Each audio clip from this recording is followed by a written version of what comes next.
साध संगत जी वाहिगुरु जी का खालसा वाहिगुरु जी की फतेह। गुरु ग्रंथ साहब जी की चल रही लड़ीवार विचारा विच अज अंक नंबर 1071 तो अगे पाठ करना है। 1071 नंबर अंक है। मारू राग विच पंजवीं पातशाही धन धन गुरु अर्जन पातशाह जी के उच्चारण किए हुए 16 के पाठ चल रहे हैं, जिस विच गुरु अर्जन पातशाह जी का उच्चारण किए हुए पहले 16 दे 7 पद्यां तक के पाठ पहला हो चुके हैं। अज अगों पाठ करना। मीत हमारा सोई स्वामी, थान थनंतर अंतर जामी, सिमर सिमर पूर्ण परमेश्वर, चिंता गणत मिटाई है। मीत हमारा सोई स्वामी, थान तनंतर अंतर जामी, सिमर सिमर पूर्ण परमेश्वर, चिंता गणत मिटाई है। मीत हमारा सोई स्वामी, मीत मीत मित्र प्यारा, हमारा सोई स्वामी।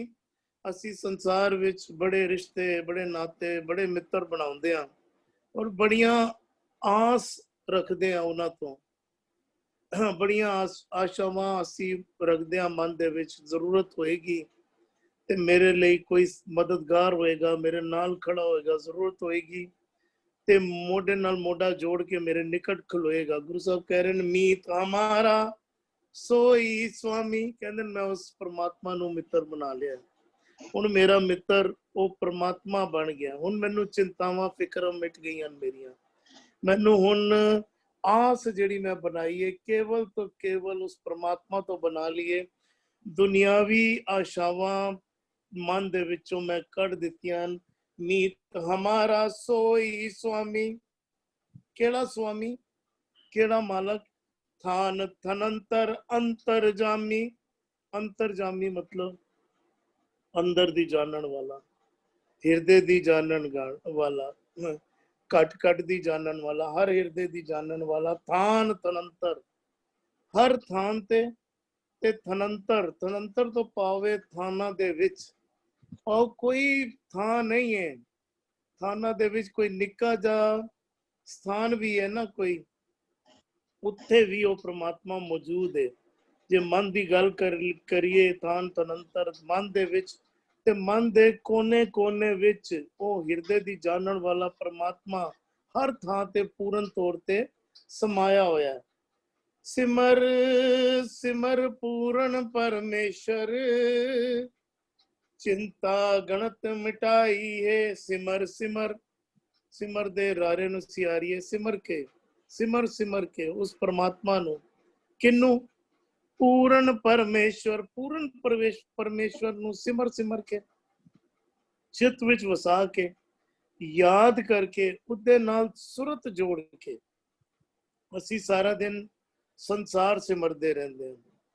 कदी धी वल ध्यान जुड़ जाता है, कदी पुत्र वल मोह विच फसे हुए, कदी पदार्थां वल, कदी धन दौलत वल, कदी पति वल, कदी पत्नी वल, किधरे ना किधरे साडी सुरत संसार दे पदार्थां वल जुड़ी रहंदी है, रिश्ते नातियां विच जुड़ी रहंदी है, मित्रां विच जुड़ी रहंदी है। गुरु साहब समझा रहे हैं मीत हमारा सोई स्वामी, थान तनंतर अंतर जामी, सिमर सिमर पूर्ण परमेश्वर, चिंता गणत मिटाई है। असी ध्यान दईए, असी सारा दिन संसार नू सिमरदे हां, चिंता गणत अंदर वधदी जांदी है। चिंता गणत, गणत तो भाव समझ लीए असी, गणत वैसे गिणतियां नू भी किया जाता है, गणत तो भाव फिकरां भी हैं, चिंता फिकर, या इंज समझ लीए गिणतियां तो उत्पन्न होई हुई चिंतावां। चिंता गणत मिटाई है। गिणती असी हर वेले गिणतियां विच जुड़े रहंदे हां ना, कि धन दौलत मेरे को कल किन्नी सी ते अज किन्नी रह गई, घट गई या वध गई। घट गई तां भी चिंता है, वध गई तां भी संभालन दी फिकर है, होर वधा लवां। असी अपनी मैल माड़ियां, मित्र, वैरी, दुश्मन सारे गिणदे ही रहंदे हां हर वक्त।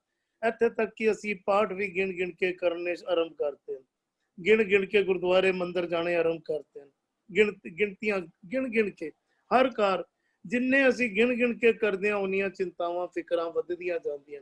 ਗੁਰੂ ਸਾਹਿਬ ਸਮਝਾਣਾ ਕਰ ਰਹੇ ਨੇ, ਸਿਮਰ ਸਿਮਰ ਪੂਰਨ ਪਰਮੇਸ਼ਵਰ। ਕਹਿੰਦੇ ਮੈਂ ਹੁਣ ਸੰਸਾਰ ਨੂੰ ਨਹੀਂ ਸਿਮਰ ਰਿਹਾ, ਪੂਰਨ ਪਰਮੇਸ਼ਵਰ ਨੂੰ ਸਿਮਰ ਰਿਹਾ। ਸੰਸਾਰ ਨੂੰ ਸਿਮਰਿਆ ਚਿੰਤਾਵਾਂ ਤੇ ਫਿਕਰਾਂ ਵੱਧਦੀਆਂ, ਪੂਰਨ ਪਰਮੇਸ਼ਵਰ ਨੂੰ ਸਿਮਰਿਆ ਚਿੰਤਾ ਗਣਤ ਮਿਟਾਈਏ। ਮੇਰੀ ਚਿੰਤਾਵਾਂ ਫਿਕਰਾਂ ਸਾਰੀਆਂ ਮਿਟ ਗਈਆਂ। ਉਸ ਤੇ ਉਸ ਪਰਮਾਤਮਾ ਤੇ ਪੂਰਨ ਭਰੋਸਾ ਬਚ ਗਿਆ ਜਿਹੜਾ ਘਟ ਘਟ ਵਿੱਚ ਵਸਦਾ ਹੈ, ਜਿਹੜਾ ਪਰਮਾਤਮਾ ਸਭ ਕੁਝ ਕਰਨ ਵਾਲਾ ਹੈ, ਜਿਹੜਾ ਪਰਮਾਤਮਾ ਅੰਦਰ ਦੀ ਜਾਣਨ ਵਾਲਾ ਹੈ, ਸਭ ਕੁਝ ਕਰਤਾ ਹੈ, ਸਮਰੱਥ ਪਰਮਾਤਮਾ ਹੈ। ਕਹਿੰਦੇ ਜਦੋਂ ਉਸ ਸਮਰੱਥ ਪਰਮਾਤਮਾ ਤੇ ਪੂਰਨ ਭਰੋਸਾ ਬਣ ਗਿਆ, ਕਹਿੰਦੇ ਫਿਰ ਹੁਣ ਮੈਨੂੰ ਚਿੰਤਾ ਗਣਤ ਮਿਟਾਈ ਹੈ, ਹੁਣ ਮੈਨੂੰ ਚਿੰਤਾਵਾਂ ਮਿਟ ਗਈਆਂ, ਫਿਕਰ ਮਿਟ ਗਏ, ਮੇਰੇ ਮਨ ਦੇ ਸਾਰੇ ਸੰਸੇ ਮਿਟ ਗਏ। ਇਹ ਉੱਚੀ ਤੇ ਸੁੱਚੀ ਅਵਸਥਾ ਦਾ ਜ਼ਿਕਰ ਕਰ ਰਹੇ ਹਨ, ਜਿਸ ਉੱਚੀ ਅਵਸਥਾ ਵਿੱਚ ਖੇੜਾ ਹੀ ਖੇੜਾ ਹੈ, ਆਨੰਦ ਹੀ ਆਨੰਦ ਹੈ, ਜਿੱਥੇ ਸੰਸਾਰੀ ਦੁੱਖ, ਸੰਸਾਰ ਤੋਂ ਉਤਪੰਨ ਹੋਏ ਹੋਏ ਵਿਕਾਰ ਜਿਹੜੇ ਹਨ, ਮਾਇਆ ਤੋਂ ਉਤਪੰਨ ਹੋਏ ਜਿਹੜੇ ਵਿਕਾਰ ਹਨ, ਉਹ ਪ੍ਰਭਾਵ ਨਹੀਂ ਪਾ ਸਕਦੇ। ਹੁਣ ਉਹ ਅਵਸਥਾ ਦੇ ਉੱਤੇ ਮਨ ਜਾ ਕੇ ਟਿਕ ਗਿਆ ਹੈ। ਜੀ ਇਕਬਾਲ ਵੀਰ ਜੀ। ਜੀ ਵਾਹਿਗੁਰੂ ਜੀ ਕਾ ਖਾਲਸਾ ਵਾਹਿਗੁਰੂ ਜੀ ਕੀ ਫਤਿਹ ਜੀ। ਫਤਿਹ ਵੀਰ ਜੀ। ਮੀਤ ਹਮਾਰਾ ਸੋਈ ਸੁਆਮੀ। ਮੀਤ ਇੱਕ ਵਚਨ ਹੈ, ਮਿੱਤਰ ਉਦਾ ਮਿੱਤਰ ਸੰਸਾਰ ਦੇ ਬਹੁਤ ਮਿੱਤਰ ਕਨੇਰੇ ਕਰ ਥਕੀ। ਮੇਰਾ ਦੁੱਖ ਘਟ ਹੈ ਕੋਈ ਵਿਰਲਾ ਹੀ ਹੈ ਜਿਹੜਾ ਦੁੱਖ ਕੱਟਦਾ, ਪਰ ਉਹ ਵਿਰਲਾ ਇਹੀ ਆ, ਇੱਕ ਅਕਾਲ ਪੁਰਖ ਕਰਤਾ, ਇੱਕ ਵਚਨ, ਇੱਕ ਓਂਕਾਰ ਪ੍ਰਭੂ ਪਰਮੇਸ਼ਰ, ਉਹੀ ਇੱਕ ਮਿੱਤਰ ਹੈ। ਥਾਨ ਥਰੰਤਰ ਅੰਤਰਜਾਮੀ, ਜਿਹੜਾ ਹਰ ਘਟ ਵਿੱਚ ਹਰ ਥਾਂ ਵਿੱਚ ਵਸਿਆ ਹੋਇਆ, ਜਿਹੜਾ ਹਰ ਦੇ ਦਿਲ ਦੀ ਜਾਣਨ ਵਾਲਾ ਸੋਈ ਸੁਆਮੀ। ਉਹ ਜਿਹੜਾ ਸੁਆਮੀ ਹੈ ਉਹ ਮੇਰਾ ਕੀ ਹੈ, ਮਿੱਤਰ ਹੈ।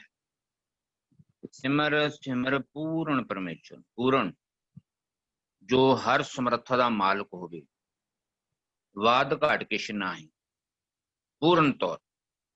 ਉਹ ਭਾਈ ਉਸ ਪੂਰਨ ਪਰਮੇਸ਼ਰ ਨੂੰ ਜੋ ਸਰਵ ਵਿਆਪਕ ਹੈ, ਸਰਵ ਕਲਾ ਸਮਰੱਥ ਹੈ, ਉਸਨੂੰ ਸਿਮਰਨਾ ਕਰ, ਆਰਾਧਨਾ ਕਰ, ਉਸਨੂੰ ਆਪਣੇ ਮਨ ਵਿੱਚ ਵਸਾ, ਉਸ ਦੇ ਗੁਣ ਸਿੱਖਿਆ ਉਪਦੇਸ਼ ਨੂੰ ਆਪਣੇ ਮਨ ਵਾਚ ਕਰਮਾਂ ਵਿੱਚ ਲੈ ਕੇ ਆ। ਉਹ ਹੈ ਸਿਮਰ ਸਿਮਰ, ਉਹ ਹੈ ਸਿਮਰਨਾ। ਸਿਮਰ ਸਿਮਰ ਪੂਰਨ ਪਰਮੇਸ਼ਰ। ਫਿਰ ਕੀ ਹੋਊਗਾ, ਚਿੰਤਾ ਗਣਤ ਮਿਟਾਈ ਹੈ। ਜਦੋਂ ਇਹ ਜੀਵ ਗੁਰੂ ਦੀ ਸ਼ਰਨ ਪੈ ਕੇ ਤੂੰ ਅਕਾਲ ਪੁਰਖ ਕਰਤੇ ਦੇ ਗੁਣਾਂ ਨੂੰ ਆਪਣੇ ਮਨ ਵਿੱਚ ਕਰਮਾਂ ਵਿੱਚ ਲੈ ਆਵੇਂਗਾ, ਫਿਰ ਤੇਰੀ ਜਿਹੜੀ ਇਹ ਚਿੰਤਾ ਹੈ, ਫਿਕਰ ਹੈ, ਉਹ ਮਿਟ ਜਾਵੇ। ਤੈਨੂੰ ਕਿਸੇ ਵੀ ਤਰ੍ਹਾਂ ਦਾ ਭਰਮ, ਕਿਸੇ ਵੀ ਤਰ੍ਹਾਂ ਦੀ ਬੋਝ ਨਹੀਂ ਲੱਗੇਗੀ। ਤੂੰ ਨਿਰਮਲ ਪਵਿੱਤਰ ਜੀਵਨ ਵਾਲਾ ਹੋ ਜਾਵੇਂਗਾ। ਇਸ ਲਈ ਭਾਈ ਸਿਮਰ ਸਿਮਰ ਪੂਰਨ ਪਰਮੇਸ਼ਰ, ਉਸ ਪੂਰਨ ਸਰਵ ਵਿਆਪਕ ਨੂੰ ਸਿਮਰਨਾ ਕਰ, ਜੋ ਸਾਰਿਆਂ ਦੀ ਚਿੰਤਾ ਫਿਕਰ ਮਿਟਾਉਣ ਵਾਲਾ ਹੈ। ਜੀ ਧੰਨਵਾਦ ਵੀਰ ਜੀ। ਬਿਲਕੁਲ ਮੀਤ ਜਿਹੜਾ ਹੈ ਉਹ ਕਲ ਲੱਗੀ ਹੈ, ਇੱਕ ਵਚਨ ਰੂਪ ਵਿੱਚ ਆਇਆ, ਔਰ ਪੂਰਨ ਪਰਮੇਸ਼ਰ ਉਹ ਪੂਰਨ ਜੋ ਸਰਬ ਗੁਣਾ ਸਮਰੱਥ ਹੈ, ਸਰਬ ਗੁਣਾ ਭਰਪੂਰ ਹੈ, ਪੂਰਾ ਸਮਰੱਥ ਪਰਮਾਤਮਾ ਹੈ। ਅਸੀਂ ਧਿਆਨ ਦਈਏ, ਅਸੀਂ ਜਦੋਂ ਤੱਕ ਅਸੀਂ ਮੈਂ ਕਰ ਰਿਹਾ, ਮੈਂ ਕੁਝ ਕਰਨਾ ਹੈ, ਮੈਂ ਕੁਝ ਕਰ ਸਕਦਾ, तब तक ਸਾਡੇ ਅੰਦਰ ਚਿੰਤਾਵਾਂ ਫਿਕਰ पैदा होंदियां रहंदियां। जब हम होते तब तू नहीं, अब तू ही मैं नहीं। ਹੁਣ ਜਦੋਂ ਤੂੰ ਆ ਗਿਆ ਅੰਦਰ ਤੇ ਹੁਣ ਮੈਂ ਹਟ ਹੀ ਗਿਆ। ਜਦੋਂ ਮੈਂ ਕੁਝ ਕਰਨਾ ਹੀ ਹੈ, ਤੂੰ ਹੀ ਕਰਨਾ ਹੈ, ਤੇ ਫਿਰ ਮੈਨੂੰ ਕੀ ਟੈਨਸ਼ਨ ਹੈ। ਇੱਕ ਬੱਚੇ ਨੂੰ ਉਹਨੂੰ ਪਤਾ ਨਾ ਸਿਰ ਤੇ ਮਾਪਿਓ ਬੈਠੇ ਹਨ ਕਰਨ ਵਾਲੇ। ਮਾਪਿਓ ਜਦੋਂ ਤੱਕ ਕਰ ਰਹੇ ਹੁੰਦੇ ਨੇ, ਬੱਚਾ ਬੇਫਿਕਰ ਹੋ ਕੇ ਖੇਡਾਂ ਖੇਡ ਰਿਹਾ ਹੁੰਦਾ, ਪਰ ਉਹਨੂੰ ਇਹ ਵੀ ਨਹੀਂ ਪਤਾ ਹੁੰਦਾ ਘਰ ਰਾਸ਼ਨ ਘਾਟੇ ਜਾਂ ਵਾਧੇ, ਕਿਸ ਚੀਜ਼ ਦੀ ਲੋੜ ਹੈ, ਕਿਸ ਚੀਜ਼ ਦੀ ਨਹੀਂ ਲੋੜ। ਬਿਲਕੁਲ ਬੇਫਿਕਰ ਹੋ ਕੇ ਪੂਰਨ ਭਰੋਸਾ ਉਹਨੂੰ ਮਾਪਿਓ ਤੇ ਬਣਿਆ ਹੁੰਦਾ। ਬਸ ਉਹੀਓ ਭਰੋਸਾ ਅਸੀਂ ਪਰਮਾਤਮਾ ਤੇ ਬਣਾਈਏ ਤੇ ਕਾਰ ਵਿਹਾਰ ਅਸੀਂ ਗੁਰੂ ਦੀ ਦੱਸੀ ਸਿੱਖਿਆਵਾਂ ਮੁਤਾਬਕ ਕਰਦੇ ਰਹੀਏ, ਆਪਣੇ ਆਪ ਹਰ ਕਿਸਮ ਦੇ ਰੋਗ ਦੂਰ ਹੋ ਜਾਣਗੇ, ਚਿੰਤਾਵਾਂ ਦੂਰ ਹੋ ਜਾਣਗੀਆਂ। ਧੰਨਵਾਦ ਆਪ ਜੀ ਦਾ ਵੀਰ ਜੀ। ਜੀ ਅਰਵਿੰਦਰ ਵੀਰ ਜੀ। ਇੱਕ ਗੁਰਬਾਣੀ ਦੀ ਹੋਰ ਪੰਕਤੀ ਆਂਦੀ ਹੈ, ਕਹਿੰਦੇ ਗੁਰਸਿੱਖ ਮੀਤ ਚਲੋ ਗੁਰ ਚਾਲੀ। ਅਸੀਂ ਸਾਡੀ ਜ਼ਿੰਦਗੀ ਦੀ ਚਾਲ ਕੈਸੀ ਹੋਵੇ, जो चाल गुरु चलता है ना, साडी जिंदगी की चाल भी वैसी ही होनी चाहिए। ਤੇ ਗੁਰੂ ਸਾਨੂੰ ਦੱਸਦੇ ਪਏ ਨੇ ਕਿ ਮੈਂ ਕਿਸ ਨੂੰ ਮਿੱਤਰ ਬਣਾਇਆ ਹੋਇਆ। ਅਸੀਂ ਵੀ ਦੁਨਿਆਵੀ ਤੌਰ ਤੇ ਅਸੀਂ ਵੀ ਤੋਂ ਆਈ ਫੀਲ ਕਿ ਕਈ ਸਾਰੀ ਥਾਵਾਂ ਤੇ ਅਸੀਂ ਨਾ ਵੀ ਜਿਹੜੇ ਬਹੁਤ ਸਾਰੇ ਬੰਦੇ ਸ਼ਰਾਬ ਵਗੈਰਾ ਵੀ ਪੀਣਾ ਸ਼ੁਰੂ ਕਰ ਦਿੰਦੇ ਨੇ। ਇਟ ਇਜ਼ ਮਾਈ ਫੀਲਿੰਗ ਕਿ ਕਈ ਵਾਰ ਉਹ ਬੇਸਿਕਲੀ ਇਹਦੇ ਵਾਸਤੇ ਕਰਦੇ ਨੇ ਕਿਤੇ ਕਿਤੇ ਸਾਡੀ ਗਰੁੱਪ ਨਾ ਟੁੱਟ ਜਾਏ, ਕਿਤੇ ਸਾਡੀ ਜਿਹੜੀ ਦੋਸਤੀ ਆ ਰਹੀ ਉਹਦੇ ਉੱਠਣਾ ਬੈਠਣਾ ਜਿਹੜਾ ਨਾ ਉਹ ਕਿਤੇ ਘਟ ਨਾ ਜਾਏ। ਤੇ ਗੁਰੂ ਸਾਹਿਬ ਸਮਝਦੇ ਕਹਿੰਦੇ ਨੇ ਮੈਂ ਮਿੱਤਰ ਕੈਸਾ ਬਣਾਇਆ ਹੋਇਆ, ਤੂੰ ਮਿੱਤਰ ਕੈਸੇ ਕੀਤੇ ਹੋਏ ਨੇ। ਜਦੋਂ ਅਸੀਂ ਮਿੱਤਰ ਬਣਾਏ ਨੇ ਕਹਿੰਦੇ ਗੁਰੂ ਸਾਹਿਬ ਕਹਿੰਦੇ ਮਿੱਤਰ ਘਨੇਰੇ ਕਰ ਥਕੀ ਮੇਰਾ ਦੁੱਖ ਕਾਟੇ ਕੋਈ। ਅਸੀਂ ਇਤਨੇ ਸਾਰੇ ਦੋਸਤ ਯਾਰ ਬਣਾਏ ਹੋਏ ਨਾ, ਉਹਨਾਂ ਦੇ ਨਾਲ ਗੁਰੂ ਕੀ ਕਹਿੰਦਾ, ਕਹਿੰਦਾ ਮੀਤ ਹਮਾਰਾ ਸੋਈ ਸੁਆਮੀ ਥਾਨ ਥਨੰਤਰ ਅੰਤਰਜਾਮੀ। ਮੇਰਾ ਮਿੱਤਰ ਕੌਣ ਹੈ? ਮੀਤ ਹਮਾਰਾ ਉਹ ਸੁਆਮੀ, ਉਹ ਕਹਿੰਦਾ ਜੋ ਹਰ ਥਾਂ ਦੇ ਉੱਤੇ ਵਿਆਪਕ ਹੈ। ਕਹਿੰਦਾ ਤੂੰ ਸਭਨੀ ਥਾਈ ਜਿੱਥੇ ਹੋ ਜਾਈ ਸੱਚਾ ਸਿਰਜਣਹਾਰ। ਜੋ ਮੈਂ ਉਸ ਨੂੰ ਆਪਣਾ ਮਿੱਤਰ ਬਣਾਇਆ ਹੋਇਆ ਹੈ। ਜਦੋਂ ਗੁਰੂ ਕਹਿੰਦਾ ਮੇਰਾ ਮਿੱਤਰ ਕੌਣ ਹੈ? ਕਹਿੰਦਾ ਮੀਤ ਹਮਾਰਾ ਅੰਤਰਜਾਮੀ ਸਮਰਥ ਪੁਰਖ ਪਾਰ ਬ੍ਰਹਮ ਸੁਆਮੀ। ਮੈਂ ਉਸ ਨੂੰ ਮਿੱਤਰ ਬਣਾਇਆ ਹੋਇਆ। ਮੀਤ ਹਮਾਰਾ ਵੇ ਪ੍ਰਵਾਹਾ ਗੁਰ ਕਿਰਪਾ ਤੇ ਮੋਹਿ ਅਸਨਾਹਾ। ਮੇਰਾ ਮਿੱਤਰ ਕੌਣ ਹੈ? ਜੋ ਵੇ ਪ੍ਰਵਾਹ ਹੈ। ਗੁਰੂ ਦੀ ਕਿਰਪਾ ਸਦਕਾ ਮੇਰਾ ਉਹਦੇ ਨਾਲ ਪਿਆਰ ਬਣਿਆ ਹੋਇਆ। ਬਾਕੀ ਜਿਹੜੇ ਦੁਨੀਆ ਵਾਲੇ ਅਸੀਂ ਦੋਸਤੀ ਜਿਹੜੇ ਕਹਿੰਦੇ ਵੀ ਗੁਰਸਿੱਖ ਮੀਤ ਚਲੋ ਗੁਰ ਚਾਲੀ, ਸਾਡੀ ਦੋਸਤੀ ਦਾ ਕਹਿੰਦੇ ਗੁਰਸਿੱਖ ਸਾਨੂੰ ਕਹਿ ਲੋ ਸਮਝਾਉਣ ਦਾ ਵੀ ਕਹਿ ਲੋ ਕਹਿੰਦੇ ਮਨਮੁਖ ਸਿਓ ਕਰ ਦੋਸਤੀ। ਕਹਿੰਦਾ ਜਦੋਂ ਜੇ ਤੂੰ ਕਿਸੇ ਮਨਮੁਖ ਦੇ ਨਾਲ ਦੋਸਤੀ ਬਣਾ ਲੈਂਦਾ ਨਾ, ਕਹਿੰਦਾ ਮਨਮੁਖ ਸਿਓ ਕਰ ਦੋਸਤੀ ਸੁਖ ਕੇ ਪੁੱਛੇ ਮਿੱਤ। ਜੇ ਤੂੰ ਕਿਸੇ ਮਨਮੁਖ ਦੇ ਨਾਲ ਮਿੱਤਰਤਾਈ ਬਣਾ ਲਿੱਤੀ, ਫਿਰ ਤੂੰ ਕਹਿੰਦਾ ਕਿਸੇ ਸੁਖ ਦੀ ਆਸ ਕਰਨਾ। ਸੁਖ ਕੇ ਪੁੱਛੇ ਮਿੱਤ, ਫਿਰ ਤੂੰ ਸੋਚਣਾ ਕਿ ਤੇਰੀ ਜ਼ਿੰਦਗੀ ਸੁਖ ਮਿਲ ਜਾਏਗਾ। ਕਹਿੰਦੇ ਨੇ ਮਨਮੁਖ ਸੇਤੀ ਦੋਸਤੀ ਥੋੜੜਿਆਂ ਦਿਨ ਚਾਰ। ਇਸ ਪ੍ਰੀਤੀ ਟੁੱਟਦੀ ਵਿਲਮ ਨਾ ਹੋਵਈ, ਇਸ ਦੋਸਤੀ ਚਲਨ ਵਿਕਾਰ। ਗੁਰੂ ਚਾਹੁੰਦੇ ਨੇ ਕਿ ਅਸੀਂ ਵੀ ਸਾਡੀ ਮਿੱਤਰਤਾਈ ਵੀ ਜਿਹੜੀ ਹੈ ਨਾ ਉਹ ਗੁਰੂ ਨਾਲ ਰੱਬ ਨਾਲ ਹੋ ਜਾਵੇ। ਉਹ ਕਹਿੰਦੇ ਵੀ ਗੁਰਮੁਖ ਸਿਓ ਕਰ ਦੋਸਤੀ ਸਤਿਗੁਰ ਸਿਓ ਲਾਏ ਚਿਤ। ਗੁਰੂ ਕਹਿੰਦੇ ਮੈਂ ਮਿੱਤਰ ਕਿਹਨੂੰ ਬਣਾਇਆ ਵੀ ਇਹਦੇ ਚਾਲ ਸਾਨੂੰ ਗੁਰੂ ਦੱਸਦੇ ਪਏ ਨੇ।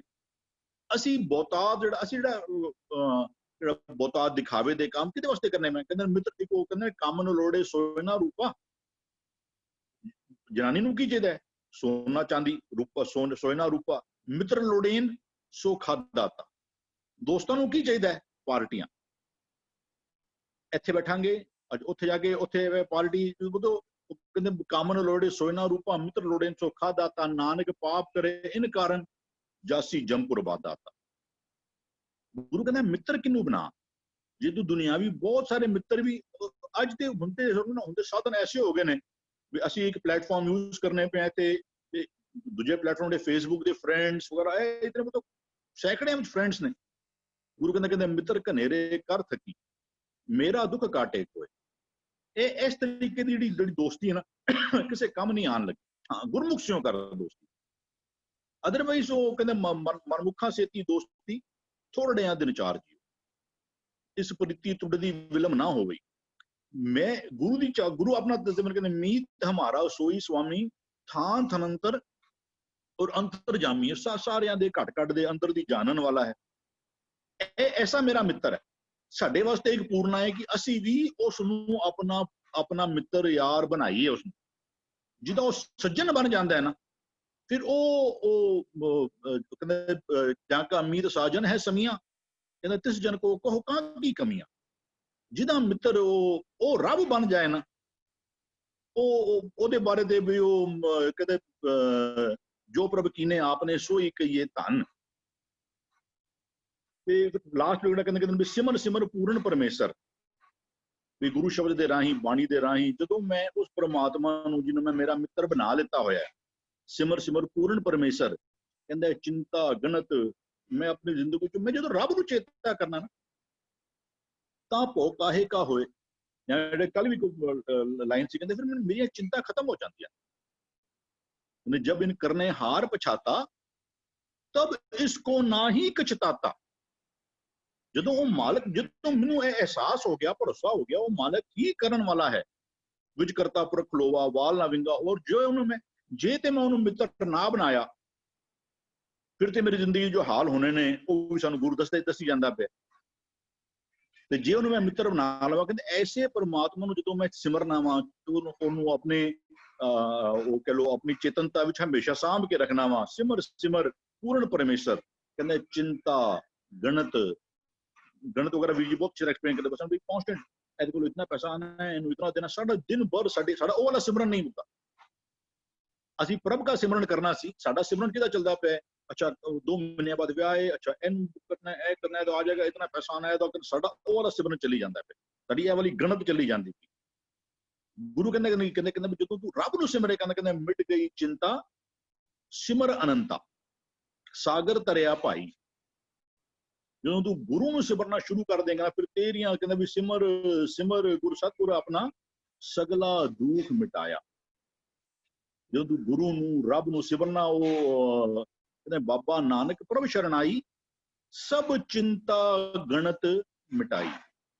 ਪ੍ਰਭੂ ਦੀ ਸ਼ਰਨ ਆ ਜਾਵੇਂ, ਫਿਰ ਤੈਨੂੰ ਕਿਸੇ ਨੂੰ ਹੋਰ ਕੋਈ ਨਾ, ਤੈਨੂੰ ਕੋਈ ਚਿੰਤਾ ਜਿਹੜਾ ਨਾ ਵੀ ਉਹ ਫਿਕਰ ਕਰਨ ਦੀ ਉਹ ਕੋਈ ਲੋੜ ਹੀ ਨਹੀਂ ਵੀ ਉਹਦੀ ਚਿੰਤਾ ਜਿਹੜਾ ਨਾ ਵੀ ਉਹ ਕੱਲ ਕੋਈ ਸ਼ਬਦ ਚ ਕਹਿੰਦਾ ਪ੍ਰਭ ਆਏ ਸ਼ਰਨਾ ਭਉ ਨਹੀਂ ਕਰਨਾ। ਤੂੰ ਪ੍ਰਭ ਦੀ ਸ਼ਰਨ ਆ ਗਿਆ, ਹੁਣ ਕਾਹਦਾ ਡਰ ਹੋਵੇ ਤੈਨੂੰ? ਜੇ ਤੂੰ ਪ੍ਰਭੂ ਦੀ ਸ਼ਰਨ ਆ ਗਿਆ, ਤੇਰੀਆਂ ਚਿੰਤਾਵਾਂ ਫਿਕਰ ਤੋਖਲੇ ਜਿਹੜੇ ਸਾਰੇ ਉਹ ਪ੍ਰਭ ਆਏ ਸ਼ਰਨਾ ਭਉ ਨਹੀਂ ਕਰਨਾ, ਸਾਧ ਸੰਗਤ ਨਿਹਚੋ ਹੈ ਤਰਨਾ। ਤੂੰ ਪ੍ਰਭੂ ਦੀ ਗੁਰੂ ਦੀ ਸ਼ਰਨ ਆ ਗਿਆ ਨਾ, ਹੁਣ ਤੈਨੂੰ ਕੋਈ ਚਿੰਤਾ ਫਿਕਰ ਕਰਨ ਦੀ ਲੋੜ ਨਹੀਂ। ਹਾਂਜੀ ਵਾਹ ਵੀਰ ਜੀ, ਬਹੁਤ ਸੋਹਣੇ ਤਰੀਕੇ ਨਾਲ ਸਮਝਾਣਾ ਕੀਤਾ। ਬਿਲਕੁਲ ਗੁਰੂ ਦੀ ਚਾਲ ਜਿਹੜੀ ਹੈ, ਗੁਰੂ ਸਾਹਿਬ ਜ਼ਿੰਦਗੀ ਜੀਣ ਦਾ ਢੰਗ ਸਿਖਾ ਰਹੇ, ਉਸ ਮੁਤਾਬਕ ਜੀਣਾ ਕਰ ਲਈਏ। ਔਰ ਪ੍ਰਮਾਤਮਾ ਦੀ ਸ਼ਰਨ ਵਿੱਚ ਆ ਕੇ ਭਾਵ ਨਹੀਂ ਕਰਨਾ। ਹਾਂ, ਪ੍ਰਮਾਤਮਾ ਦੀ ਸ਼ਰਨ ਵਿੱਚ ਆ ਜਾਈਏ, ਗੁਰੂ ਦੀ ਸ਼ਰਨ ਵਿੱਚ ਆ ਜਾਈਏ, ਗੁਰੂ ਦੇ ਸ਼ਬਦ ਨੂੰ ਮੰਨ ਲੈਣਾ, ਪੜ੍ਹਨਾ, ਸੁਣਨਾ, ਸਮਝਣਾ, ਬੁਝਣਾ ਗੁਰੂ ਦੀ ਸ਼ਰਨ ਹੈ, ਪ੍ਰਮਾਤਮਾ ਦੀ ਸ਼ਰਨ ਹੈ। ਪ੍ਰਮਾਤਮਾ ਦੀ ਸ਼ਰਨ ਕਿਸ ਤਰ੍ਹਾਂ ਆਉਣਾ ਹੈ? ਅਕਸਰ ਸਾਡੇ ਮਨ ਵਿੱਚ ਹੁੰਦਾ ਕਿ ਪ੍ਰਮਾਤਮਾ ਦਿਸਦਾ ਨਹੀਂ, ਕਿਸ ਤਰ੍ਹਾਂ ਸ਼ਰਨ ਵਿੱਚ ਆਈਏ। ਤੁਸੀਂ ਬੜੀ ਖੂਬਸੂਰਤੀ ਨਾਲ ਸਮਝਾਣਾ ਕੀਤਾ, ਧੰਨਵਾਦ ਆਪ ਜੀ ਦਾ। ਜੀ ਭੂਆ ਜੀ। ਹਾਂਜੀ, मीत हमारा सोई स्वामी थान थनंतर अंतरजामी। पिछले पदों में जेकर देखो तो we are getting very positive answers कि जेरा मन हैगा उसने नाम ਨੂੰ ਸੋਧ ਦਿੱਤਾ ਹੈ, ਉਸ ਇੱਕ ਦੇ ਨਾਲ ਸਾਂਝ ਪਾ ਲਿੱਤੀ ਤੇ ਉਹ ਇੱਕ ਹੈ ਕੌਣ? ਉਹੀ ਸਵਾਮੀ ਹੈ। ਇਸੇ ਨੂੰ ਸੰਬੋਧਨ ਸਵਾਮੀ ਕੀਤਾ ਹੈ ਔਰ ਉਸਨੂੰ ਆਪਣਾ ਮਿੱਤਰ ਬਣਾ ਲਿੱਤਾ ਹੈ। ਪਿੱਛੇ ਵੀ ਕਿਹਾ ਕਿ ਨਾ ਮਾਤਾ ਪਿਤਾ ਬੰਧਕ, ਇਹ ਸਾਰੇ ਜਿਹੜੇ ਰਿਸ਼ਤੇ ਉਸਨੇ ਆਪਣੇ ਉਸ ਇੱਕ ਦੇ ਨਾਲ ਬਣਾ ਲਿੱਤਾ, ਕਿਉਂਕਿ ਉਸਨੇ ਆਪਣੇ ਆਪ ਨੂੰ ਟਿਊਨ ਕਰ ਦਿੱਤਾ ਉਸ ਦੇ ਨਾਲ, ਉਹਦੇ ਗੁਣਾਂ ਦੇ ਨਾਲ, ਉਹਦੇ ਸਿੱਖਿਆ ਦੇ ਨਾਲ, ਉਸਦੇ ਹੁਕਮ ਨੂੰ ਸਮਝ ਕੇ ਉਸ ਮਾਰਗ ਤੇ ਚੱਲ ਪਿਆ। ਤੇ ਨਾਲ ਹੀ ਉਹ ਮਨ ਜਿਹੜਾ ਆਪਣੇ ਅੰਦਰ ਦੇ ਜਿਤਨੇ ਵੀ ਜੀ ਜੰਤ ਹਨ ਉਸਨੂੰ ਵੀ ਇਹ ਆਹਾਰ ਦੇ ਰਿਹਾ। ਜਦੋਂ ਉਹ ਇਹ ਸਿੱਖਿਆ ਉਹਨਾਂ ਨੂੰ ਵੀ ਦਿੰਦਾ ਹੈ, ਉਹਨਾਂ ਨੂੰ ਵੀ ਗੁਣ ਵੰਡਦਾ ਹੈ, ਤੇ ਫਿਰ ਉਹ ਸਵਾਮੀ ਥਾਨ ਥਨਨ ਹਰ ਇੱਕ ਥਾਂ ਦੇ ਵਿੱਚ ਜੋ ਹਰ ਚੀਜ਼ ਜਾਣਦਾ ਹੈ ਉਹਦੇ ਪ੍ਰਗਟਾਵਾ ਹੋ ਜਾਂਦਾ ਹੈ, ਜੀ ਜਨਤਾ ਦੇ ਵਿੱਚ ਵੀ, ਮਨ ਦੇ ਵਿੱਚ ਵੀ। ਔਰ ਫਿਰ ਸਾਰੇ ਇਕੱਤਰ ਹੋ ਕੇ ਉਸ ਇੱਕ ਦੇ ਗੁਣਾਂ ਨੂੰ ਹੀ ਗਾਉਂਦੇ ਨੇ। ਜਿਨ ਉਹਦੇ ਗੁਣਾਂ ਨੂੰ ਗਾਉਂਦੇ ਨੇ, ਉਹਦੇ ਸਿੱਖਿਆ ਦੇ ਉੱਪਰ ਚੱਲਦੇ ਹਨ, ਤੇ ਫਿਰ ਉਹ ਇੱਕ ਜਿਹੜਾ ਵਸਿਆ ਹੋਇਆ ਉਹੀ ਉਹਨਾਂ ਸਾਰੀਆਂ ਚਿੰਤਾ ਨੂੰ ਖਤਮ ਕਰ ਦਿੰਦਾ, ਸਾਰੇ ਵਾਈਸਸ ਨੂੰ ਖਤਮ ਕਰਦਾ ਹੈ। ਕਿਉਂਕਿ this is a fight between the virtues and the vices. Virtues ਕੌਣ ਸੀ? ਦ ਸਵਾਮੀ। ਉਹ ਇੱਕ ਸੀ ਜਿਹੜਾ ਮਨ ਵਿੱਚ ਆ ਕੇ ਸਭ ਜੀ ਜਨਤਾ ਵਿੱਚ ਆ ਕੇ ਬੈਠ ਗਿਆ, ਔਰ ਇਹੀ ਵਾਈਸਸ ਜੋ ਇੱਕ ਹੈ ਉਹੀ ਸਾਰੇ ਚਿੰਤਾ ਖਤਮ ਕਰਦੇ ਹੈ। ਹੀ ਫਾਈਟਸ ਅਗੇਂਸਟ ਦ ਵਾਈਸਸ। ਹਾਂਜੀ, ਧੰਨਵਾਦ ਭੂਆ ਜੀ। ਬਿਲਕੁਲ ਆਪ ਜੀ ਨੇ ਪਿਛਲੇ ਪਦਿਆਂ ਦਾ ਵੀ ਧਿਆਨ ਦਿਵਾਇਆ। ਅਸੀਂ ਆਰੰਭਤਾ ਹੀ ਦੇਖੀਏ ਨਾ, ਕਲਾ ਉਪਾਏ ਧਰੀ ਜਿਨ ਧਰਨਾ, ਗਗਨ ਰਹਾਇਆ ਹੁਕਮੇ ਚੜਨਾ। ਪ੍ਰਮਾਤਮਾ ਦੇ ਬੇਅੰਤ ਗੁਣਾਂ ਦਾ, ਸਮਰੱਥਾ ਦਾ ਪ੍ਰਮਾਤਮਾ ਦੇ ਗੁਰੂ ਸਾਹਿਬ ਨੇ ਆਰੰਭਤਾ ਵਿੱਚ, ਇਸ ਸੋਲੇ ਦੇ ਆਰੰਭਤਾ ਵਿੱਚ ਹੀ ਉਸ ਪ੍ਰਮਾਤਮਾ ਦੀ ਸਮਰੱਥਾ ਬਾਰੇ ਦੱਸ ਕੇ ਸਾਨੂੰ ਅੱਗੇ ਤੋਰਨਾ ਕੀਤਾ। ਹੁਣ ਕਹਿ ਰਹੇ ਨੀਤ ਹਮਾਰਾ ਸੋਈ ਸਵਾਮੀ, ਉਸ ਨੂੰ ਮੈਂ ਮਿੱਤਰ ਬਣਾਇਆ, ਔਰ ਇਸਦੀ ਸਮਰੱਥਾ ਕਿੰਨੀ ਹੈ ਉਸ ਬਾਬਤ ਜਿਹੜਾ ਬਹੁਤ ਸੋਹਣੇ ਤਰੀਕੇ ਦੇ ਨਾਲ ਆਪ ਜੀ ਨੇ ਖੋਲਣਾ ਕੀਤਾ। ਧੰਨਵਾਦ ਆਪ ਜੀ ਦਾ। ਹਰ ਕਾ ਨਾਮ ਕੋਟ ਲਖ ਬਾਹਾਂ, ਹਰ ਜਸ ਕੀਰਤਨ ਧਨ ਤਾਹਾ। ज्ञान खड़ग कर कृपा दीना हमारे ताई है हर का नाम कोट लख बाह कहंदे ने हरि दा नाम ਕਰੋੜਾਂ ਹੀ ਲੱਖਾਂ ਹੀ ਬਾਹਾਂ ਹੈ ਬਾਹਾਂ ਤੋਂ ਭਾਵ ਬਾਹਾਂ ਅਸੀਂ ਮਿੱਤਰ ਬਣਾਉਂਦੇ ਹਾਂ ਕਿ ਇਹ ਮੇਰੀ ਬਾਂਹ ਵੇ ਅਕਸਰ ਇਸਤੇਮਾਲ ਕੀਤਾ ਜਾਂਦਾ ਹੈ ਜਦੋਂ ਜ਼ਰੂਰਤ ਪਏਗੀ ਮੇਰੇ ਨਾਲ ਖਲੋਣਗੇ ਇਹ ਬਾਹਾਂ ਮੇਰੀਆਂ ਕੰਮ ਆਉਣਗੀਆਂ ਗੁਰੂ ਸਾਹਿਬ ਸਮਝਾ ਰਹੇ ਹਨ ਕਾ ਨਾਮ ਕੋਟ ਲੱਖ ਬਾਹਾਂ ਇੱਕ ਦੋ ਬਾਹਾਂ ਨਹੀਂ ਕੋਟ ਕਰੋੜਾਂ ਹੀ ਲੱਖਾਂ ਹੀ ਬਾਹਾਂ ਜਿਸ ਤਰ੍ਹਾਂ ਅਸੀਂ ਸੰਸਾਰਿਕ ਤੌਰ ਤੇ ਸਮਝੀਏ ਜਿਸ ਤਰ੍ਹਾਂ ਸਾਡੇ ਮਿੱਤਰ ਸੰਸਾਰੀ ਤੌਰ ਤੇ ਮਿੱਤਰ ਜ਼ਰੂਰਤ ਪੈਣ ਤੇ ਨਾਲ ਆ ਕੇ ਖਲੋਂਦੇ ਹਨ ਗੁਰੂ ਸਾਹਿਬ ਸਮਝਾਣਾ ਕਰ ਰਹੇ ਹਨ ਕਿ ਹਰੀ ਦਾ ਨਾਮ ਜਿਹੜਾ ਹੈ ਕੋਟ ਲੱਖ ਬਾਹਾਂ ਵਿਕਾਰਾਂ ਤੋਂ ਟਾਕਰਾ ਕਰਨ ਲਈ ਮਾਨੋ ਸਾਡੇ ਮਨ ਦੇ ਵਿੱਚ ਕਰੋੜਾਂ ਲੱਖਾਂ ਬਾਹਾਂ ਹਨ ਪਾਓ ਉਸ ਦੇ ਟਾਕਰੇ ਲਈ ਵਿਕਾਰਾਂ ਦੇ ਟਾਕਰੇ ਦੇ ਲਈ ਹਰੀ ਦਾ ਨਾਮ ਜਿਹੜਾ ਹੈ ਉਹ ਇੱਕ ਬਹੁਤ ਮਜ਼ਬੂਤ ਕੜੀ ਹੈ ਜਿਹੜੀ ਵਿਕਾਰਾਂ ਨੂੰ ਜਿਹੜੀ ਹੈ ਦੌੜਾ ਕੇ ਭਜਾ ਦਿੰਦੀ ਹੈ ਹਰ ਜਸ ਕੀਰਤਨ ਸੰਗ ਧਨ ਤਾਹਾ ਕਹਿੰਦੇ ਨੇ ਹਰੀ ਦਾ ਜਸ ਗਾਉਣਾ ਹਰੀ ਦੀ ਕੀਰਤਨ ਕਰਨਾ ਸੰਗ ਧਨ ਤਾਹਾ ਧਨ ਮਤਲਬ ਦੌਲਤ ਕਹਿ ਲਈਏ ਤਾਹਾ ਤੋਂ ਭਾਵ ਉਸ ਦੇ ਕਹਿੰਦੇ ਜੋ ਹਰੀ ਦੇ ਨਾਮ ਨਾਲ ਜੁੜਨਾ ਕਰਦਾ ਹੈ ਹਰੀ ਦੇ ਨਾਮ ਨੂੰ ਹਿਰਦੇ ਵਿੱਚ ਵਸਾਉਂਦਾ ਹੈ ਹਰੀ ਦੇ ਗੀਤ ਗਾਉਂਦਾ ਹੈ ਹਰ ਜਸ ਕੀਰਤਨ ਸੰਗ ਧਨ ਤਾਹਾ ਇਹ ਧਨ ਉਹਦੇ ਨਾਲ ਰਹਿੰਦਾ ਹੈ ਦੁਨਿਆਵੀ ਤੌਰ ਤੇ ਧਨ ਦੌਲਤ ਦੀ ਅਸੀਂ ਕੀਮਤ ਜਾਣਦੇ ਹਾਂ ਪਰ ਆਤਮਿਕ ਜੀਵਨ ਦੇ ਲਈ ਕੀ ਧਨ ਹੈ ਉਹ ਸਾਨੂੰ ਨਹੀਂ ਪਤਾ ਦੁਨਿਆਵੀ ਧਨ ਦੌਲਤ ਦੇ ਲਈ ਆਤਮਿਕ ਧਨ ਦੌਲਤ ਅਸੀਂ ਗਵਾਈ ਜਾਂਦੇ ਆ ਸਾਨੂੰ ਨਹੀਂ ਪਤਾ ਲੱਗਦਾ ਦੁਨਿਆਵੀ ਧਨ ਦੌਲਤ ਸ਼ਾਇਦ ਅਸੀਂ ਇਕੱਠੀ ਕਰ ਲੈਂਦੇ ਆ ਦੁਨੀਆ ਦੇ ਦਿਖਾਵੇ ਲਈ ਅਸੀਂ ਕਾਮਯਾਬ ਹੋ ਜਾਂਦੇ ਆ ਮਹਿਲ ਮਾੜੀਆਂ ਬਣਾ ਲੈਂਦੇ ਆ ਪਰ ਆਤਮਿਕ ਤੌਰ ਤੇ ਅਸੀਂ ਗਰੀਬ ਹੋਈ ਜਾਂਦੇ ਆ ਔਰ ਅਸੀਂ ਤਕਲੀਫਾਂ ਵਿੱਚ ਤੇ ਦੁੱਖਾਂ ਵਿੱਚ ਆਈ ਜਾਂਦੇ ਆ ਗੁਰੂ ਸਾਹਿਬ ਕਹਿ ਰਹੇ ਨੇ ਹਰੀ ਦਾ ਨਾਮ ਵਿਕਾਰਾਂ ਦੇ ਟਾਕਰੇ ਦੇ ਲਈ ਕਰੋੜਾਂ ਲੱਖਾਂ ਬਾਹਾਂ ਦੇ ਸਮਾਨ ਹੈ ਹਰੀ ਦਾ ਨਾਮ ਜਿਹੜਾ ਹੈ ਹਰੀ ਦਾ ਜਸ ਜਿਹੜਾ ਹੈ ਕੀਰਤਨ ਜਿਹੜਾ ਹੈ ਉਹ ਬਹੁਤ ਹੀ ਮਨ ਦੇ ਵਿੱਚ ਅਮੀਰੀ ਪੈਦਾ ਕਰ ਦਿੰਦਾ ਹੈ ਗਿਆਨ ਖੜਕ ਕਰ ਕਿਰਪਾ ਦੀਨਾ ਹੁਣ ਦੇਖੋ ਗਿਆਨ ਨੂੰ ਖੜਕ ਕਹਿ ਰਹੇ ਨੇ ਖੜਕ ਤੋਂ ਭਾਵ ਹੁੰਦਾ ਤਲਵਾਰ ਕਹਿ ਲਈਏ ਅਸੀਂ ਇੱਥੇ ਗੁਰੂ ਸਾਹਿਬ ਕਹਿ ਰਹੇ ਨੇ ਗਿਆਨ ਖੜਕ ਕਰ ਕਿਰਪਾ ਦੀਨਾ ਗਿਆਨ ਦੇਖੋ ਖੜਕ ਵੀ ਆ ਰਹੀ ਹੈ ਤੇ ਕਿਰਪਾ ਵੀ ਆ ਰਿਹਾ ਗੁਰੂ ਸਾਹਿਬ ਜਦੋਂ ਸਿੱਖ ਨੂੰ ਤਲਵਾਰ ਦਿੰਦੇ ਹਨ ਨਾ ਤੇ ਉਹਨੂੰ ਤਲਵਾਰ ਨਹੀਂ ਕਹਿੰਦੇ ਕਿਰਪਾਨ ਕਹਿੰਦੇ ਨੇ ਕਿਰਪਾ ਜਮਾ ਆਨ ਕਿਰਪਾਨ ਕਿਉਂਕਿ ਕਿਰਪਾਨ ਤਲਵਾਰ ਦੇਣ ਤੋਂ ਪਹਿਲਾਂ ਸਮਝ ਦਿੰਦੇ ਹਨ ਕਿ ਇਸ ਤਲਵਾਰ ਦਾ ਇਸਤੇਮਾਲ ਹੈ ਤੇਰੇ ਉੱਤੇ ਕਿਰਪਾ ਕੀਤੀ ਗਈ ਹੈ ਦੁਨਿਆਵੀ ਸੰਸਾਰੀ ਤੌਰ ਤੇ ਸਮਝੀਏ ਤੇ ਇਸ ਦਾ ਕਿਉਂਕਿ ਤਲਵਾਰ ਤੇ ਇੱਕ ਜ਼ਾਲਮ ਦੇ ਹੱਥ ਵਿੱਚ ਵੀ ਹੁੰਦੀ ਹੈ ਉਹ ਧੱਕੇ ਦੇ ਨਾਲ ਦੁਨੀਆ ਦੀ ਧਨ ਦੌਲਤ ਆਬਰੂ ਲੁੱਟ ਲੈਂਦਾ ਉਸ ਤਲਵਾਰ ਉਸ ਤਾਕਤ ਦੇ ਜ਼ੋਰ ਤੇ ਔਰ ਇੱਥੇ ਗੁਰੂ ਸਾਹਿਬ ਕਿਰਪਾਨ ਦੇ ਰਹੇ ਹੈਗੇ ਕਿਰਪਾ ਆਨ ਕਿਰਪਾ ਹੋਈ ਹੈ ਤੇਰੇ ਉੱਤੇ ਸਮਝ ਦੇ ਅਧੀਨਗੀ ਵਿੱਚ ਕਿਰਪਾਨ ਸਮਝ ਦੀ ਅਧੀਨਗੀ ਦੇ ਵਿਚਕਾਰ ਕਿਰਪਾਨ ਜਿਹੜੀ ਪ੍ਰਾਪਤ ਹੋਈ ਹੈ ਉਸ ਦੇ ਇਸਤੇਮਾਲ ਦੀ ਵੀ ਸਮਝ ਨਾਲ ਦਿੱਤੀ ਹੈ ਇੱਥੇ ਗਿਆਨ ਨੂੰ ਖੜਕ ਕਹਿ ਰਹੇ ਗਿਆਨ ਸਮਝ ਗੁਰੂ ਦਾ ਸ਼ਬਦ ਗੁਰੂ ਦਾ ਗਿਆਨ ਖੜਕ ਕਰ ਕਿਰਪਾ ਦੀਨਾ ਕਿਰਪਾ ਕਰਕੇ ਗੁਰੂ ਨੇ ਜਿਸ ਨੂੰ ਗਿਆਨ ਦੀ ਖੜਕ ਦੇ ਦਿੱਤੀ ਅਸੀਂ ਧਿਆਨ ਦਈਏ ਨਾ ਬਾਹਰਲੀ ਕਿਰਪਾਨ ਦੇ ਨਾਲ ਅਸੀਂ ਅੰਦਰ ਦੇ ਵਿਕਾਰਾਂ ਨੂੰ ਨਹੀਂ ਹਰਾ ਸਕਦੇ ਬਾਹਰਲੀ ਕਿਰਪਾਨ ਦੇ ਨਾਲ ਦੁਨਿਆਵੀ ਤੌਰ ਤੇ ਆਏ ਵੈਰੀਆਂ ਨੂੰ ਅਸੀਂ ਰੋਕ ਸਕਦੇ ਆ ਉਹਨਾਂ ਨੂੰ ਅਸੀਂ ਦੌੜਾ ਸਕਦੇ ਆ ਪਰ ਅੰਦਰ ਉਹ ਕਿਰਪਾਨ ਨੇ ਅੰਦਰ ਉਸ ਕਿਰਪਾਨ ਨੇ ਸਾਡੇ ਵਿਕਾਰਾਂ ਦਾ ਘਾਤ ਨਹੀਂ ਕਰ ਪਾਣਾ ਅੰਦਰ ਦਾ ਘਾਤ ਕਰਨ ਦੇ ਲਈ ਅੰਦਰ ਵਿਕਾਰਾਂ ਦਾ ਘਾਤ ਕਰਨ ਦੇ ਲਈ ਗਿਆਨ ਖੜਕ ਕਰ ਕਿਰਪਾ ਦੀਨਾ ਗੁਰੂ ਨੇ ਬਖਸ਼ਿਸ਼ ਕਰਕੇ ਗਿਆਨ ਦੀ ਖੜਕ ਦਿੱਤੀ ਹੈ ਕਿਰਪਾ ਕਰਕੇ ਗੁਰੂ ਸਾਹਿਬ ਨੇ ਗਿਆਨ ਦੀ ਕਿਰਪਾਨ ਦਿੱਤੀ ਹੈ ਖੜਕ ਦਿੱਤੀ ਹੈ ਉਸ ਕਿਰਪਾਨ ਦੇ ਰਾਹੀਂ ਕੀ ਹੋਇਆ ਕੀ ਕੀਤਾ ਉਸ ਗਿਆਨ ਦੀ ਖੜਕ ਨੇ ਦੂਤ ਮਾਰੇ ਕਰ ਧਾਈਏ ਵਿਕਾਰਾਂ ਦੇ ਦੂਤਾਂ ਨੂੰ ਮਾਰ ਦਿੰਦੀ ਏ। ਕਰ ਧਾਈ ਏ, ਧਾਈ ਤੋਂ ਕੀ ਪਾਵੇ? ਜਦੋਂ ਹਮਲਾਵਰ ਕਿਸੇ ਤੇ ਹਮਲਾ ਬੋਲਦਾ ਨਾ ਤੇ ਦੌੜ ਕੇ ਹੱਲਾ ਮਾਰ ਕੇ ਬੋਲਦਾ ਦੌੜ ਕੇ ਜ਼ੋਰ ਦੇ ਨਾਲ ਹੱਲੇ ਦੇ ਨਾਲ ਬੋਲਦਾ ਕਿ ਜਿਸ ਦੇ ਨਾਲ ਉਹਨੂੰ ਦੌੜਾ ਦਈਏ, ਉਹਨੂੰ ਮਾਰ ਕੇ ਭਜਾ ਦਈਏ। ਤੇ ਗੁਰੂ ਸਾਹਿਬ ਨੇ ਗਿਆਨ ਦੀ ਖੜਕ ਦਿੱਤੀ ਹੈ। ਗਿਆਨ ਦੀ ਖੜਕ ਨੇ ਅੰਦਰੋਂ ਵਿਕਾਰਾਂ ਦੀ ਫੌਜ ਨੂੰ ਗਿਆਨ ਖੜਕ ਕਰ ਕਿਰਪਾ ਦੀਨਾ ਦੂਤ ਮਾਰੇ ਧਾਈ ਹੈ। ਕਹਿੰਦੇ ਨੇ ਦੂਤਾਂ ਨੂੰ ਮਾਰ ਦਿੱਤਾ ਹੈ ਹੱਲਾ ਬੋਲ ਕੇ। ਗਿਆਨ ਨੇ ਹੁਣ ਵਿਕਾਰਾਂ ਨੂੰ ਅੰਦਰੋਂ ਭਜਾ ਦਿੱਤਾ ਹੈ, ਜਿਹਨੂੰ ਵਾਈਸਿਸ ਵੀ ਭੂਆ ਜੀ ਵਾਈਸਿਸ ਕਹਿ ਕੇ ਸਮਝਾਉਂਦੇ ਹਨ। ਅੰਦਰ ਦੀ ਮੈਲ ਕਹਿ ਲਈਏ, ਅੰਦਰ ਦੇ ਵਿਕਾਰ ਕਹਿ ਲਈਏ, ਅੰਦਰ ਦੀ ਗੰਦਗੀ ਕਹਿ ਲਈਏ, ਜਿਸ ਤੋਂ ਉਤਪੰਨ ਹੋਈਆਂ ਨਿੰਦਿਆ, ਚੁਗਲੀ, ਝੂਠ, ਲਾਲਚ, ਮੋਹ ਇਤਿਆਦि ਕਈ ਸਾਡੇ ਅੰਦਰ ਗੰਦਗੀ ਪੈਦਾ ਹੁੰਦੀ ਰਹਿੰਦੀ ਹੈ।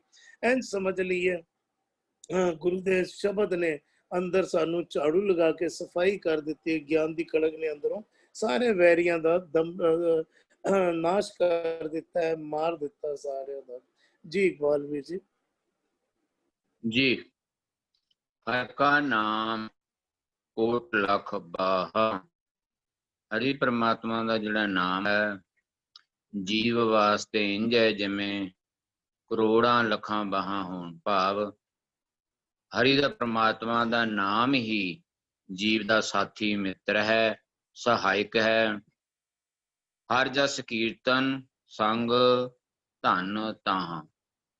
ਜਿੱਥੇ ਹਰੀ ਪ੍ਰਮਾਤਮਾ ਦਾ ਕੀਰਤਨ ਹੈ, ਹਰੀ ਪ੍ਰਮਾਤਮਾ ਦਾ ਨਾਮ, ਉੱਥੇ ਹੀ ਹਰੀ ਪ੍ਰਮਾਤਮਾ ਦੀ ਕੀਰਤੀ ਹੈ। ਜੈ ਕਰ ਕੀਰਤਾ ਕਰਤੇ ਕਹੇ ਵਿਚਾਰੋ। ਹਰੀ ਪ੍ਰਮਾਤਮਾ ਦਾ ਨਾਮ ਜਿਸ ਹਿਰਦੇ ਘਰ ਵਿੱਚ ਵਸਦਾ ਹੈ, ਉਸ ਵਿੱਚ ਹੀ ਹਰੀ ਪ੍ਰਮਾਤਮਾ ਦਾ ਜਸ ਕੀਰਤਨ ਕੀਰਤੀ ਹੁੰਦੀ ਹੈ। ਸੰਗ ਧਨ ਤਾਹਾਂ।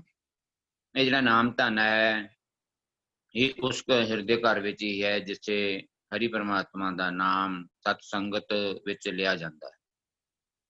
ਹਰ ਜਸ ਕੀਰਤਨ ਤੇ ਹਰੀ ਪ੍ਰਮਾਤਮਾ ਦਾ ਜਸ ਤੇ ਕੀਰਤੀ ਸੰਗ ਧਨ, ਨਾਮ ਦੇ ਗੁਣਾਂ ਦਾ ਧਨ ਜਿਹੜਾ ਹੈਗਾ ਉਹ ਉਸ ਤਾਹਾਂ ਉਸ ਹਿਰਦੇ ਘਰ ਦੇ ਵਿੱਚ ਜਿੱਥੇ ਜਾਏ ਬਹਿ ਮੇਰਾ ਸਤਿਗੁਰੂ ਸੋ ਥਾਨ ਸੁਹਾਵਾ। ਉਹ ਹਿਰਦਾ ਘਰ ਜਿਹੜਾ ਹੈਗਾ ਉਹ ਗੁਣਾਂ ਭਰਪੂਰ ਰਹਿੰਦਾ ਹੈ, ਜਿੱਥੇ ਹਰੀ ਪ੍ਰਮਾਤਮਾ ਦਾ ਨਾਮ ਦਾ ਵਾਸਾ ਹੁੰਦਾ। ਗਿਆਨ ਖੜ ਕਰ ਕਿਰਪਾ ਦੀਨਾ। ਪ੍ਰਭੂ ਪ੍ਰਮਾਤਮਾ ਸਤਿਗੁਰੂ ਜਿਹੜਾ ਹੈ ਵਿਕਾਰਾਂ ਨੂੰ ਕੱਟਣ ਵਾਸਤੇ ਜਿਹੜੀ ਗਿਆਨ ਦੀ ਖੜਗ ਹੈ, ਤਲਵਾਰ ਹੈ, ਉਹ ਗੁਰੂ ਦੀ ਕਿਰਪਾ ਨਾਲ ਕਰ ਕਿਰਪਾ ਦੀਨਾ। ਜਦੋਂ ਕਰ ਮਿਹਰਮਤ ਸਾਈਂ, ਇਹ ਮੇਰੇ ਸਾਈਂ ਮੇਰੇ ਤੇ ਮਿਹਰ ਕਰ, ਦਇਆ ਕਰ, ਤਰਸ ਕਰ, ਮੈਨੂੰ ਨਾਮ ਦੀ ਦਾਤ ਦਿਓ। ਜਦੋਂ ਪ੍ਰਮਾਤਮਾ ਕਰ ਕਿਰਪਾ ਦੀਨਾ ਨਾਮ ਦੀ ਦਾਤ ਮਿਹਰ ਦੀ ਮਿਹਰਾਮਤ ਹੋ ਕੇ ਦਿੰਦਾ ਹੈ ਤੇ ਜੀਵ ਜਿਹੜਾ ਹੈਗਾ ਉਹ ਵਿਕਾਰਾਂ ਨੂੰ ਗਿਆਨ ਦੀ ਖੜਕ ਦੇ ਨਾਲ ਮਾਰ ਦਿੰਦਾ ਹੈ, ਟੋਟੇ ਟੋਟੇ ਕਰ ਦਿੰਦਾ ਹੈ, ਕੱਟ ਦਿੰਦਾ ਹੈ। ਦੂਤ ਮਾਰੇ ਕਰ ਧਾਈ ਹੈ।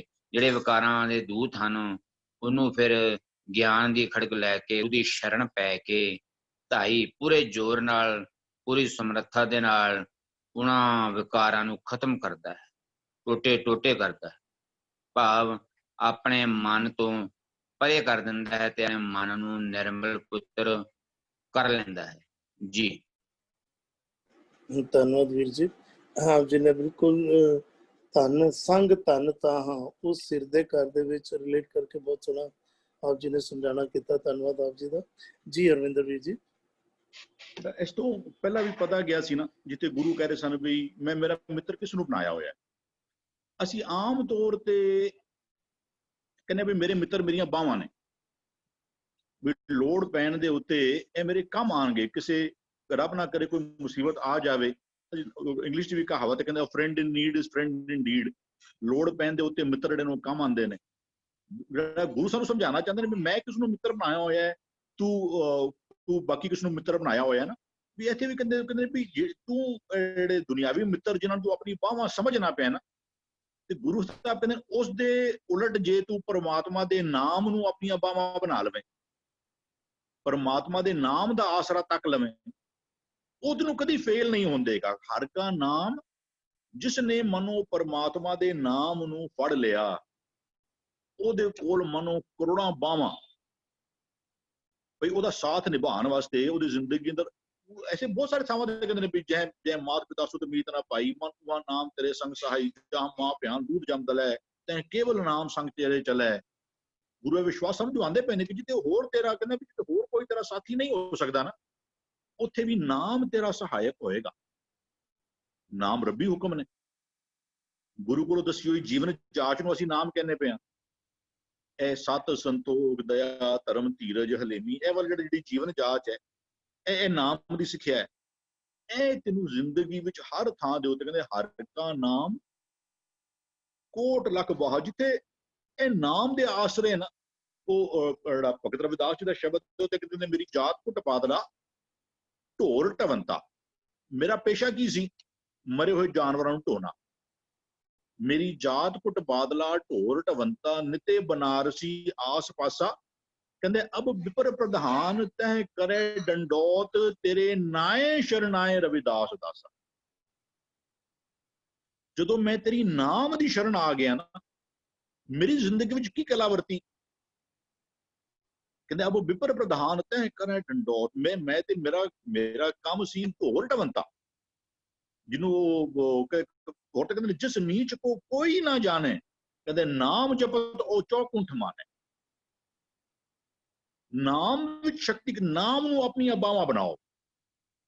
ਤਾਂ ਗੁਰੂ ਕਹਿੰਦਾ ਜਿਹੜੇ ਮਿੱਤਰ ਬਹੁਤ ਕਰਕੇ ਬੈਠਿਆ ਹੋਏ ਹੈ ਤੈਨੂੰ ਲੱਗਦਾ ਹੈ ਕਿ ਨਹੀਂ ਇਹ ਸਾਰੇ ਮਿੱਤਰ ਮੇਰੇ ਕਿਸੇ ਨਾ ਕਿਸੇ ਮੇਰੇ ਦੁੱਖ ਸੁੱਖ ਵੇਲੇ ਮੇਰੇ ਕੰਮ ਆਣ ਗਏ ਮੇਰੀਆਂ ਬਾਹਾਂ ਨੇ।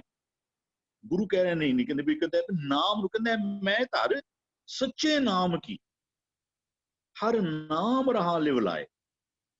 ਤੂੰ ਦੁਨਿਆਵੀ ਦੋਸਤ ਯਾਰ ਮਿੱਤਰ ਜਿਹੜੇ ਨਾ ਉਹਨਾਂ ਦੀ ਥਾਂ ਦੇ ਉੱਤੇ ਜੇ ਇਸ ਨਾਮ ਨੂੰ ਆਪਣੀਆਂ ਬਾਹਾਂ ਆਪਣੇ ਮਿੱਤਰ ਬਣਾ ਲੈਂਦਾ ਇਸ ਨਾਮ ਨੇ ਤੇਰਾ ਹਰ ਥਾਂ ਦੇ ਉੱਤੇ ਨਾ ਤੇਰੀ ਬਾਂਹ ਫੜਨੀ ਸੀ ਉਹਨੇ ਤੇਰਾ ਸਹਾਇਕ ਹੋਣਾ ਸੀ। ਨਾਮ ਨੂੰ ਬਣਾ ਲੈਂਦਾ ਫਿਰ ਕਹਿੰਦੇ ਹਰ ਜਸ ਕੀਰਤਨ ਪਰਮਾਤਮਾ ਦੀ ਸਿਫਤ ਸਲਾਹ ਵਾਲਾ ਕੀਰਤਨ ਪਰਮਾਤਮਾ ਦੀ ਕੀਰਤੀ ਕਰਨੀ। ਉਹ ਕਹਿੰਦਾ ਵੀ ਸੰਗ ਧਨ ਤਾਹਾਂ ਇਹ ਵਾਲੀ ਪਰਮਾਤਮਾ ਕਹਿੰਦੇ ਹਰ ਕੀਰਤਨ ਆਧਾਰ ਨਹੀਂ ਚਲ ਇਹ ਧਨੂ। ਅਸੀਂ ਜਿੱਥੇ ਦੁਨਿਆਵੀ ਤੌਰ ਤੇ ਮਿੱਤਰ ਬਣਾਏ ਹੋਏ ਨੇ ਅਸੀਂ ਫਿਰ ਧਨ ਦੌਲਤ ਦੇ ਵੀ ਆਸਰੇ ਬਹੁਤ ਟਿਕੇ ਹੋਏ ਹਾਂ। ਇਹ ਪੈਸਾ ਨਾ ਹੋਇਆ ਗੁਰੂ ਸਾਹਿਬ ਕਹਿ ਰਹੇ ਨੇ ਕਿ ਨਹੀਂ ਹਰੀ ਦੇ ਜਸ ਹਰੀ ਦੇ ਕੀਰਤਨ ਨੂੰ ਆਪਣੀ ਸਹੀ ਰਾਸ ਪੂੰਜੀ ਦੌਲਤ ਜਿਹੜੀ ਹੈ ਨਾ ਕਹਿੰਦੇ ਹਰ ਕੀਰਤਨ ਆਧਾਰ ਤੇਰੀ ਜ਼ਿੰਦਗੀ ਦਾ ਆਸਰਾ ਤੇਰੀ ਜ਼ਿੰਦਗੀ ਦਾ ਆਧਾਰ ਕੀ ਹੋਵੇ ਕਹਿੰਦੇ ਹਰੀ ਕੀਰਤਨ ਹਰ ਜਸ ਕੀਰਤਨ ਹਰ ਕੀਰਤਨ ਆਧਾਰ ਕਹਿੰਦੇ ਨਹੀਂ ਚਲ ਇਹ ਤੈਨੂੰ ਇਹ ਜਿਹੜਾ ਨਾ ਇਹ ਵਾਲਾ ਧਨ ਦੌਲਤ ਜਿਹੜੀ ਨਾ ਰੱਬੀ ਸਿਫਤ ਸਲਾਹ ਵਾਲੀ ਜਿਹੜੀ ਦੌਲਤ ਹੈ ਨਾ ਉਹ ਦੂਜੇ ਪਾਸੇ ਕਹਿੰਦੇ ਜਿਹੜਾ ਦੁਨਿਆਵੀ ਧਨ ਦੌਲਤ ਜਿਹੜੀ ਆਸ ਤੇ ਲਗਾ ਕੇ ਬੈਠਿਆ ਕਹਿੰਦੇ ਨੇ ਕਾਚਾ ਧਨ ਸੰਚੈ ਮੂਰਖ ਗਾਵਾ ਮਨ ਮੁਖ ਭੂਲੇ ਅੰਧ ਗਵਾ। ਅੱਛਾ ਸੱਚਾ ਧਨ ਕਿੱਥੋਂ ਮਿਲਦਾ ਹੈ? ਕਹਿੰਦਾ ਸੱਚਾ ਧਨ ਗੁਰਮਤੀ ਪਾਏ ਕਾਚਾ ਧਨ ਪੁੰਨ ਆਵੇ ਜਾਏ। ਤਾਂ ਜਿਹੜਾ ਇਹ ਵਾਲਾ ਧਨ ਹੈ ਨਾ ਉਹਨੂੰ ਗੁਰੂ ਸਾਹਿਬ ਕਹਿੰਦੇ ਨੇ ਵੀ ਗੁਰ ਕਾ ਬਚਨ ਬਸੈ ਜੀ ਨਾਲੇ ਜਲ ਨਹੀਂ ਡੂਬੇ ਤਸਕਰ ਨਹੀਂ ਲੇਵੇ ਭਾਏ ਨਾ ਸਾਕੇ ਜਾਲੇ। ਇਹ ਤੇਰੇ ਨਾਲ ਸੰਗ ਧਨ ਤਾਹਾਂ ਹਰ ਕੀਰਤਨ ਤਾਂ ਕਾ ਆਧਾਰ ਕਹੋ ਨਾਨਕ ਜਿਸ ਆਪ ਦਿਆਰ। ਇਹ ਹਰੀ ਦਾ ਕੀਰਤਨ ਅਦਰਵਾਈਜ਼ ਸਾਡੀ ਧਨ ਦੌਲਤ ਸਾਡਾ ਆਸਰਾ ਅਸੀਂ ਮੰਨ ਕੇ ਬੈਠੇ ਹੋਏ ਹਾਂ। ਜਸ ਸ਼ੇਅਰਿੰਗ ਜਿਹੜਾ ਕਿਸੇ ਕਾਮਨ ਚੀਜ਼ ਹੈ ਜਿਹੜਾ ਸਿੰਘਾਨੀਆ ਪਰਿਵਾਰ ਦਾ ਜਿਹੜਾ ਹੈ ਵੀ ਉਹ ਸਪੋਜ਼ ਟੂ ਬੀ ਬੜਾ ਵੱਡਾ ਇੰਡਸਟਰੀਅਲਿਸਟ। ਉਹ ਉਦੋਂ ਅੱਜ ਕੱਲ੍ਹ ਬੰਦਾ ਕਹੇ ਕਿ ਉਹਨੇ ਜੇ ਸਿਰਫ ਪੈਸੇ ਦਾ ਹੀ ਆਸਰਾ ਦੇਖੀਏ ਅੱਜ ਹੀ ਸਟੇਇੰਗ ਇਨ ਰੈਂਟਡ ਪ੍ਰੋਪਰਟੀ ਸਾਰੀ ਜਾਇਦਾਦ ਜਿਹੜੀ ਨਾ ਪੁੱਤਰ ਉਹ ਮਲਕ ਕੇ ਬੈਠਿਆ ਹੋਇਆ ਉਹਨੂੰ ਉਹ ਗੁਰੂ ਕਹਿ ਰਹੇ ਨਹੀਂ ਤੂੰ ਇਸ ਨਾਮ ਧਨ ਨੂੰ ਆਪਣਾ ਆਧਾਰ ਬਣਾ ਲੈ। ਕਹਿੰਦੇ ਐਸਾ ਕੀਰਤਨ ਕਰ ਮਨ ਮੇਰੇ ਇਹਾਂ ਉਹਾਂ ਜੋ ਕਾਮ ਤੇਰੇ। ਗੱਲ ਚੱਲੀ ਸੀ ਵੀ ਜਿਹੜੇ ਦੁਨਿਆਵੀ ਮਿੱਤਰ ਨੇ ਨਾ ਉਸ ਦੀ ਥਾਂ ਤੇ ਰੱਬ ਨੂੰ ਮਿੱਤਰ ਕਿਉਂ ਨਹੀਂ ਬਣਾ ਲੈਂਦਾ? ਤੂੰ ਸਮਝਣਾ ਹੈ ਕਿ ਉਹ ਮੇਰੀਆਂ ਬਾਹਾਂ ਨੇ। ਗੁਰੂ ਕਹਿੰਦੇ ਨਹੀਂ ਉਸ ਰੱਬ ਨੂੰ ਮਿੱਤਰ ਬਣਾ ਉਹਦਾ ਕੀਰਤਨ ਕੀਤਾ ਕਰ। ਇਹ ਸੱਚੀ ਧਨ ਦੌਲਤ ਹੈ। ਕਹਿੰਦੇ ਹਰ ਜਸ ਰੇ ਮਨਾ ਗਾਏ ਲੈ ਜੋ ਸੰਗੀ ਹੈ ਤੇਰੋ। ਇਹ ਰੱਬ ਦੀ ਸਿਫਤ ਸਲਾਹ ਰੱਬ ਦਾ ਕੀਰਤਨ ਦੁਨਿਆਵੀ ਮਿੱਤਰ ਬਣਾਉਣ ਦੀ ਥਾਂ ਤੇ ਰੱਬ ਨੂੰ ਮਿੱਤਰ ਬਣਾ ਦੁਨਿਆਵੀ ਧਨ ਦੌਲਤ ਦੇ ਆਸਰੇ ਟਿਕਣ ਨਾਲੋਂ ਇਹ ਰੱਬੀ ਸਿਫਤ ਸਲਾਹ ਨੂੰ ਆਪਣੀ ਸੱਚੀ ਧਨ ਦੌਲਤ ਜਿਹੜਾ ਹੈ ਨਾ ਉਹ ਬਣਾ ਲੈ। ਹਰ ਜਸ ਰੇ ਮਨਾ ਗਾਇਲ ਹੈ, ਕਹਿੰਦਾ ਜੋ ਸੰਗੀ ਹੈ ਤੇਰਾ ਵੀ ਕਾਚਾ ਧਨ, ਕਹਿੰਦਾ ਕਾਚਾ ਧਨ ਪੁਨ ਆਵੇਗਾ, ਇਹਦਾ ਕੋਈ ਭਰੋਸਾ ਨਹੀਂ। ਇਹ ਜੇ ਤੂੰ ਅੱਜ ਤੂੰ ਕੀ ਹੈ ਤੇ ਕੱਲ ਤੇਰਾ ਕੀ ਹੋ ਜਾਏਗਾ, ਅਜੂ ਸੁਣਾਓ ਸਮੁੰਦਰਨ ਵਾਲੀ ਹਾਲਤ ਹੈ। ਲੇਕਿਨ ਪਰਮਾਤਮਾ ਦਾ ਨਾਮ ਜਿਹੜਾ ਹੈ ਨਾ ਉਹ ਹਮੇਸ਼ਾ ਵੀ ਉਹ ਹਮੇਸ਼ਾ ਤੇਰਾ ਵੀ ਉਹ ਮੈਂ ਧਰ ਸੱਚੇ ਨਾਮ ਕੀ, ਮੈਨੂੰ ਓਟ ਆਸਰਾ ਕੇਵਲ ਤੇ ਕੇਵਲ ਪਰਮਾਤਮਾ ਦੇ ਨਾਮ ਦਾ ਰਵੇ। ਗੁਰੂ ਨੇ ਕੀ ਕੀਤਾ, ਕਹਿੰਦੇ ਗੁਰੂ ਨੇ ਸਾਨੂੰ ਇਹ ਗਿਆਨ ਰੂਪੀ ਖੜਕ ਕਹਿ ਲੋ, ਖੰਡਾ ਕਹਿ ਲੋ, ਸ਼ਸਤਰ ਕਹਿ ਲੋ, ਬੜਾ ਤਿੱਖੀ ਧਾਰ ਵਾਲਾ, ਵੀ ਗੁਰੂ ਨੇ ਸਾਨੂੰ ਗਿਆਨ ਵਾਲਾ ਖੜਕ ਆਪਣੀ ਕਿਰਪਾ ਸਦਕਾ, ਵੀ ਗੁਰਮਤ ਵਿੱਚ ਗਿਆਨਹੀਨ ਅਗਿਆਨ ਪੂਜਾ ਦੀ ਕੋਈ ਥਾਂ ਨਹੀਂ। ਗਿਆਨਹੀਨ ਅਗਿਆਨ ਪੂਜਾ ਅੰਧ ਵਰਤਾਰਾ ਭਾਵ ਹੈ ਦੂਜਾ। ਇੱਥੇ ਤੇ ਗੁਰੂ ਕੋਲੋਂ ਉਦੋਂ ਗਿਆਨਹੀਨ ਵੀ ਨਹੀਂ ਹੈ ਤੇ ਗੁਰੂ ਤੋਂ ਸਖਨੇ ਗਿਆਨ ਦੀ ਕਹਿੰਦੇ ਗੁਰ ਬਿਨ ਗਿਆਨ, ਧਰਮ ਬਿਨ ਧਿਆਨ, ਸੱਚ ਬਿਨ ਸਾਖੀ, ਮੂਲੋਂ ਨਾ ਬਾਕੀ। ਕੇਵਲ ਗਿਆਨ ਨਹੀਂ, ਗੁਰੂ ਦਾ ਗਿਆਨ, ਗੁਰੂ ਤੋਂ ਬਿਨਾਂ ਗਿਆਨ ਗੁਰੂ ਕਹਿੰਦੇ ਕੋਈ ਵੈਲਿਊ ਨਹੀਂ। ਗੁਰੂ ਬਿਨ ਗਿਆਨ, ਧਰਮ ਬਿਨ ਧਿਆਨ, ਧਿਆਨ ਲਗਾਈ ਬੈਠਾ ਧਰਮ ਹੈ ਨਹੀਂ। ਧਰਮ ਵਿੱਚ ਸੱਚੀ ਜੀਵਨ ਜਾਚ ਕਹਿ ਲੋ ਜਾਂ ਵੀ ਜੋ ਰੱਬ ਨੂੰ ਪਾਉਂਦਾ ਉਹ। ਸੱਚ ਬਿਨ ਸਾਖੀ ਕਹਿੰਦਾ ਮੂਲੋਂ ਨਾ ਬਾਕੀ, ਉਹਦੇ ਕੱਖ ਤੇ ਬਚਿਆ ਨਹੀਂ। ਜੇ ਗੁਰੂ ਤੋਂ ਮਿਲਿਆ ਹੋਇਆ ਗਿਆਨ ਨਹੀਂ ਤਾਂ ਉਹਨੂੰ ਗਿਆਨ ਸਮਝੀ ਜਾਓ, ਉਹਦੇ ਗਿਆਨ ਹੈ ਨਹੀਂ। ਇਹ ਗੁਰੂ ਦੇ ਫੈਸਲੇ ਨੇ। It is our choice. ਤੋਂ ਜੋ ਜੇ ਗੁਰੂ ਗ੍ਰੰਥ ਸਾਹਿਬ ਨੂੰ ਗੁਰੂ ਮੰਨਣੇ ਆ ਸਾਡੇ ਵਾਸਤੇ ਬਾਈਂਡਿੰਗ ਹੈ। ਬਾਕੀ ਜੋ ਜਿਕਨ ਮਰਜ਼ੀ ਚੱਲਣਾ ਚਾਹਵੇ ਉਹ ਇੱਥੇ ਕਹਿੰਦੇ ਜਹਾਂ ਗਿਆਨ ਤਹਿ ਧਰਮ ਹੈ। ਗੁਰੂ ਜੀ ਸੁਚੱਜੀ ਜੀਵਨ ਜਾਚ ਹੈ ਨਾ, ਜੇ ਗੁਰੂ ਨੇ ਮਾਨੋ ਸਾਨੂੰ ਇਹ ਵਾਲਾ ਖੰਡਾ ਕਹਿ ਲੋ, ਇਹ ਵਾਲਾ ਸ਼ਸਤਰ ਕਹਿ ਲੋ, ਕਿਰਪਾਨ ਕਹਿ ਲੋ, ਬੜੀ ਤੇਜ਼ ਧਾਰ ਵਾਲਾ, ਵੀ ਉਹਦੇ ਨਾਲ ਕਿਉਂ ਇਸ ਗਿਆਨ ਦੇ ਸ਼ਸਤਰ ਦੇ ਨਾਲ ਦੂਤ ਮਾਰੇ ਕਰ ਧਾਈ ਹੈ। ਜਿਹੜੇ ਵਿਕਾਰ ਰੂਪੀ ਜਿਹੜੇ ਦੂਤ ਨੇ ਨਾ, ਵਿਕਾਰ, ਭਰਮ, ਡਰ, ਇਹ ਜਿਹੜੇ ਸਾਰੇ ਮਨੋ ਸਾਡੇ ਆਤਮਿਕ ਜੀਵਨ ਨੂੰ ਖਤਮ ਕਰਨ ਵਾਲੇ ਜਿਹੜੇ ਦੂਤ ਨੇ ਨਾ, ਉਹਨਾਂ ਨੂੰ ਇਸ ਗਿਆਨ ਰੂਪੀ ਖੜਕ ਦੇ ਨਾਲ ਜਿਹੜਾ ਨਾ ਕਹਿੰਦੇ ਗੁਰ ਗਿਆਨ ਖੜਕ ਹੱਥ ਧਾਰਿਆ, ਜਮ ਮਾਰਿਆੜਾ ਜਮ ਕਾਲ। ਜਿਸ ਨੇ ਗੁਰੂ ਦੇ ਗਿਆਨ ਰੂਪੀ ਸ਼ਸਤਰ ਨੂੰ ਧਾਰਨ ਕਰ ਲਿੱਤਾ ਹੈ ਨਾ, ਉਹ ਅਦਰਵਾਈਜ਼ ਗੁਰੂ ਕਹਿੰਦਾ ਸੋ ਸਤਿਗੁਰ ਧੰਨ ਧੰਨ ਜਿਨ ਭਰਮ ਗੜ ਤੋੜਿਆ। ਇਹ ਭਰਮਾਂ ਦਾ ਕਿਲਾ, ਇਹ ਜਿਹੜਾ ਨਾ ਵਿਕਾਰਾਂ ਤੋਂ ਬਾਹਰ ਨਿਕਲਣਾ ਕੋਈ ਸੌਖੀ ਖੇਡ ਨਹੀਂ। ਕਹਿੰਦੇ ਜਿਨ ਮਿਲ ਮਾਰੇ ਪੰਜ ਸੂਰਬੀਰ, ਐਸੋ ਕੌਣ ਬਲੀਰੇ। ਕੋਈ ਇਤਨਾ ਵੱਡਾ ਸੂਰਮਾ ਹੋਵੇ ਇਹ ਵਿਕਾਰਾਂ ਦੇ ਉੱਤੇ ਆਪਣਾ ਜਿਹੜਾ ਉਹ ਕਹਿੰਦਾ ਗੁਰ ਥਾਪੀ ਦਿੱਤੀ ਕੰਡ ਜੀਓ, ਫਿਰ ਸਭ ਕੁਝ ਪੋਸੀਬਲ ਹੈ। ਜਦੋਂ ਗੁਰੂ ਕੋਲੋਂ ਇਹ ਗਿਆਨ ਦਾ ਖੜਗ ਸਾਨੂੰ ਮਿਲਦਾ ਹੈ ਨਾ, ਕਹਿੰਦੇ ਗੁਰ ਤੇ ਗਿਆਨ ਪਾਇਆ ਅਤ ਖੜਗ ਕਰਾਰਾ। ਕਰਾਰਾ ਬੜਾ ਸ਼ਾਰਪ, ਕਿਉਂਕਿ ਗੁਰਬਾਣੀ ਕਈ ਵਾਰ ਦੇਖਣੇ ਪੈਣਾ ਕੁਝ ਐਸੇ ਵਰਡਸ ਆ ਜਾਣਗੇ, ਇੱਕ ਪਰਸਪੈਕਟਿਵ ਬੰਦਾ ਜਦੋਂ ਉੱਤੋਂ ਗੱਲ ਕਰੇਗਾ ਨਾ, ਸਾਨੂੰ ਲੱਗੇਗਾ ਕਿ ਨਹੀਂ ਇਹ ਕੌਂਟਰਡਿਕਟਰੀ ਨਹੀਂ। ਥੋੜਾ ਵਿਚਾਰ ਕਰਾਂਗੇ, ਕਿਉਂਕਿ ਬਾਣੀ ਵਿੱਚ ਅਸੀਂ ਕਈ ਵਾਰ ਵੀ ਮੇਕ ਅ ਸਟੇਟਮੈਂਟ ਕਿ ਬਾਣੀ ਵਿੱਚ ਇੱਕ ਚੀਜ਼ ਨਹੀਂ ਹੈ ਤੇ ਕੌਂਟਰਡਿਕਸ਼ਨ ਨਹੀਂ। ਸਾਨੂੰ ਦੇ ਪਰਸਪੈਕਟਿਵ ਜਦੋਂ ਸਾਨੂੰ ਲੱਗੇ ਕਿ ਨਹੀਂ ਇਹ ਦੋਨੋਂ ਚੀਜ਼ਾਂ ਵਿੱਚ ਕੋਈ ਕੌਂਟਰਡਿਕਟਰੀ ਨਜ਼ਰ ਆ ਰਿਹਾ ਹੈ, ਸਾਨੂੰ ਉਹਦਾ ਪਰਸਪੈਕਟਿਵ ਦੇਖਣਾ ਪਏਗਾ। ਸਾਨੂੰ ਜਿਸ ਪਰਸਪੈਕਟਿਵ ਨਾਲ ਗੁਰੂ ਨੇ ਸ਼ਬਦ ਉਚਾਰਨ ਕੀਤਾ ਹੈ ਨਾ, ਜਿਸ ਕੰਟੈਕਸਟ ਵਿੱਚ ਉਹ ਪੰਕਤੀ ਉਚਾਰਨ ਕੀਤੀ ਗਈ ਹੈ, ਜਿਸ ਕੰਟੈਕਸਟ ਵਿੱਚ ਉਹ ਬਾਣੀ ਲਿਖੀ ਗਈ ਹੈ ਨਾ, ਸਾਨੂੰ ਉਹਦੇ ਕੰਟੈਕਸਟ ਨੂੰ ਜਦੋਂ ਨਾਲ ਲੈ ਕੇ ਪੜਾਂਗੇ ਨਾ, ਸਾਡੇ ਮਨ ਵਿੱਚ ਕੋਈ ਭਰਮ ਭੁਲੇਖਾ ਰਹਿ ਨਹੀਂ ਸਕਦਾ। ਕੰਟੈਕਸਟ ਬਦਲੀ ਹੋਏਗਾ, ਗਲਤ ਕੰਟੈਕਸਟ ਦੇ ਨਾਲ ਗਲਤ ਚੀਜ਼ ਨੂੰ ਯੂਜ਼ ਕਰਾਂਗੇ ਤੇ ਫਿਰ ਸਾਨੂੰ ਲੱਗੇਗਾ ਕਿ ਜਿਹੜਾ ਵੀ ਉਹ ਕਿਤੇ ਫਰਕ ਪੈ ਰਿਹਾ। ਗੁਰੂ ਸਾਨੂੰ ਇਹ ਗਿਆਨ ਹੁੰਦਾ ਕੀ ਹੈ, ਕਹਿੰਦੇ ਕਬੀਰ ਸਾਹਿਬ ਕਹਿੰਦੇ ਨੇ ਕਹੋ ਕਬੀਰ ਮੈਂ ਸੋ ਗੁਰ ਪਾਇਆ ਜਾਂ ਕਾ ਨਾਮ ਵਿਵੇਕੋ। ਮੈਨੂੰ ਕਿਹੜਾ ਗੁਰੂ ਮਿਲਿਆ, ਉਹ ਕਿਸੇ ਬੰਦੇ ਦੀ ਨਾਮ ਉਹ ਗੱਲ ਨਹੀਂ ਕਰਦੇ, ਜ਼ਿਕਰ ਨਹੀਂ ਕਰਦੇ। ਵਿਵੇਕ ਬੁੱਧੀ, ਇੰਟੈਲੈਕਚੁਅਲ ਮਾਈਂਡ, ਜਿਹੜਾ ਚੰਗੇ ਮਾੜੇ ਦੀ ਫਰਕ ਜਿਹੜਾ ਹੈ ਨਾ ਉਹ ਕਰ ਸਕੇ। ਉਹ ਤੈਨੂੰ ਜਦੋਂ ਜ਼ਿੰਦਗੀ ਦੀ ਸਮੱਸਿਆਵਾਂ ਆਉਂਦੀਆਂ ਨੇ ਨਾ, ਵਨ ਲਾਈਨ ਆਨਸਰ ਨਹੀਂ ਹੁੰਦਾ ਉਹਨਾਂ ਦੀ ਵੀ ਇਹ ਕਹਿਣ ਕਰ ਲੋ। ਅਸੀਂ ਕਹਿੰਦੇ ਵੀ ਸਿਮਰਤ ਸ਼ਾਸਤਰ ਪੁਨ ਪਾਪ ਵਿਚਾਰ ਦੇ ਤੰਦੇ ਤੱਤੇ ਸਾਰ ਨਾ ਜਾਣੀ। ਤਤ ਸਾਰ ਤੇ ਗੁਰੂ ਕੋਲੋਂ ਮਿਲਣੀ ਸੀ। ਤੱਤੇ ਸਾਰ ਨਾ ਜਾਣੀ ਗੁਰੂ ਬਾਜੋ, ਤੱਤੇ ਸਾਰ ਨਾ ਜਾਣੀ ਤਹੀਂ ਗੁਰੂ ਸੰਸਾਰ ਪਰਮ ਸੁੱਤਾ। ਅੱਛਾ, ਦਾਨ ਕਰਨਾ ਜੀ ਸਤ ਦਾ ਧਰਮ ਹੈ, ਕਰੀ ਜਾਓ। ਉਹ ਭਾਵੇਂ ਗੁਰਦੁਆਰਿਆਂ ਵਿੱਚ ਸੋਨਾ ਦੇ ਜਾ ਰਹੇ ਹੋ, ਮਾਰਬਲ ਲਗਾਏ ਜਾ ਰਹੇ ਹੋ, ਪੁਰਾਣਾ ਮਾਰਬਲ ਕੱਢ ਕੇ ਨਵਾਂ ਮਾਰਬਲ ਲਗਾਏ ਜਾ ਰਹੇ ਹੋ। ਗੁਰੂ ਨੂੰ ਪੁੱਛੋ, ਗੁਰੂ ਕਹੇਗਾ ਕਿ ਇਹ ਗੁਰੂ ਦਾ ਤਤ ਸਾਰ ਹੈ ਨਹੀਂ। ਗੁਰੂ ਇੱਕ ਪਾਸੇ ਗੁਰੂ ਕਹਿ ਰਿਹਾ ਵੀ ਕਹਿੰਦੇ ਕਿਆ ਨਰਤ ਹੈ ਪੁਰਾਣ ਸੁਣ ਕੀਨਾ, ਅਨ ਪਾਉਣੀ ਪ੍ਰੀਤ ਨਹੀਂ ਉਪਜੀ, ਭੁੱਖੇ ਦਾਨ ਨਾ ਦੀਨਾ। ਕਿਸੇ ਭੁੱਖੇ ਨੂੰ ਦਾਨ ਨਹੀਂ ਦਿੰਦਾ। ਉਹੀ ਗੁਰੂ ਦੂਜੇ ਪਾਸੇ ਕਹਿੰਦਾ ਵੀ ਕਹਿੰਦਾ ਨਾ ਤੂੰ ਆਵੇਂ ਬਸ ਬਹੁਤਾ ਦਾਨ ਦੇ। ਕਿ ਅਸੀਂ ਕਹੀਏ ਦੋਨੋਂ ਕੌਂਟਰਡਿਕਟਰੀ ਨੇ? ਬਿਲਕੁਲ ਨਹੀਂ, ਦੋਨੋਂ ਦੇ ਆਪਣੇ ਪਰਸਪੈਕਟਿਵ ਨੇ। ਤੂੰ ਜਿਹਨੂੰ ਹਰੀਚੰਦ ਦਾਨ ਕਰੇ ਜਸ ਦੇਵੇ ਬਿਨ ਗੁਰ ਪੁੱਛੇ, ਜਦੋਂ ਤੂੰ ਬਿਨ ਗੁਰ ਪੁੱਛੇ ਕੰਮ ਕਰੇਗਾ ਨਾ, ਗੁਰੂ ਦਾ ਗਿਆਨ ਸਾਡੇ ਵਾਸਤੇ ਉਹ ਖੜਕ ਹੈ। ਸਤਿਗੁਰ ਗਿਆਨ ਖੜਕ ਹੱਥ ਦੀਨਾ, ਜਮ ਕੰਕਰ ਮਾਰ ਬਿਦਾਰੇ।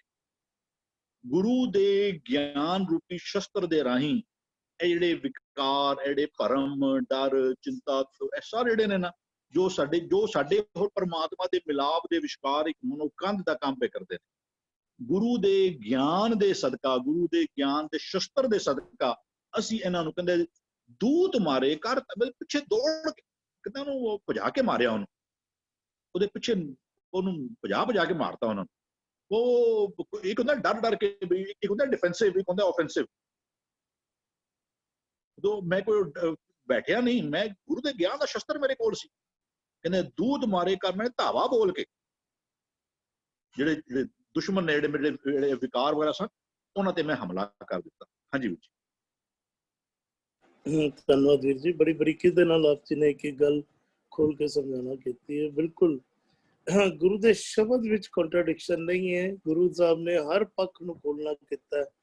ਸਾਡੀ ਸਮਝ ਵਿੱਚ, ਸਾਡੇ ਸਮਝਣ ਦੀ ਉਸਦੇ ਵਿੱਚ ਫਰਕ ਆ ਜਾਂਦਾ। ਕਈ ਵਾਰੀ ਅਸੀਂ ਪੂਰਨ ਤੌਰ ਤੇ ਨਹੀਂ ਸਮਝ ਸਕਦੇ, ਉੱਪਰੋਂ ਸਮਝ ਲੈਂਦੇ ਹਾਂ ਤੇ ਕਿਧਰੇ ਨਾ ਕਿਧਰੇ ਸਾਨੂੰ ਕੰਟਰਡਿਕਸ਼ਨ ਲੱਗਦੀ ਹੈ। ਇੱਕ ਦੋ ਸਵਾਲ ਨਾਮ ਦੇ ਬਾਬਤ ਵੀ ਆ ਰਹੇ ਹਨ ਤੇ ਨਾਮ ਬਾਬਤ ਕਾਫੀ ਸਮੇਂ ਤੋਂ ਗੱਲਬਾਤ ਹੋ ਰਹੀ ਹੈ ਤੇ ਅੱਗੇ ਵੀ ਗੱਲ ਹੁੰਦੀ ਰਹੇਗੀ। ਨਾਮ ਅਗਰ ਅਸੀਂ ਬਿਲਕੁਲ ਸ਼ਾਰਟ ਵਿੱਚ ਗੱਲ ਕਰਾਂ, ਸਾਡਾ ਨਾਮ ਸਾਡੇ ਮਾਤਾ ਪਿਤਾ ਨੇ ਰੱਖਿਆ ਤੇ ਸਾਡਾ ਨਾਮ ਦੇ ਮੁਤਾਬਿਕ ਸਾਡਾ ਜੀਵਨ ਸੇਮ ਨਹੀਂ ਹੋ ਪਾਉਂਦਾ। ਕਈ ਵਾਰੀ ਅਕਸਰ ਅਸੀਂ ਦੇਖਿਆ ਬਹਾਦਰ ਸਿੰਘ ਨਾਮ ਹੋਏ ਤੇ ਬਹਾਦਰ ਨਹੀਂ ਹੋਏਗਾ, ਡਰਪੋਕ ਹੋ ਸਕਦਾ, ਆਪ ਦਾ ਡਰਪੋਕ ਹੋਏ। ਜੇਕਰ ਮੇਰਾ ਨਾਮ ਸਤਨਾਮ ਸਿੰਘ ਹੋਏ ਤੇ ਜ਼ਰੂਰੀ ਨਹੀਂ ਕਿ ਮੈਂ ਸੱਤ ਦੇ ਨਾਲ ਜੁੜਿਆ ਹੋਵਾਂ। ਤੇ ਇਸੇ ਤਰੀਕੇ ਦੇ ਨਾਲ ਨਾਮ ਦੇ ਮੁਤਾਬਿਕ ਸਾਡੇ ਗੁਣ ਮੈਚ ਨਹੀਂ ਕਰਦੇ। ਪਰ ਪਰਮਾਤਮਾ ਦਾ ਨਾਮ ਜਿਹੜਾ ਹੈ ਉਹ ਪਰਮਾਤਮਾ ਦੇ ਭਗਤਾਂ ਨੇ, ਪਰਮਾਤਮਾ ਦੇ ਦਾਸਾਂ ਨੇ ਰੱਖਿਆ। ਜੋ ਗੁਣ ਪਰਮਾਤਮਾ ਵਿੱਚ ਨਜ਼ਰ ਆਏ ਹਨ, ਉਨ ਗੁਣਾਂ ਨੂੰ ਉਸਨੇ ਗੁਣਾ ਕਰਕੇ ਪੁਕਾਰਿਆ ਤੇ ਉਹ ਗੁਣ ਪਰਮਾਤਮਾ ਦਾ ਨਾਮ ਹਨ। ਉਹ ਗੁਣ ਸਤ ਨਾਮ, ਪਰਮਾਤਮਾ ਸਤ ਸਰੂਪ ਹੈ। ਗੁਣ ਇਹੋ ਹੋਰ ਨਹੀਂ ਕੋਏ। ਪਰਮਾਤਮਾ ਦੇ ਗੁਣ ਕਿਹੋ ਜਿਹੇ ਹਨ ਕਿ ਪਰਮਾਤਮਾ ਵਰਗਾ ਕੋਈ ਹੋਰ ਹੈ ਹੀ ਨਹੀਂ। ਇੱਕ ਓਂਕਾਰ, ਜਿਹਨੂੰ ਅਸੀਂ ਇੱਕ ਓਂਕਾਰ ਕਹਿੰਦੇ ਹਾਂ। ਗੁਣ ਇਹੋ ਹੋਰ ਨਾ ਹੀ ਕੋਈ ਹੋਰ ਹੁੰਦਾ ਹੀ ਨਹੀਂ, ਕੋਈ ਹੋਰ ਦੂਜਾ ਹੈ ਹੀ ਨਹੀਂ ਤੇਰੇ ਵਰਗਾ। ਉਸਨੂੰ ਇੱਕ ਓਂਕਾਰ ਕਰਕੇ ਗੁਰੂ ਨਾਨਕ ਪਾਤਸ਼ਾਹ ਨੇ ਬਿਲਕੁਲ ਅਰੰਤਾ ਵਿੱਚ ਹੀ ਸਾਨੂੰ ਥਿਉਰੀ ਦੇ ਦਿੱਤੀ ਕਿ ਉਹ ਇੱਕੋ ਹੀ ਇੱਕ ਹੈ, ਉਸਦੇ ਵਰਗਾ ਦੂਜਾ ਨਹੀਂ ਹੈ ਕੋਈ। ਜਿਸ ਤਰ੍ਹਾਂ ਪਰਮਾਤਮਾ ਦੇ ਗੁਣਾਂ ਦੇ ਦਰਸ਼ਨ, ਜਿੰਨੇ ਕੁ ਗੁਣਾਂ ਦੇ ਦਰਸ਼ਨ ਹੋ ਪਾਏ ਹਨ, ਉਨੇ ਕੁ ਨਾਮ ਭਗਤਾਂ ਨੇ ਉਹਦੇ ਰੱਖ ਦਿੱਤੇ, ਉਹਨੇ ਲੈ ਲਿਆ। ਉਹ ਬੇਅੰਤ ਗੁਣਾ ਤਪ ਧਾਰੀ ਹੈ, ਬੇਅੰਤ ਗੁਣਾ ਨਾਲ ਭਰਪੂਰ ਹੈ। ਉਹਦੇ ਸਾਰੇ ਗੁਣਾਂ ਨੂੰ ਕੋਈ ਅੱਜ ਤੱਕ ਨਹੀਂ ਜਾਣ ਪਾਇਆ, ਨਾ ਹੀ ਆਉਣ ਦੇ ਸਮੇਂ ਵਿੱਚ ਕੋਈ ਜਾਣ ਪਾਏਗਾ। ਜੇ ਸਭ ਮਿਲ ਕੇ ਆਕੜ ਪਾਏ, ਵੱਡਾ ਨਾ ਹੋਵੇ, ਘਾਟ ਨਾ ਜਾਏ, ਸਾਰੇ ਮਿਲ ਕੇ ਉਹਨੂੰ ਵਾਹ ਵੀ ਕਰੀ ਜਾਣ, ਵੱਡਾ ਨਹੀਂ ਹੋ ਜਾਂਦਾ। ਔਰ ਕੋਈ ਘੱਟ ਵੀ ਨਹੀਂ ਜਾਂਦਾ ਜੇ ਸਾਰੇ ਉਹਨੂੰ ਉਸਦੇ ਗੀਤ ਗਾਣੇ ਬੰਦ ਕਰ ਦੇਣ। ਤੇ ਉਹ ਬੇਅੰਤ ਗੁਣਾਂ ਦਾ ਧਾਰਨੀ ਹੈ ਪਰਮਾਤਮਾ। ਉਸਨੂੰ ਜਾਣ ਪਾਣਾ ਸਾਡੀ ਸਮਰੱਥਾ ਤੋਂ ਪਰੇ ਹੈ। ਗੁਰੂ ਸਾਹਿਬ ਉਸ ਪਰਮਾਤਮਾ ਦੇ ਨਾਲ ਸਾਂਝ ਬਣਾ ਰਹੇ ਹਨ। ਗੁਰੂ ਸਾਹਿਬ ਉਸ ਪਰਮਾਤਮਾ ਦੇ ਗੁਣਾਂ ਦੇ ਨਾਲ ਸਾਂਝ ਬਣਾ ਰਹੇ ਹਨ। ਅਸੀਂ ਉਸਦੇ ਗੁਣਾਂ ਨੂੰ ਕਿਉਂ ਗਾਉਣਾ ਹੈ? ਸਵਾਲ ਤੇ ਇਹ ਉੱਠਦਾ, ਹੁਣ ਪਰਮਾਤਮਾ ਦੇ ਗੁਣ ਹਨ, ਅਸੀਂ ਉਸਦੇ ਗੁਣ ਨੂੰ ਕਿਉਂ ਗਾਈਏ? ਅਸੀਂ ਗੁਣਾਂ ਨੂੰ ਇਸ ਲਈ ਗਾਈਏ ਕਿ ਉਸਦੇ ਗੁਣ ਗਾ ਕੇ ਸਾਡੇ ਵਿੱਚੋਂ ਉਹ ਗੁਣ ਪ੍ਰਗਟ ਹੋ ਜਾਣ। ਸਾਡੇ ਵਿੱਚ ਅਸੀਂ ਅਵਗੁਣਾਂ ਨੂੰ ਗਾਉਂਦੇ ਹਾਂ, ਸਾਡੇ ਵਿੱਚੋਂ ਅਵਗੁਣ ਪ੍ਰਗਟ ਹੋ ਜਾਂਦੇ ਹਨ। ਅਸੀਂ ਹਰ ਵਕਤ ਸੰਸਾਰ ਨੂੰ ਸਿਮਰਦੇ ਹਾਂ, ਅਵਗੁਣ ਪ੍ਰਗਟ ਹੋ ਜਾਂਦੇ ਹਨ। ਅਵਗੁਣਾਂ ਦੇ ਨਾਲ ਅਸੀਂ ਜਿਉਂਦੇ ਹਾਂ। ਅਵਗੁਣ ਹੀ ਸਾਡੇ ਸਾਰੇ ਸੰਸਾਰ ਦੀ ਰੱਥ ਬਣ ਕੇ, ਰੱਥ ਦੇ ਅਗਵਾਈ ਕਰਕੇ ਅਵਗੁਣ ਸਾਡੇ ਜੀਵਨ ਜ਼ਿੰਦਗੀ ਦਾ ਰੱਥ ਟੋਰੀ ਜਾਂਦੇ ਹਨ। ਜਦੋਂ ਪਰਮਾਤਮਾ ਦੇ ਗੁਣ ਗਾਵਾਂਗੇ ਤੇ ਪਰਮਾਤਮਾ ਦੇ ਗੁਣ ਅਗਵਾਈ ਕਰਨਗੇ ਤੇ ਸਾਡੀ ਜ਼ਿੰਦਗੀ ਜਿਹੜੀ ਹੈ ਸੱਚ ਵਾਲੇ ਪਾਸੇ ਟੋਰਨਗੇ। ਗੁਣ ਕਹਿ ਗੁਣੀ ਸਮਾਵਣਿਆ, ਗੁਣ ਕਹਿ ਕੇ ਗੁਣਾਂ ਦੇ ਵਿੱਚ ਲੀਨ ਹੋਣਾ ਹੈ। ਸੁਰਤ ਗੁਣਾਂ ਵਿੱਚ ਟਿੱਕੀ ਰਹੇ ਗੁਣ ਜਿਹੜੇ ਹਨ ਸਾਡੀ ਜ਼ਿੰਦਗੀ ਦੇ ਅੱਜ ਦਾ ਸ਼ਬਦ ਵੀ ਜਿਹੜਾ ਉਹਨੇ ਅਸੀਂ ਪਾਠ ਕਰਕੇ ਵੀ ਆਏ ਨਾ, ਹਰਵਿੰਦਰ ਵੀਰ ਜੀ ਜਦੋਂ ਵਿਚਾਰ ਰੱਖ ਰਹੇ ਸਨ ਤੇ ਇੱਕ ਵਿਚਾਰ ਮਨ ਦੇ ਵਿੱਚ ਹੋਰ ਪਨਪ ਰਿਹਾ ਸੀ ਕਿ ਅਸੀਂ ਜਦੋਂ ਆਪਣੇ ਮਨ ਮੁਤਾਬਕ ਮਿੱਤਰ ਬਣਾਉਂਦੇ ਆ ਨਾ ਸੰਸਾਰੀ ਤੌਰ ਤੇ ਉਹ ਮਿੱਤਰ ਕਈ ਵਾਰੀ ਪਿੱਠ ਵਿੱਚ ਖੰਜਰ ਖੋਪ ਜਾਂਦੇ ਨੇ। ਸਾਡੇ ਮਨ ਦੇ ਵਿੱਚ ਮੈਲ ਹੁੰਦੀ, ਹੁਣ ਸ਼ਰਾਬੀ ਨੇ ਸ਼ਰਾਬੀ ਨੂੰ ਮਿੱਤਰ ਬਣਾ ਲਿਆ, ਅਕਸਰ ਸ਼ਰਾਬੀਆਂ ਦੀ ਲੜਾਈ ਸਾਨੂੰ ਨਿਊਜ਼ਪੇਪਰ ਹੀ ਨਜ਼ਰ ਆ ਜਾਂਦੀ ਹੈ, ਅਕਸਰ ਸਾਨੂੰ ਨਜ਼ਰ ਆ ਜਾਂਦਾ ਹੈਗਾ ਤੇ ਮਿੱਤਰ ਸੀ, ਕਹਿਣ ਨੂੰ ਤੇ ਮਿੱਤਰ ਬਣਾਇਆ ਸੀ। ਅਸੀਂ ਜਦੋਂ ਮਨ ਦੇ ਵਿਕਾਰਾਂ ਮੁਤਾਬਿਕ ਸੰਸਾਰੀ ਮਿੱਤਰ ਬਣਾਉਂਦੇ ਆ ਤੇ ਅਕਸਰ ਪਿੱਠ ਵਿੱਚ ਖੰਜਰ ਖੋਪ ਮਾਰ ਜਾਂਦੇ ਹਨ, ਖੋਪ ਦਿੰਦੇ ਹੈਗੇ। ਪਰ ਜਦੋਂ ਗਿਆਨ ਖੜਕ, ਜਦੋਂ ਗੁਰੂ ਦਾ ਗਿਆਨ ਸਾਡੇ ਮਨ ਦੇ ਵਿੱਚ ਵਸ ਜਾਏ ਤੇ ਸੰਸਾਰ ਦੇ ਮਿੱਤਰ ਬਣਾਉਣ ਦੀ ਵੀ ਸਾਨੂੰ ਜਾਚ ਆ ਜਾਂਦੀ ਹੈ। ਕਿਸ ਨੂੰ ਮਿੱਤਰ ਬਣਾਉਣਾ ਹੈ, ਕਿਹਨੂੰ ਨਹੀਂ ਮਿੱਤਰ ਬਣਾਉਣਾ, ਉਹ ਗੁਰੂ ਦਾ ਸ਼ਬਦ ਸਾਨੂੰ ਸਮਝਾ ਦਿੰਦਾ, ਸਾਨੂੰ ਸੋਝੀ ਸਮਝ ਦੇ ਦਿੰਦਾ। ਤੇ ਭੂਆ ਜੀ ਪਲੀਜ਼ ਆਪ ਜੀ ਅੱਗੇ ਵਿਚਾਰ ਰੱਖਿਆ ਜੇ ਤੇ ਨਾਮ ਬਾਰੇ ਭੂਆ ਜੀ ਆਪ ਜੀ ਵੀ ਥੋੜਾ ਜਿਹਾ ਵਿਚਾਰ ਖੋਲ ਦਿਆ ਜੇ। ਹਾਂਜੀ ਹਾਂਜੀ। ਹਰ ਕਾ ਨਾਮ ਕੋਟ ਲਖ ਬਹਾ, ਇਹ ਨਾਮ ਦਾ ਬੜਾ ਭੁਲੇਖਾ ਹੈਗਾ। ਚੈਟ ਬਾਕਸ ਵਿੱਚ ਵੀ ਬੜਾ ਆ ਰਿਹਾ ਨਾਮ ਦੇ ਬਾਰੇ। ਹਰ ਕਾ ਨਾਮ, ਹੁਣ ਇੱਥੇ ਬੱਚੇ ਇਹ ਸਮਝਣਗੇ ਕਿ ਹਰ ਕਾ ਨਾਮ ਕੀ, ਉਸ ਇੱਕ ਦਾ ਨਾਮ ਕੀ ਹੈ। ਹੁਣ ਦੇਖਿਆ ਜਾਏ ਕਿ ਜਿਨ ਸ੍ਰਿਸ਼ਟੀ ਬਣੀ, ਜਿਨ ਮਜ਼ਹਬ came into existence, ਉਸ ਇੱਕ ਦਾ ਨਾਮ according to mankind ਨਾ ਰੱਖ ਦਿੱਤਾ ਗਿਆ ਸੀ। ਨਾਮ ਨਹੀਂ ਰੱਖ ਦਿੱਤਾ ਗਿਆ ਸੀ, ਨਾ ਰੱਖ ਦਿੱਤਾ ਗਿਆ, NAME, ਨੇਮ ਰੱਖ ਦਿੱਤਾ ਗਿਆ ਸੀ। ਅੱਲਾਹ, Om, Ram, Vaheguru, God. These are the name, not the naam. Name given by every mazhab for the oneness. फिर नाम की है, नाम is the existence. नाम ਦਾ अर्थ है होंद। उस हरि ਦਾ होंद की है, उस हरि ਦਾ नाम की है, उस हरि ਦੀ existence की है। ਹੁਣ ਅਗਰ ਅਸੀਂ ਦੇਖੀਏ ਕਿ ਉਹਦੀ ਹੋਂਦ ਕੀ ਹੈ, ਅਗਰ ਅਸੀਂ ਇਸ ਨੂੰ ਫਾਰਮੂਲਾ ਬਣਾ ਕੇ ਦੇਖੀਏ ਤੇ ਨਾਮ ਇਕੁਅਲਸ ਟੂ ਗੁਣ ਪਲੱਸ ਤਤ ਗਿਆਨ, that is the wisdom. ਨਾਮ ਇਕੁਅਲਸ ਟੂ ਗੁਣ plus wisdom, that is the ਤਤ ਗਿਆਨ। ਅਖਰੀ ਗਿਆਨ ਦੀ ਗੱਲ ਨਹੀਂ ਹੋ ਰਹੀ ਹੈ, ਇਹ ਤਤ ਗਿਆਨ ਦੀ ਗੱਲ ਹੋ ਰਹੀ ਹੈ। ਕਿਉਂਕਿ ਅਖੀਰਲੇ ਲਾਈਨ ਵੀ ਦੇਖੋਗੇ ਕਿ ਗਿਆਨ ਔਰ ਦੂਤਾਂ ਦੀ ਗੱਲ ਹੋ ਰਹੀ ਹੈ। ਹੁਣ ਅਗਰ ਅਸੀਂ ਨਾਮ ਨੂੰ ਕਲੀਅਰ ਕਰ ਜਾਈਏ ਕਿ it is a formula created by the ਹੋਂਦ, ਦੀ ਐਗਜ਼ਿਸਟੈਂਸ ਆਫ ਗੁਣ ਪਲੱਸ ਵਿਜ਼ਡਮ। ਹੁਣ ਇਹ ਸਾਰੀਆਂ ਬਾਵਾਂ ਬਣ ਗਈਆਂ। ਸਾਰੇ ਜਿਤਨੇ ਵੀ ਗੁਣ ਹਨ, ਜਦੋਂ ਉਸ ਮਨ ਨੇ ਸੋਧ ਲਿੱਤਾ, ਉਹਦੇ ਸਾਰੇ ਗੁਣਾਂ ਨੂੰ ਸੋਧ ਲਿੱਤਾ, ਉਹਦੇ ਸਾਰੇ ਵਿਜ਼ਡਮ ਨੂੰ ਲੈ ਲਿੱਤਾ, ਉਸ ਮਾਰਗ ਤੇ ਚੱਲ ਕੇ, ਤੇ ਇਹ ਸਾਰੀਆਂ ਉਸਦੀਆਂ ਬਾਵਾਂ ਬਣ ਗਈਆਂ। ਮਾਤਾ ਪਿਤਾ ਮਿੱਤਰ ਜਿਤਨੇ ਵੀ ਹਨ, ਸਾਰੇ ਉਹਦੇ ਮਦਦਗਾਰ ਬਣ ਗਏ। ਹੁਣ ਜਦੋਂ ਉਹ ਮਦਦਗਾਰ ਬਣ ਗਏ, ਉਹਦੇ ਸਾਥੀ ਬਣ ਗਏ, ਉਹਦੀਆਂ ਬਾਵਾਂ ਬਣ ਗਈਆਂ, ਤੇ ਫਿਰ ਉਹ ਹਰ ਜਸ ਕੀਰਤਨ ਸੰਗ, ਹੁਣ ਉਹਦੇ 24 ਆਵਰਸ ਉਸਦੇ ਨਾਲ ਹਨ, ਕਿਉਂਕਿ ਉਹ ਟਿਊਨਡ ਹੋ ਗਿਆ, ਉਸਦੀ ਹੋਂਦ ਨਾਲ ਟਿਊਨਡ ਹੋ ਗਿਆ। ਜਦੋਂ ਉਹ ਟਿਊਨਡ ਹੋ ਕੇ ਉਹ ਆਪਣੇ ਸਾਥੀ ਸਾਰੇ ਉਹਨਾਂ ਨੂੰ ਮਦਦ ਫਿਰ ਕਿੰਜ ਕਰਦੇ, ਗਿਆਨ ਖੜਕ ਕਰ ਕਿਰਪਾ ਦੀਨਾ। ਹੁਣ ਉਸ ਕੋਲ ਕਿਸ ਚੀਜ਼ ਦੀ ਕਹਿੰਦੇ ਸ਼ਸਤਰ ਹੈਗਾ, ਗਿਆਨ ਦਾ, the wisdom, experiences ਦਾ, ਜੋ ਹਰ ਅਗਿਆਨਤਾ ਨੂੰ ਮਾਰ ਦਿੰਦਾ ਹੈ। ਸਾਡੇ ਅੰਦਰ ਦਾ ਜਿਹੜਾ ਹਨੇਰਾ ਹੈ, ਉਸ ਨੂੰ ਖਤਮ, ਸਾਡੇ ਪਰਮ ਭੁਲੇਖੇ ਸਭ ਖਤਮ ਕਰ ਦਿੰਦਾ ਹੈ। ਕਿਉਂਕਿ we are now having the wisdom, not the knowledge, the wisdom, the experience. ਉਹ ਸਾਡਾ ਐਕਸਪੀਰੀਅੰਸ ਤਤ ਗਿਆਨ ਜੋ ਹੈ, ਉਹ ਸਾਡੀ ਅਗਿਆਨਤਾ ਨੂੰ ਖਤਮ ਕਰ ਦਿੰਦਾ ਹੈ। ਤੇ ਜਿਹੜੇ ਸਾਡੇ ਅੰਦਰ ਗੁਣ ਹਨ, ਉਹ ਸਾਰੇ ਸਾਡੇ ਅੰਦਰ ਦੇ ਵਾਈਸਸ ਨੂੰ ਅਟੈਕ ਕਰਕੇ ਖਤਮ ਕਰ ਦਿੰਦਾ ਹੈ। ਸੋ ਨਾਮ ਇਕੁਅਲਸ ਟੂ ਗੁਣ ਪਲੱਸ ਵਿਜ਼ਡਮ। ਇਹ ਹੋਂਦ ਹੈ। ਨਾਮ does not mean NAME, name।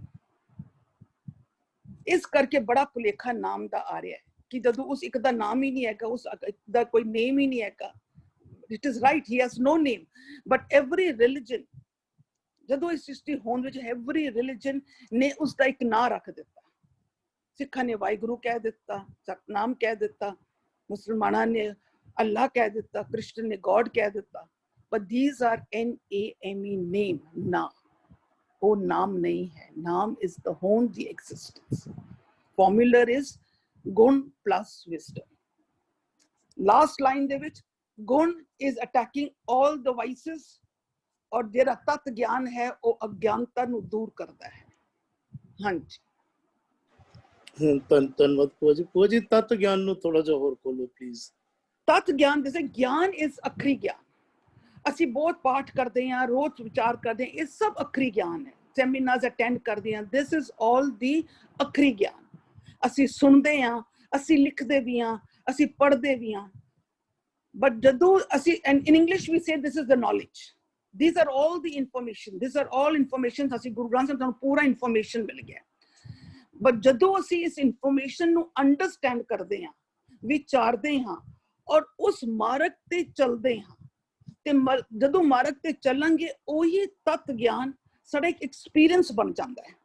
We experience ਐਨਲਾਈਟਨਮੈਂਟ, ਉਹ ਜਿਹੜਾ ਐਕਸਪੀਰੀਅੰਸ ਕਰਦੇ ਨਾ ਉਹ ਹੈਗਾ ਵੇ ਤਤ ਗਿਆਨ। knowledge turns to wisdom, tat gyan turns to akri gyan turns to tat gyan। Main ਹੈਗਾ ਤਤ ਗਿਆਨ। ਗਿਆਨ ਤੇ ਬੜੀਆਂ ਗੱਲਾਂ ਹੋ ਰਹੀਆਂ, ਪੜ੍ਹਦੇ ਵੀ ਹਾਂ, ਅੱਗੇ ਸੁਣਦੇ ਵੀ ਹਾਂ, ਲਿਖਦੇ ਵੀ ਹਾਂ, ਸਭ ਕੁਝ ਕਰ ਰਹੇ ਹਾਂ, ਪਰ ਕੀ ਅਸੀਂ ਉਸ ਮਾਰਗ ਤੇ ਚੱਲਦੇ ਹਾਂ? ਜਦੋਂ ਅਸੀਂ ਉਸ ਮਾਰਗ ਤੇ ਚੱਲਾਂਗੇ then only the akri gyan will turn to tat gyan, because tat gyan is the experience, it is the experience। ਉਹ ਫਿਰ ਸਾਡਾ ਜਿਹੜਾ ਐਕਸਪੀਰੀਅੰਸ ਹੈਗਾ ਵੇ ਉਹ ਸਾਡੇ ਅੰਦਰ ਦੀ ਅਗਿਆਨਤਾ, ਸਾਡੇ ਅੰਦਰ ਦੇ ਭਰਮ ਭੁਲੇਖੇ ਸਾਰਿਆਂ ਨੂੰ ਦੂਰ ਕਰ ਸਕਦਾ ਹੈ, ਕਿਉਂਕਿ ਅਸੀਂ ਹਾਲੇ ਖਾਲੀ ਪੜ੍ਹਿਆ ਹੈ, ਇਸ ਕਰਕੇ ਸਾਡੇ ਭਰਮ ਭੁਲੇਖੇ ਹਾਲੇ ਨਹੀਂ ਖਤਮ ਹੋ ਰਹੇ, ਅਸੀਂ ਫਿਰ ਵੀ ਫਸਦੇ ਜਾ ਰਹੇ ਹਾਂ। ਪਰ ਜਿਸ ਦਿਨ ਅਸੀਂ ਉਸ ਮਾਰਗ ਤੇ ਚੱਲ ਗਏ, ਅਸੀਂ ਐਨਲਾਈਟਨਮੈਂਟ, ਸਾਡੇ ਅੰਦਰ ਖੇੜਾ, ਸਾਡੇ ਅੰਦਰ ਚੜ੍ਹਦੀ ਕਲਾ ਆਏਗੀ, ਫਿਰ ਕੋਈ ਵੀ ਭਰਮ ਭੁਲੇਖੇ ਸਾਡੇ ਰਸਤੇ ਵਿੱਚ ਨਹੀਂ ਆ ਸਕਦੇ। we will not get trapped into it because we have experienced it। so ਤਤ ਗਿਆਨ ਤੇ ਜਾਣਾ, ਅਖਰੀ ਗਿਆਨ ਤੋਂ ਤਤ ਕਰ ਜਾਣਾ ਹੀ ਬਹੁਤ ਜ਼ਰੂਰੀ ਹੈ। ਤਦ ਹੀ ਉਹ ਸਾਡੇ ਅਗਿਆਨਤਾ, ਸਾਡੇ ਅੰਦਰ ਦੇ ਪਰਮ ਭੁਲੇਖੇ, ਇਹ ਸਭ ਵੈਰ ਵਿਰੋਧ ਸਭ ਕੁਝ ਖਤਮ ਕਰ ਸਕਦਾ ਹੈ। ਹਾਲੀ ਤੇ ਅਸੀਂ ਸਭ ਲੋਕ ਹਾਲੀ ਅਖਰੀ ਗਿਆਨ ਵਿੱਚ ਹੀ ਹੈਗੇ ਹਾਂ। So this is one part of the ਨਾਮ। ਨਾਮ ਦਾ ਜਿਹੜਾ ਹੁੰਦਾ ਹੈਗਾ, this is one part and it's very important. ਅੱਜ ਹੁਕਮ ਦੇ ਬਾਰੇ ਸਾਨੂੰ ਸਭ ਕੁਝ ਪਤਾ ਹੈ, but are we following it? ਜਦ ਤੱਕ ਅਸੀਂ ਉਸਨੂੰ ਫੋਲੋ ਨਹੀਂ ਕਰਾਂਗੇ, ਅਸੀਂ ਇੰਪਲੀਮੈਂਟ ਲਾਈਫ ਵਿੱਚ ਨਹੀਂ ਕਰਾਂਗੇ, ਅਸੀਂ ਐਕਸਪੀਰੀਅੰਸ ਨਹੀਂ ਕਰਾਂਗੇ, ਅਸੀਂ ਸਟੈਂਪ ਨਹੀਂ ਲਗਾ ਸਕਦੇ। ਹਾਲੀ ਤੇ ਖਾਲੀ ਸੁਣੀ ਸੁਣਾਈਆਂ ਗੱਲਾਂ, ਇਹ ਤੇ ਗੁਰੂ ਸਾਹਿਬ ਹੋਰਾਂ ਦੇ ਐਕਸਪੀਰੀਅੰਸਿਸ ਹੈਗੇ ਨੇ, ਅਸੀਂ ਕਹਿੰਦੇ ਵਾਹ ਜੀ ਬਹੁਤ ਅੱਛਾ ਜੀ, ਬਹੁਤ ਅੱਛਾ, but what have you experienced? until we don't apply it into our life, experience the thing, that stamp leg। ਅਗਰ ਅਸੀਂ ਆਪਣਾ ਸਟੈਂਪ ਲਗਾ ਦਿੱਤਾ, ਹਾਂਜੀ ਅਸੀਂ ਇਹ ਚੱਲ ਕੇ ਸਾਨੂੰ ਇਹ ਚੀਜ਼ ਦੀ ਪ੍ਰਾਪਤੀ ਹੋਈ ਹੈ, ਸਾਡੇ ਅੰਦਰ ਚੜ੍ਹਦੀ ਕਲਾ ਆਈ ਹੈ, ਸਾਡੇ ਅੰਦਰ ਵੈਰ ਵਿਰੋਧ ਖਤਮ ਹੋ ਰਿਹਾ, ਅਸੀਂ ਫਿਰ ਸਟੈਂਪ ਲਗਾਵਾਂਗੇ, ਫਿਰ ਸਾਨੂੰ ਕੋਈ ਹਿਲਾ ਨਹੀਂ ਸਕਦਾ। until we don't come into the tat gyan, that is the wisdom। ਵਾਹ ਭੂਆ ਜੀ, ਵੈਰੀ ਵੈਲ ਐਕਸਪਲੇਨ। ਬਹੁਤ ਸੋਹਣੇ ਤਰੀਕੇ ਨਾਲ ਆਪ ਜੀ ਨੇ ਸਮਝਾਣਾ ਕੀਤਾ।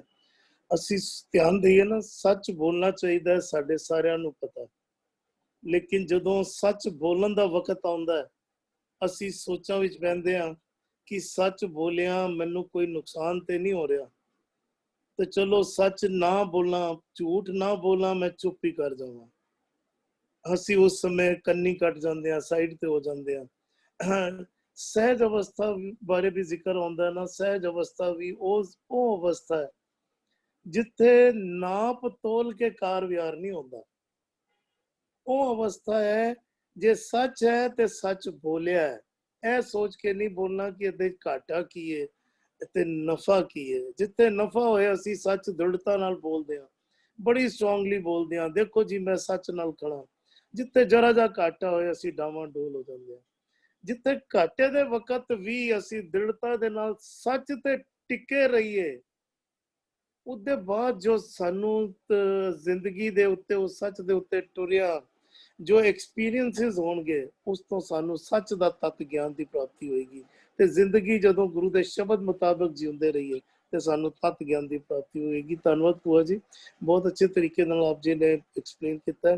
ਭੁਪਿੰਦਰ ਵੀਰ ਜੀ ਨੇ ਜੁਆਇਨ ਕੀਤਾ, ਮੈਂ ਜੀ ਆਇਆਂ ਨੂੰ ਕਹਿੰਦਾ ਉਹਨਾਂ ਨੂੰ।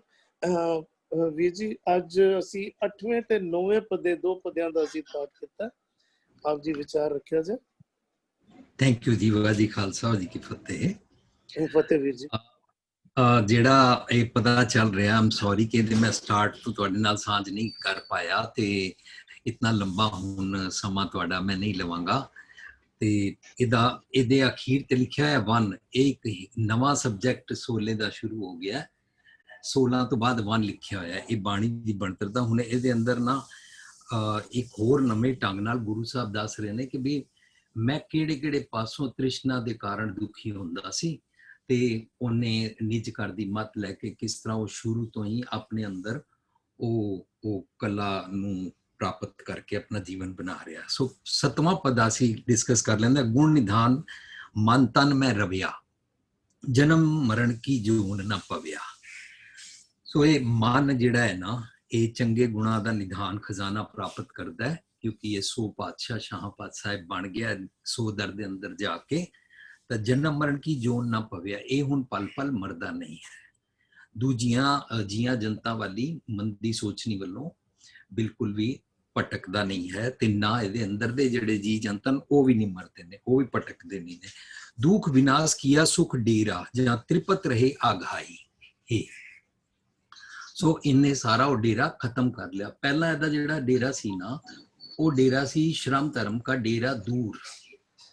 ਤਾਂ ਗੜਬੜ ਕੀ ਹੋ ਗਈ ਸੀ, ਸ਼ਰਮ ਇਹ ਕਰਦਾ ਨਹੀਂ ਸੀ ਤੇ ਧਰਮ ਇਹਦੇ ਤੋਂ ਪੰਖ ਲਗਾ ਕੇ ਉਡਰ ਗਿਆ ਸੀ, ਤਾਂ ਇਹ ਡੇਰਾ ਬਣ ਨਹੀਂ ਪਾਇਆ ਠੀਕ ਤਰੀਕੇ ਨਾਲ। ਸ਼ਰਮ ਧਰਮ ਕਾ ਡੇਰਾ ਦੂਰ, ਨਾਨਕ ਕੂੜ ਰਿਹਾ ਭਰਪੂਰ। ਸੋ ਕੂੜ ਸਾਰੀ ਜਗ੍ਹਾ ਫੈਲੀ ਹੋਈ ਸੀ ਇਹਦੇ ਅੰਦਰ ਦੀ ਸ੍ਰਿਸ਼ਟੀ ਤੇ।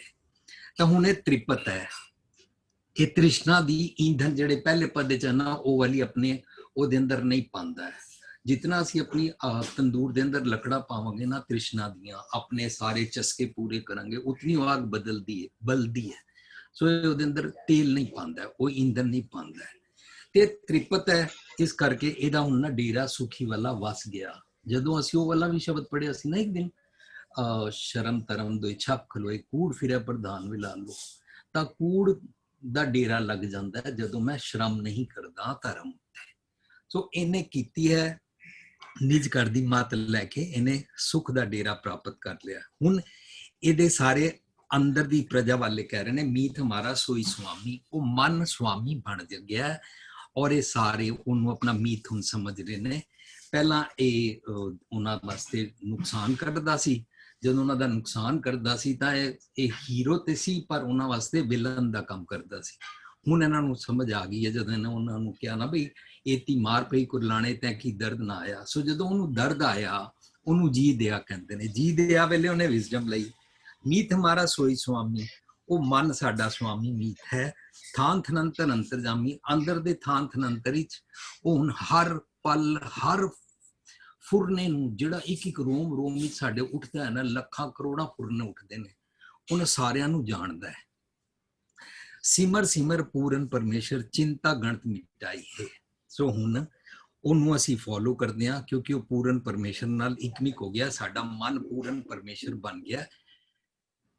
ਪਰਮੇਸ਼ਰ ਪਾਰ ਬ੍ਰਹਮ ਹਰ ਜਨ ਹਰ ਪ੍ਰਭ, ਇਹ ਅਵਸਥਾ ਜਦੋਂ ਮਨ ਨੂੰ ਪ੍ਰਾਪਤ ਹੋ ਜਾਂਦੀ ਹੈ ਤਾਂ ਫਿਰ ਚਿੰਤਾ ਗਣਤ ਮਿਟ ਜਾਂਦੀ ਹੈ। ਅੱਜ ਦਾ 9ਵਾਂ ਪਦ ਹੈ, ਹਰ ਕਾ ਨਾਮ ਕੋਟ ਲੱਖ ਬਾਹ। ਸੋ ਇਹਨੂੰ ਬੇਅੰਤ ਚੰਗੇ ਗੁਣਾਂ ਦਾ ਕੇਤੇ ਮੰਗਾ ਜੋਧ ਅਪਾਰ ਵਾਲੀ ਨਾ ਅਵਸਥਾ ਜਿਹੜੀ ਜਪਜੀ ਜਾਪ ਵਿੱਚ ਇਹ ਮੰਗਦਾ ਸੀ। ਇਹਦੇ ਅੰਦਰ ਦੇ ਸਾਰੇ ਅੰਦਰ ਜੋਧ ਅਪਾਰ ਵਾਲੀ, ਜੋਧ ਅਪਾਰ ਮੀਨਸ ਬਾਹਰ ਲੜਨ ਵਾਲਾ ਜੋਧ ਅਪਾਰ ਨਹੀਂ। ਜੋਧ ਅਪਾਰ ਮੀਨਸ ਆਪਣੇ ਨੈਗੇਟਿਵਸ ਨਾਲ, ਆਪਣੇ ਅੰਦਰ ਦੇ ਵਾਈਸਿਸ ਦੇ ਨਾਲ ਫਾਈਟ ਕਰਨ ਵਾਲਾ ਮਾਈਟ, ਉਹਨੂੰ ਸੂਰਮਾ ਕਹਿੰਦੇ ਨੇ। ਹਰ ਕਾ ਨਾਮ ਕੋਟ ਲੱਖ ਬਾਹਾ, ਇਹਨੂੰ ਵਿਜ਼ਡਮ ਪ੍ਰਾਪਤ ਹੋ ਚੁੱਕੀ ਹੈ, ਔਰ ਇਹਦੀਆਂ ਲੱਖਾਂ ਬਾਹਾਂ ਮੀਨਸ ਕਿ ਇਹ ਹੁਣ ਹਰ ਡੀਮਨ ਨੂੰ ਫਾਈਟ ਕਰ ਸਕਦਾ ਹੈ। ਉਹਨਾਂ ਨੂੰ ਕਹਿੰਦਾ ਨਾ ਸਮਝੋ ਕਿ ਲਿਖੋ ਕਰਤਾ ਕਰ ਆਇਆ, ਹੁਣ ਨਿਜ ਘਰ ਅੰਦਰ ਮਰਜਟ ਹੈ। ਹਰ ਜਸ ਕੀਰਤਨ ਸੰਗ ਧਨ ਤਾਹਾ, ਇਹ ਰੱਬੀ ਗੁਣਾਂ ਦੀਆਂ ਸਿਫਤਾਂ ਦੇ ਨਾਲ ਜੀਂਦਾ ਹੈ, ਤੇ ਅਸੀਂ ਸਾਰੇ ਇਹਦੇ ਨਾਲ ਰਲ ਕੇ ਕੀਰਤਨ ਵਿੱਚ ਜੁੜਦੇ ਹਾਂ। ਗਿਆਨ ਖੜਕ ਕਰ ਕਿਰਪਾ ਦੀਨਾ, ਦੂਤ ਮਾਰੇ ਕਰ ਤਾਈ ਹੈ। ਸੋ ਗਿਆਨ ਦੀ ਖੜਕ ਦੇ ਨਾਲ ਇਹ ਆਪਣੇ ਅੰਦਰ ਜਿਤਨੇ ਮੰਦੇ ਵਾਈਸਿਸ ਖਿਆਲ ਆਉਂਦੇ ਨੇ ਉਹਨਾਂ ਨੂੰ ਮਾਰਨ ਯੋਗ ਹੈ, ਤੇ ਅਸੀਂ ਇਸ ਨੂੰ ਆਪਣਾ ਸੁਆਮੀ ਮੰਨਦੇ ਹਾਂ। 8ਵੇਂ ਪਦੇ ਚ ਉਹਦੇ ਨਾਲ ਟਿੰਡਨ, 9ਵੇਂ ਪਦੇ ਵਿੱਚ ਉਹਦੀ ਗਿਆਨ ਦੀ ਖੜਕ ਉਹਨੂੰ ਦਿੱਤੀ ਗਈ ਹੈ। ਉਹਦੇ ਨਾਲ ਉਹ ਹਰ ਵਾਈਸਿਸ ਨੂੰ, ਹਰ ਜਮ ਨੂੰ, ਹਰ ਮੰਦੇ ਖਿਆਲ ਫੁਰਨੇ ਨੂੰ ਉਹ ਕੱਟ ਸਕਦਾ ਹੈ ਜੀ। ਧੰਨਵਾਦ ਵੀਰ ਜੀ, ਵੈਰੀ ਵੈਲ ਐਕਸਪਲੇਨ। ਧੰਨਵਾਦ ਆਪ ਜੀ ਦਾ। ਜੀ ਹਰਵਿੰਦਰ ਵੀਰ ਜੀ, ਆਪ ਜੀ ਗਾयन कर लेते ਫਿਰ ਪਾਠ ਸੈਸ਼ਨ ਦੀ ਸਮਾਪਤੀ ਹੈ ਤੇ ਫਿਰ ਅਸੀਂ ਸਵਾਲ ਜਵਾਬ ਵੀ ਲੈਣੇ। मीत हमारा सोई स्वामी, थान थनंतर अंतर जामी, सिमर सिमर पूरन परमेशर, चिंता गणित मिटाई है, हर का नाम कोट लख बाहा, हर जास कीर्तन संग तान ताहा, ਤਜਿੰਦਰ ज्ञान खड़क कर कृपा दीना, दूत मारे कर ताई है। वाहिगुरु जी का खालसा, वाहिगुरु जी। ਹੋਈਆਂ ਬੇਅੰਤ ਭੁੱਲਾਂ ਦੀ ਖਿਮਾ। ਵਾਹਿਗੁਰੂ ਜੀ ਕਾ ਖਾਲਸਾ, ਵਾਹਿਗੁਰੂ ਜੀ ਕੀ ਫਤਿਹ। ਜੀ ਤਜਿੰਦਰ ਵੀਰ ਜੀ ਸਵਾਲ ਲੈ ਲਿਆ ਜੇ। ਵਾਹਿਗੁਰੂ ਜੀ ਕੀ ਫਤਿਹ ਵੀਰ ਜੀ। ਵੀਰ ਜੀ ਇੱਕ ਸ਼ਬਦ ਆਇਆ ਹੋਇਆ, ਹਾਂਜੀ ਵੀਰ ਜੀ ਆ ਗਿਆ, ਰਾਗ ਸੂਈ ਮਹਿਲਾ ਪੰਜਵਾਂ ਛਾਨ। ਵੀਰ ਜੀ ਇਹ ਸ਼ਬਦ ਦੀ ਵਿਚਾਰ ਨਾ ਕੱਲ ਵੀਰ ਜੀ ਨੇ ਮੰਗੀ ਸੀਗੀ ਤੇ ਕੱਲ ਸਮਾਂ ਹੋ ਗਿਆ ਸੀਗਾ, ਇਸ ਕਰਕੇ ਅੱਜ ਇਸ ਸ਼ਬਦ ਦੀ ਵਿਚਾਰ ਲੈ ਲੈਂਦੇ ਆ। ਹਰਵਿੰਦਰ ਵੀਰ ਜੀ ਆਪ ਜੀ ਆਰਾਮ ਕਰੋਗੇ? ਸਲਬੀ ਵੀਰ ਜੀ ਆਪ ਜੀ ਕਰੋਗੇ? ਕੱਲ ਭੇਜਿਆ ਸੀਗਾ ਮੈਂ ਸ਼ਬਦ। ਮੈਂ ਧਿਆਨ ਨਹੀਂ ਦੇ ਪਾਇਆ, ਮੈਂ ਧਿਆਨ ਨਹੀਂ ਦੇ ਪਾਇਆ। Okay, ਹਰਵਿੰਦਰ ਵੀਰ ਜੀ ਆਰਾਮ ਕਰ ਲੈਣਾ। ਆਰਾਮ ਕਰ ਲਓ ਵੀਰ ਜੀ।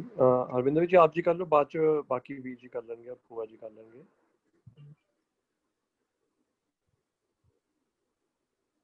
हरविंदर जी आपकी आवाज नहीं आ रही। या ओके। शब्द है मिठ बोलड़ा जी, मिठ बोलड़ा हर जी, सज्जन स्वामी मोरा, हो संभल थकी जी ओ कदे ना बोले कोरा। भी आई डोंट मतलब एतकी जेड़ा पुणे एतकी जेड़ा समागम सी ना, एतकी वन ऑफ द दीवान, मतलब आई डोंट नो बाकी ने कितना सुने होना है। तेजिंदर पाल जी इत्थे सन, उत्थे ना एक शब्द लिता गया सी, ओ कर है ना चुरै ना मन रोवन हारा, अविनाशी अवगत अगोचर, सदा सलामत खसम हमारा। सारा दीवान, as शब्द was the main this thing, सारा दीवान was based only on one word, खसम हमारा। करे ना चुरे, कड़दा नहीं, मेरा मन कड़दा नहीं, चिंता फिक्र तो जेड़े ना बड़े लगने, बड़े टेंशन जेड़े कह लो, कहंदे कर है कड़दा नहीं, झूरदा नहीं, उन्होंने झोरे नहीं पैंदे। वो कहंदे भी करे ना चुरे ना मन रोवन हारा, कहंदे अविनाशी ओ परमात्मा जिहदा मेरा मालक है, अविनाशी अवगत अगोचर, कहंदे सदा सलामत खसम हमारा। सारा द कंप्लीट दीवान जेड़ा प्रोफेसर साहब दा सी दीवान वाज देयर, सारा इको सी, कहंदे खसम हमारा। कहंदे जदों असीं किसी नूं हमारा कहिए ना, कहंदे मेरा बच्चा है, मेरा कारोबार है, मेरी, then you have to have complete knowledge about him। जे असी रब नूं कह रहे हैं ना कि हमारा, वे मेरा मित्र, मेरा दोस्त, मेरा, कि असी रब नूं जानने आ। दैट सारा दीवान मतलब good, it was eye opener कह लो कि एक अखर दे भी गुरु ने कितने भेद किहड़ा ने भी कह लो मानो छुपा के रखे हुए ने, भी कि असी जानने आ रब कि रब नाल साडी सांझ है।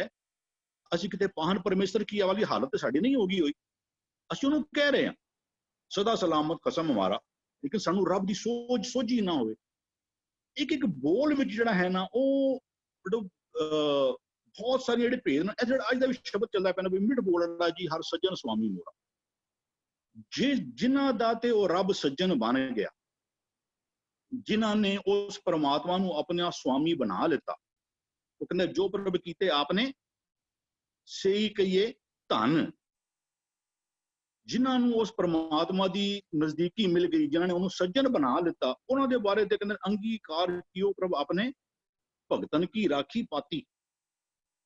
ਜਿਸ और रब जी का सज्जन बन गया, कहते जाका मीत साजन है समियां, तिस जन को कहो कहां की कमियां।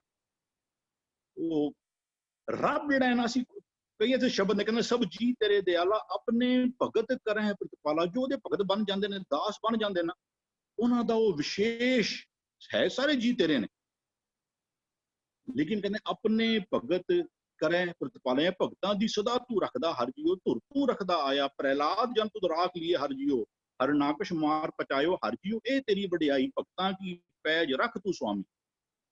ਇਹ ਤਾਂ ਉਹਦਾ ਨੇਚਰ ਹੈ। ਜੋ ਉਹਦੀ ਸ਼ਰਨ ਪਰੇ ਕੀ ਰਾਖ ਦਿਆਲਾ, ਜੋ ਸ਼ਰਨ ਆਵੇ ਤਿਸ ਕੰਠ ਲਾਵੇ, ਇਹ ਬਿਰਧ ਸੁਆਮੀ ਸੰਦਾ।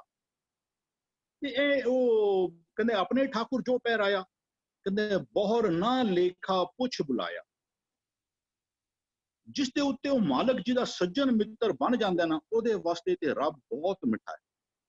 ਮਿੱਠ ਬੋਲੜਾ ਜੀ, ਹਰ ਸੱਜਣ ਸੁਆਮੀ ਮੋਰਾ। ਵੀ ਉਹ ਇੱਕ ਹੋਰ ਐਸਪੈਕਟ ਬਾਣੀ ਦਾ, ਸਾਨੂੰ ਕੋਈ ਬਾਣੀ ਬਹੁਤ ਵਿਸਤਾਰ ਵਾਲੀ ਹੈ, ਇਹਨੂੰ ਹਰ ਪਰਸਪੈਕਟਿਵ ਨੂੰ ਨਾ ਇਹ ਉਹ ਇੱਕ ਪਾਸੇ ਕਹਿੰਦੇ ਨੇ ਹਰ ਨਿਮਾਣਿਆ ਤੂੰ ਮਾਣ, ਅੱਗੇ ਇੱਕ ਹੋਰ ਵਰਡ ਯੂਜ਼ ਕਰਦੇ ਨੇ, ਕਹਿੰਦੇ ਨੇ ਹਰ ਡਾਢੀ ਹੂੰ ਤੂੰ ਡਾਢਿਆ। ਜਿੱਥੇ ਨਿਮਾਣਿਆ ਦਾ ਮਾਣ ਤੂੰ ਹੈ ਨਾ, ਉੱਥੇ ਡਾਢਿਆਂ ਵਿੱਚੋਂ ਵੀ ਤਾਂ ਵੱਡਾ ਡਾਢਾ ਹੈ। ਹਰ ਡਾਢੀ ਹੂੰ ਤੂੰ ਡਾਢਿਆ।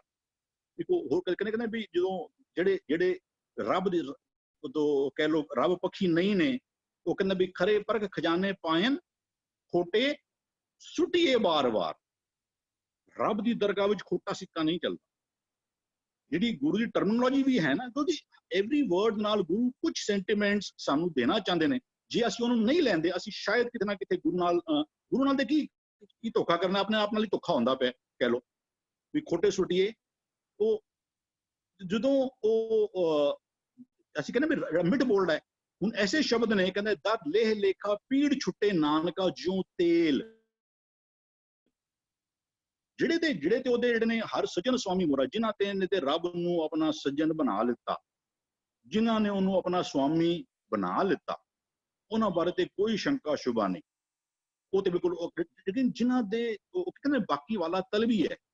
ਸਿਰ ਮਾਰੇ ਜੰਦਾਰ ਜੀਓ ਲੇਖਾ ਮੰਗੇ ਦੇਵਨਾ ਪੁੱਛੇ ਕਰ ਵਿਚਾਰ। ਜਦੋਂ ਅਸੀਂ ਸਿਰਫ ਉਹਨੂੰ ਜੇ ਕਹਿ ਦੇਵਾਂਗੇ ਨਾ ਵੀ ਉਹ ਇੱਕੋ ਸ਼ਬਦਾਂ ਦੇ ਕਹਿੰਦੇ ਨਹੀਂ ਫਲ ਤਿਨਕਾ ਜੀਵਿਆ ਜੇ ਖਸਮ ਨਾ ਜਾਣੇ ਆਪਣਾ। ਅਸੀਂ ਗੱਲ ਕੀਤੀ ਵੀ ਉਹ ਅਸੀਂ ਕਹਿੰਦੇ ਵੀ ਸਦਾ ਸਲਾਮਤ ਖਸਮ ਹਮਾਰਾ, ਕਹਿੰਦੇ ਲੇਕਿਨ ਜੇ ਤੂੰ ਉਹਦੇ ਨਾਲ ਸਾਂਝ ਨਾ ਪਾਇਆ ਨਾ, ਜਿਹਦਾ ਤੇ ਮਿੱਤਰ ਬਣ ਗਿਆ, ਜਿਹਦਾ ਤੇ ਸਾਜਨ ਬਣ ਗਿਆ, ਜਿਹਦਾ ਤੇ ਜਿਹਨੂੰ ਸੁਆਮੀ ਕਰਕੇ ਮੰਨ ਲਿੱਤਾ, ਉਹਦੇ ਵਾਸਤੇ ਬਿਲਕੁਲ ਮਿੱਠ ਬੋਲੜਾ ਹੈ, ਅੰਦਰ ਕੋਈ ਸ਼ੰਕਾ ਸ਼ੁਬਾ ਹੈ ਹੀ ਨਹੀਂ। ਜਾਂ ਦੂਜਾ ਪਾ ਕੇ ਕਹਿੰਦਾ ਨਹੀਂ ਫਲ ਤਿਨਕਾ ਜੀਵਿਆ ਜੇ ਖਸਮ ਨਾ ਜਾਣੇ ਆਪਣਾ, ਅਵਰੀ ਕੋਚਿਤ ਲਾਏ। ਅੱਗੇ the sentiments that Guru wants to deliver, we should not be diluting the sentiments. ਸਾਡਾ ਫਰਜ਼ ਵੀ ਹੈ, ਅਸੀਂ ਉਹਦੀ ਕੁਤਾਈ ਨਹੀਂ ਕਰ ਸਕਦੇ। ਨੇਫਲ ਤਿਨਕਾ ਜੀਵਿਆ ਜੇ ਕਸਮ ਨਾ ਜਾਣੇ ਆਪਣਾ, ਅਵਰੀ ਕੋਚਿਤ ਲਾਏ ਨਾਨਕ ਏਵ ਨਾ ਜਾਪਈ ਕਰਤਾ ਕੀਤੀ ਦੇ ਸਜਾਏ। ਇਹ ਵੀ ਪੰਕਤੀਆਂ ਗੁਰਬਾਣੀ ਦੀਆਂ ਨੇ। ਜਿਹੜੇ ਤੇ ਸੱਜਣ ਮਿੱਤਰ, ਜਿਨ੍ਹਾਂ ਦਾ ਤੇ ਸੱਜਣ ਮਿੱਤਰ ਬਣ ਗਿਆ, ਉਹਨਾਂ ਦੀ ਤੇ ਉਹ ਜੋ ਪਰਬ ਕੀਤੇ ਆਪਨੇ ਸਹੀ ਕਹੀਏ ਧਨ ਉਹਦੇ ਧਨਤਾ ਜੋ ਹੋ ਗਏ। ਲੇਕਿਨ ਜਿਹੜੇ ਉਹ ਨਹੀਂ ਬਣ ਪਏ ਨਾ, ਉਹ ਇੱਕ ਹੋਰ ਜਿਹੜੇ ਜੀਵਨ ਸਟਾਈਲ ਵਾਲੇ ਨੇ, ਕਹਿੰਦਾ ਕਾਮ ਕ੍ਰੋਧ ਅਰ ਲੋਭ ਮੋਹ ਇਹ ਇੰਦਰੀ ਰਸ ਲਪਟਾ ਦੇ। ਜਿਹੜੇ ਇੰਦਰੀਆਂ ਦੀ ਸਵਾਦ ਵਿੱਚ ਫਸੇ ਰਹੇ, ਕਾਮ ਕ੍ਰੋਧ ਅਰ ਲੋਭ ਮੋਹ ਇਹ ਇੰਦਰੀ ਰਸ ਲਪਟਾ ਦੇ। ਉਹਨਾਂ ਬਾਰੇ ਗੁਰੂ ਸਾਹਿਬ ਕੀ ਕਹਿੰਦੇ, ਦੀਪ ਭਾਰੀ ਪੁਰਖ ਵਿਦਾਤੇ ਬਹੁਰ ਜਨਮਾਂ ਤੇ। ਉਹਨਾਂ ਨੂੰ ਪਰਮਾਤਮਾ ਨੇ ਜੂਨੀਆਂ ਵਿੱਚ ਭੁਆ ਦੇਣਾ। ਉਹਨੂੰ ਦੀਪ ਭਾਰੀ ਪੁਰਖ ਵਿਦਾਤੇ, ਉਹ ਭਟਕਣਾ ਵੀ ਜੀ ਉਹਨੂੰ ਕਿਹਨੇ ਪਾਣਾ। ਜਦੋਂ ਉਹ ਕਹਿੰਦੇ ਜਮ ਜਾਗਾਤੀ ਦੂਜੇ ਪਾਏ ਕਰ ਲਾਏ, ਨਾਵੋ ਭੂਲੇ ਦੇ ਸਜਾਏ। ਜਿਨ੍ਹਾਂ ਨੇ ਨਾਮ ਚੇਤਾ ਨਹੀਂ ਕੀਤਾ ਨਾ, ਜਿਨ੍ਹਾਂ ਨੇ ਤੇ ਸੱਜਣ ਬਣਾ ਲਿੱਤਾ, ਉਸ ਪ੍ਰਥਾਈ ਦੇ ਕੋਈ ਸ਼ੰਕਾ ਸ਼ੁਬਾ, ਵੀ ਆਰ ਵੈਰੀ ਕਲੀਅਰ। ਉਹ ਕਹਿੰਦੇ ਅੰਧੀ ਕੰਮੀ ਅੰਧ ਸਜਾਏ, ਮਨਮੁਖ ਅੰਧਾ ਠੌਰ ਨਾ ਪਾਏ। ਜਿਹਨੇ ਗੁਰੂ ਦੇ ਗਿਆਨ ਦੀ ਚਾਨਣ ਵਿੱਚ ਕੰਮ ਨਹੀਂ ਕੀਤਾ ਨਾ, ਅੰਨੇ ਕੰਮ ਕੀਤੇ ਨੇ, ਕਹਿੰਦੇ ਅੰਧੀ ਕੰਮੀ ਅੰਧ ਸਜਾਏ। तो फरीद साहब का ਜਿਹੜਾ ਉਹ ਜੋ ਐਗਜ਼ਾਮਪਲ ਦੇਣਾ ਚਾਹੁੰਦੇ ਨੇ ਸਾਨੂੰ, ਜੋ ਵਿਕਾਰੀ ਜੀਵਨ ਵਾਲੇ ਨੇ, ਅਸੀਂ ਤੇ ਕਹਿੰਦੇ ਰੱਬ ਮਿੱਠ ਬੋਲਦਾ ਹੈ, ਕੋਈ ਸ਼ੱਕ ਨਹੀਂ। ਅਸੀਂ ਇਸ ਤੋਂ ਪਹਿਲੇ ਵੀ ਗੱਲ ਕੀਤੀ ਕਿ ਬਾਣੀ ਨੂੰ ਕਿਸ ਪਰਸਪੈਕਟਿਵ ਵਿੱਚ ਉਚਾਰਨ ਕੀਤਾ ਗਿਆ ਨਾ, ਸਾਨੂੰ ਪਰਸਪੈਕਟਿਵ ਨੂੰ ਧਿਆਨ ਵਿੱਚ ਜ਼ਰੂਰ ਰੱਖਣਾ ਪਏਗਾ। ਕਿਉਂਕਿ ਫਰੀਦ ਸਾਹਿਬ ਦਾ ਸਲੋਕ ਜਿਹੜਾ ਆਂਦਾ, ਕਹਿੰਦੇ ਫਰੀਦਾ ਵੇਖ ਕਪਾਹੇ ਜੇ ਥੀਆ। ਕਪਾਹ ਕਾਟਨ ਨੂੰ ਕਿਵੇਂ ਪਿੰਜਿਆ ਜਾਂਦਾ ਹੈ, ਕਹਿੰਦਾ ਫਰੀਦਾ ਵੇਖ ਕਪਾਹੇ ਜੇ ਥੀਆ, ਜੇ ਸਿਰ ਥੀਆ ਤਿਲਾਹਾ। ਤਿਲਾਂ ਤੋਂ ਕਿਵੇਂ ਤੇਲ ਕੱਢਿਆ ਜਾਂਦਾ ਹੈ। ਜੇ ਸਿਰ ਥੀਆ ਤਿਲਾਹਾ, ਕੰਮਾਂ ਦੇ ਅਰ ਕਾਗ ਦੇ ਕੋਈ ਕਮਾਦ ਗੰਨਾ, ਕੰਮਾਂ ਦੇ ਅਰ ਕਾਗ ਦੇ ਕੁੰਨੇ ਕੋਇਲਿਆ, ਜਿਹੜਾ ਉਹ ਚੌਕਿਆਂ ਵਿੱਚ ਜਿਹੜੇ ਕੋਲਾ ਫੂਕਿਆ ਜਾਂਦਾ ਉਹਨੂੰ, ਕਹਿੰਦਾ ਫਰੀਦਾ ਵੇਖ ਕਪਾਹੇ ਜੇ ਥੀਆ, ਜੇ ਸਿਰ ਥੀਆ ਤਿਲਾਹਾ, ਕੰਮਾਂ ਦੇ ਅਰ ਕਾਗ ਦੇ ਕੁੰਨੇ ਕੋਇਲਿਆ। ਕਹਿੰਦਾ ਮੰਦੇ ਅਮਲ ਕਰੇਂਦਿਆਂ ਇਹ ਸਜਾਏ ਤਿਨਾਹਾ। ਜਿਨ੍ਹਾਂ ਨੇ ਮਾੜੇ ਕਰਮ ਕੀਤੇ ਨੇ ਨਾ, ਉਹਨਾਂ ਵਾਸਤੇ ਕਹਿੰਦੇ ਵੀ ਮੰਦੇ ਅਮਲ ਕਰੇਂਦਿਆ, ਕਹਿੰਦੇ ਜਾਂ ਤਿਸ ਭਾਵੇ ਦੇ ਵਡਿਆਈ, ਜੇ ਭਾਵੇ ਦੇ ਸਜਾਏ। ਉਹ ਭਾਵੇ ਇਸ ਗੱਲ ਅੰਦਰ ਕੋਈ ਸ਼ੱਕ ਅੰਦਰ ਫਾਈਲ ਸਾਡੀ ਨਾਲ ਚਲਦੀ ਪਈ। ਰੱਬ ਤੇ ਅਸੀਂ ਕੋਈ ਵੈਰਤਾ ਦਾ ਕੋਈ ਅਸੀਂ ਸੋਚ ਵੀ ਨਹੀਂ ਸਕਦੇ ਕੋਈ ਲਾਂਛਨ ਲਗਾਈ ਉਹਦੇ ਉੱਤੇ ਵੀ ਉਹ ਰੱਬ ਹੈ ਨਾ ਵੀ ਉਹ ਇੱਕ ਹੋਰ ਸ਼ਬਦ ਆਉਂਦਾ ਜਿਹੜਾ ਉਹ ਬੜਾ ਅਸੀਂ ਜਿੱਥੇ ਮਿਡ ਬੋਲਣਾ ਕਹਿੰਦੇ ਪਏ ਨਾ, ਮਤਾਂ ਅਸੀਂ ਉਹ ਗੁੜੀ ਵਾਲੇ ਐਸਪੈਕਟ ਵਿੱਚ ਕਿਤੇ ਗੁਰੂ ਸਾਨੂੰ ਜੋ ਹੋਰ ਦੂਜਾ ਪਰਸਪੈਕਟਿਵ ਦੱਸਣਾ ਚਾਹੁੰਦੇ ਨੇ, ਅਸੀਂ ਕਿਥੇ ਨਾ ਉਹ ਕਹਿੰਦੇ ਵੇਖ ਜੇ ਮਿੱਠਾ ਕਟਿਆ। ਵੀ ਅਸੀਂ ਜ਼ਿੰਦਗੀ ਵਿੱਚ ਜੋ ਮਿੱਠੇ ਦੇ ਕਾਰਨ ਅਸੀਂ ਜਦੋਂ ਕੂੜ ਮਾਖਿਓ, ਜਦੋਂ ਕੂੜ ਨੂੰ ਅਸੀਂ ਮਿੱਠਾ ਬਣਾ ਦਿੱਤਾ ਹੈ ਨਾ, ਕੂੜ ਸਾਡੇ ਵਾਸਤੇ ਬੜਾ ਇੰਪੋਰਟੈਂਟ ਹੋ ਗਿਆ ਹੋਇਆ ਵੀ ਕੂੜ ਮਿੱਠਾ, ਕੂੜ ਮਾਖਿਓ। ਗੁਰੂ ਕਹਿੰਦਾ ਕੂੜ ਡੋਬੇ ਕੂੜ। ਕਹਿੰਦੇ ਜ਼ਿੰਦਗੀ ਵਿੱਚ ਜਿਨ੍ਹਾਂ ਨੇ ਇਹ ਕੂੜ ਰੂਪੀ ਮਿੱਠੇ ਦੇ ਪਿੱਛੇ ਲੱਗੇ ਹੋਏ ਨਾ, ਗੁਰੂ ਸਾਹਿਬ ਦ੍ਰਿਸ਼ਟਾਂਤ ਦੇ ਕੋਲ ਸਮਝਾਉਂਦੇ ਪਏ ਨੇ।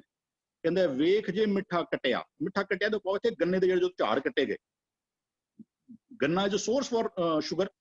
ਕਹਿੰਦੇ ਵੇਖ ਜੇ ਮਿੱਠਾ ਕਟਿਆ, ਕੱਟ ਕੁੱਟ ਬੱਧਾ ਪਾਏ। ਉਹਨੂੰ ਕੱਟ ਕੇ ਨਾ ਉਹਦੀਆਂ ਪੋਟਲੀਆਂ ਬੰਨ ਦਿੱਤੀਆਂ ਗਈਆਂ, ਉਹਨੂੰ ਉਹ ਜਿਹੜਾ ਨਾ ਵੇਖ ਜੇ ਮਿੱਠਾ ਕਟਿਆ, ਕੱਟ ਕੁੱਟ ਬੰਦਾ ਪਾਏ। ਕਹਿੰਦੇ ਖੁੰਡਾ ਅੰਦਰ ਰੱਖ ਕੇ ਦੇਨ ਸੂ ਮਲ ਸਜਾਏ।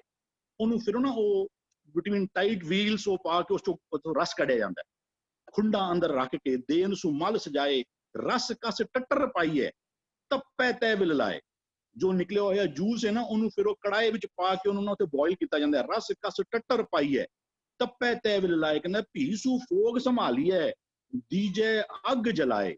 ਨਾਨਕ ਮਿੱਠੇ ਪਤਰਿਆ, ਵੇਖੋ ਲੋਕਾਂ ਆਏ। ਜਿਨ੍ਹਾਂ ਨੇ ਕੇਵਲ ਜ਼ਿੰਦਗੀ ਵਿੱਚ ਕੂੜ ਨੂੰ ਮਿੱਠਾ ਕਰਕੇ ਮੰਨ ਲਿੱਤਾ ਹੈ ਨਾ, there is one set of ਸ਼ਬਦ we cannot forget। we are not ਅਸੀਂ ਡਿਨਾਇਲ ਵਿੱਚ ਬਿਲਕੁਲ ਨਹੀਂ ਆ ਕਿ ਵੀ ਆਪ ਕਮਾਣੇ ਵਿੱਚ ਦੋਸ਼ ਨਾ ਕਾਹੂ ਜੋ। ਬਈ ਮੈਂ ਕਿਸੇ ਜੋ ਮੈਂ ਰੱਬ ਨੂੰ ਦੋਸ਼ ਕਿਵੇਂ ਲਗਾ ਦੇਵਾਂ ਕਿ ਵੀ ਰੱਬ ਉਹ ਅਨਿਆਏ ਕਰਦਾ ਹੀ ਨਹੀਂ। ਹਰ ਕਾ ਏਕ ਅਚੰਭਵ ਦੇਖਿਆ ਮੇਰੇ ਲਾਲ ਜੀਓ, ਜੋ ਕਰੇ ਸੋ ਧਰਮ ਨਿਆਏ ਰਾਮ। ਲੇਕਿਨ ਜੇ ਨਿਆਏ ਪ੍ਰਣਾਲੀ ਵਿੱਚ ਮੇਰੇ ਸਿਰ ਦੇ ਉੱਤੇ ਕੋਈ ਦੋਸ਼ ਪੈਂਦਾ ਹੈ, ਉਹਦੀ ਸਜ਼ਾ ਮੈਨੂੰ ਨਹੀਂ ਮਿਲਦੀ। ਇਹ ਜਿਹੜੀ ਨਾ ਉਹ ਮਿਡ ਬੋਲਣਾ ਜ਼ਰੂਰ ਹੈ। ਜਿਹੜੇ ਸੱਜਣ ਸਵਾਮੀ ਹੋ ਜਾਂਦੇ ਨੇ ਵੀ ਉਹ ਦੱਦਾ ਦੋਸ਼ ਨਾ ਦਿਓ ਕਿਸੇ, ਦੋਸ਼ ਕਰਮਾ ਆਪਨੇ ਜੋ ਮੈਂ ਕੀਆ ਸੋ ਮੈਂ ਪਾਇਆ। ਦੋਸ਼ ਮੈਨੂੰ ਆਪਣੀ ਫਾਈਲ ਦੇ ਹਿਸਾਬ ਤੇ ਹੀ ਜੋ ਮੈਨੂੰ ਸਜ਼ਾਵਾਂ ਮਿਲੀਆਂ, ਮੈਨੂੰ ਆਪਣੇ ਕੀਤੇ ਹੋਏ ਕਰਮਾਂ ਦੀ ਫਾਈਲ ਦੇ ਹਿਸਾਬ ਤੇ ਹੀ ਮਿਲੀਆਂ। ਰੱਬ ਨੇ ਉਹ ਅਨਿਆਏ ਕਰਦਾ ਹੀ ਨਹੀਂ, ਉਹ ਹੈ ਹੀ ਨਿਰਵੈਰ, ਲੇਕਿਨ ਉਹ ਛੱਡਦਾ ਵੀ ਨਹੀਂ। ਮਤਾ ਜੇ ਬੰਦਾ ਕਹਿੰਦਾ ਕਿ ਮੈਂ ਉਹਨੂੰ ਅਸੀਂ ਹੈ ਸਾਡੇ ਆਪਣੇ ਮੱਥੇ ਦੇ ਲੇਖ, ਰਾਤ ਕਮਾਇੰਦੜੋ ਸੋ ਆਇਓ ਮਤ, ਇਹ ਸਾਡੇ ਮੱਥੇ ਦੇ ਲੇਖ। ਲੇਕਿਨ ਜਿਨ੍ਹਾਂ ਦੇ ਸਿਰ ਦੇ ਉੱਤੇ ਉਹ ਲੇਖ ਲਿਖੇ ਜਾਂਦੇ ਨੇ ਨਾ, ਉਹਨਾਂ ਨੂੰ ਫਿਰ ਉਹ again coming back to the ਸ਼ਬਦ, ਜਿਹੜੇ ਦੇ ਉਹਦੇ ਸੱਜਣ ਬਣ ਜਾਂਦੇ ਨੇ, ਜਿਨ੍ਹਾਂ ਨੇ ਪਰਮਾਤਮਾ ਨੂੰ ਆਪਣਾ ਸੱਜਣ ਮਿੱਤਰ ਯਾਰ ਬਣਾ ਲਿੱਤਾ ਹੋਇਆ ਨਾ, ਉਹਨਾਂ ਬਾਰੇ ਦੇ ਗੁਰੂ ਦਾ ਸਪਸ਼ਟ ਹੈ ਵੀ ਮਿੱਠ ਬੋਲੜਾ ਜੀ ਹਰ ਸੱਜਣ ਸੁਆਮੀ ਮੋਰਾ।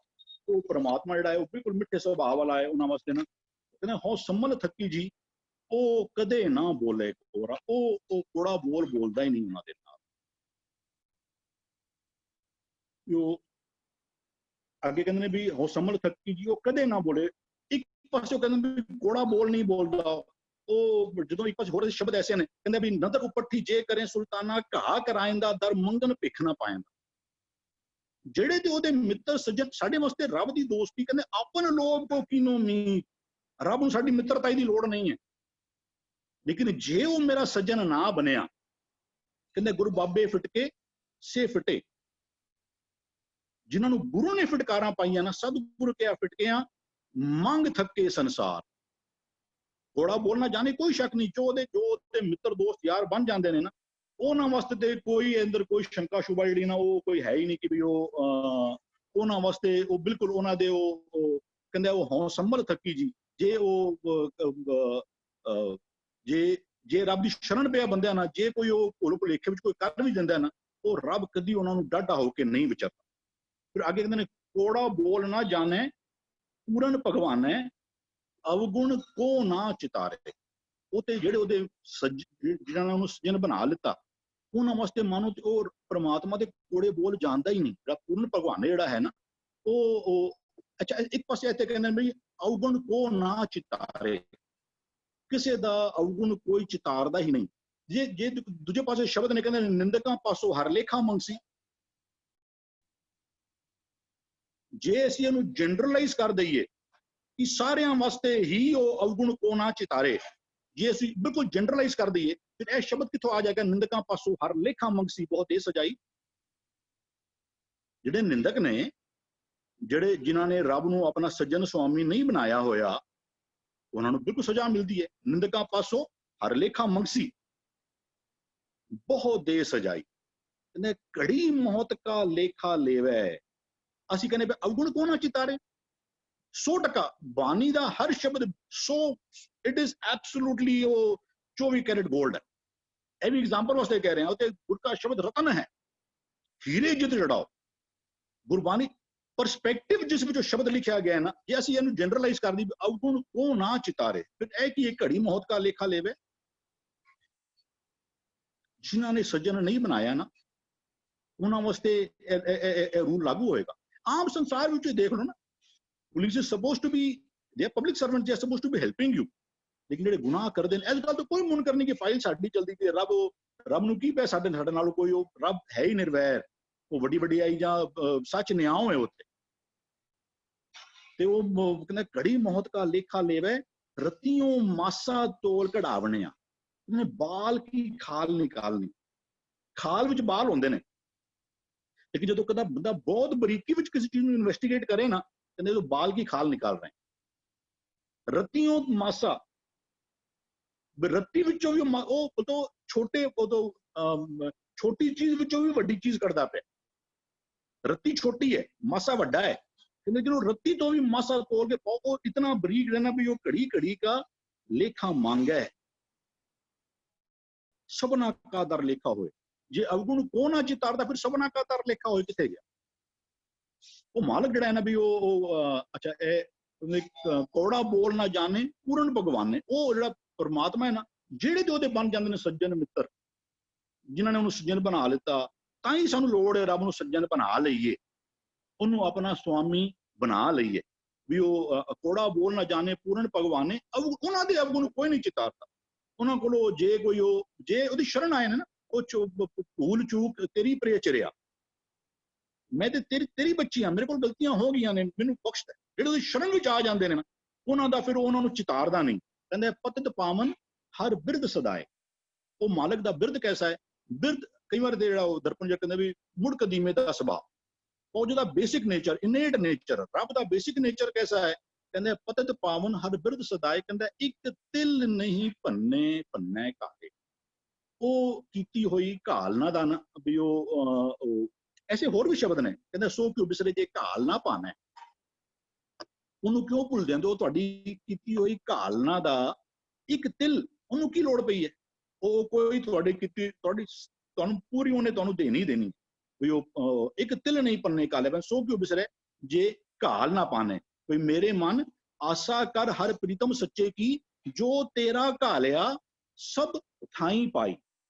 ਜਿਹਨੇ ਤੇਰੀ ਕੀਤੀ ਹੋਈ ਘਾਲਨਾ ਜਿਹੜੀ ਹੈ ਨਾ, ਉਹਦਾ ਉਹਨੇ ਇੱਕ ਚੀਜ਼ ਜਿਹੜੀ ਨਾ ਉਹਨੇ ਤੈਨੂੰ ਇਨ ਰਿਟਰਨ, ਉਹ ਹੈ ਹੀ ਮਾਲਕ ਇਤਨਾ ਵੱਡਾ, ਉਹਨੇ ਉਹਨੂੰ ਤੇਰੇ ਕੋਲ ਕੋਈ ਤਮੰਨਾ ਨਹੀਂ, ਉਹ ਤੇਰੇ ਕੋਲ ਕੋਈ ਲੈਣ ਦੀ ਤਮੰਨਾ ਨਹੀਂ, ਉਹ ਤੈਨੂੰ ਦਿੰਦਾ ਹੈ, ਉਹ ਤੈਨੂੰ ਕੇਵਲ ਦਾਤਾਂ ਦੇਣ ਵਾਲਾ ਹੈ। ਅੱਛਾ, ਜਿੱਥੇ ਹੁਣ ਇਹ ਸ਼ਬਦ ਆ ਰਿਹਾ ਬਈ ਇੱਕ ਤਿਲ ਨਹੀਂ ਭੰਨੇ ਕਾਲੇ, ਇੱਕ ਗੁਰਮਤਿ ਦਾ ਇੱਕ ਹੋਰ ਪਰਸਪੈਕਟਿਵ ਸਾਨੂੰ ਨਾਲ ਲੈ ਕੇ ਚੱਲਣਾ। ਕਹਿੰਦਾ ਵੀ ਜੋ ਪਾਥਰ ਕੀ ਪਾਏ ਤਿਨ ਕੀ, ਵਰਡ ਤੋਂ ਉੱਥੇ ਵੀ ਸੇਮ ਹੈ। ਜਿਨ੍ਹਾਂ ਨੇ ਆਪਣੇ ਗੁਰੂ ਨੂੰ ਨਹੀਂ ਚੇਤਿਆ ਵੀ ਉਹ ਨਹੀਂ ਪਲਤਨ ਕਾ ਜੀਵਿਆ, ਜੇ ਖਸਮ ਨਾ ਜਾਣੇ ਆਪਣਾ ਅਵਰੀ ਕੋ ਚਿਤ ਲਾਏ। ਜਿਨ੍ਹਾਂ ਨੇ ਰੱਬ ਨੂੰ ਨਹੀਂ ਪਛਾਣਿਆ, ਅਵਰੀ ਕੋ ਚਿਤ ਲਾਏ। ਉਹ ਕਹਿੰਦੇ ਵੀ ਜੋ ਪਾਥਰ ਕੀ ਪਾਈ ਪਾਏ, ਉਹਨਾਂ ਦੀ ਘਾਲਣਾ ਬਾਰੇ ਗੁਰੂ ਕੀ ਕਹਿੰਦੇ ਪਏ? ਉਹ ਵੀ ਤੇ ਘਾਲਣਾ ਘਾਲਦੇ ਪਏ ਨੇ ਨਾ। ਗੁਰੂ ਕਹਿੰਦੇ ਜੋ ਪਾਥਰ ਕੀ ਪਾਈ ਪਾਏ ਤਿਨ ਕੀ ਘਾਲ ਅਜਾਈ ਜਾਏ। ਜੇ ਸ਼ਬਦ ਦੇ ਪਰਸਪੈਕਟਿਵ ਨੂੰ, ਜਿਸ ਪਰਸਪੈਕਟਿਵ ਵਿੱਚ ਸ਼ਬਦ ਉਚਾਰਨ ਕੀਤਾ ਗਿਆ, ਜੇ ਅਸੀਂ ਉਹਨੂੰ ਨਹੀਂ ਸਮਝਾਂਗੇ, ਗੁਰਮਤਿ ਇਹ ਹੈ ਇਹਨੇ ਵੀ ਸੋ ਕਬੀਰ ਮੈਂ ਸੋ ਗੁਰ ਪਾਇਆ ਜਾ ਕਾ ਨਾਮ ਵਿਵੇਕੋ। ਇਹ ਤੇ ਤੁਹਾਨੂੰ ਇੱਕ ਇੰਟੈਲੈਕਚੁਅਲ ਮਾਈਂਡ ਗੁਰੂ ਨੇ ਤੁਹਾਡੀ ਡਿਵੈਲਪ ਕਰਨਾ ਸੀ।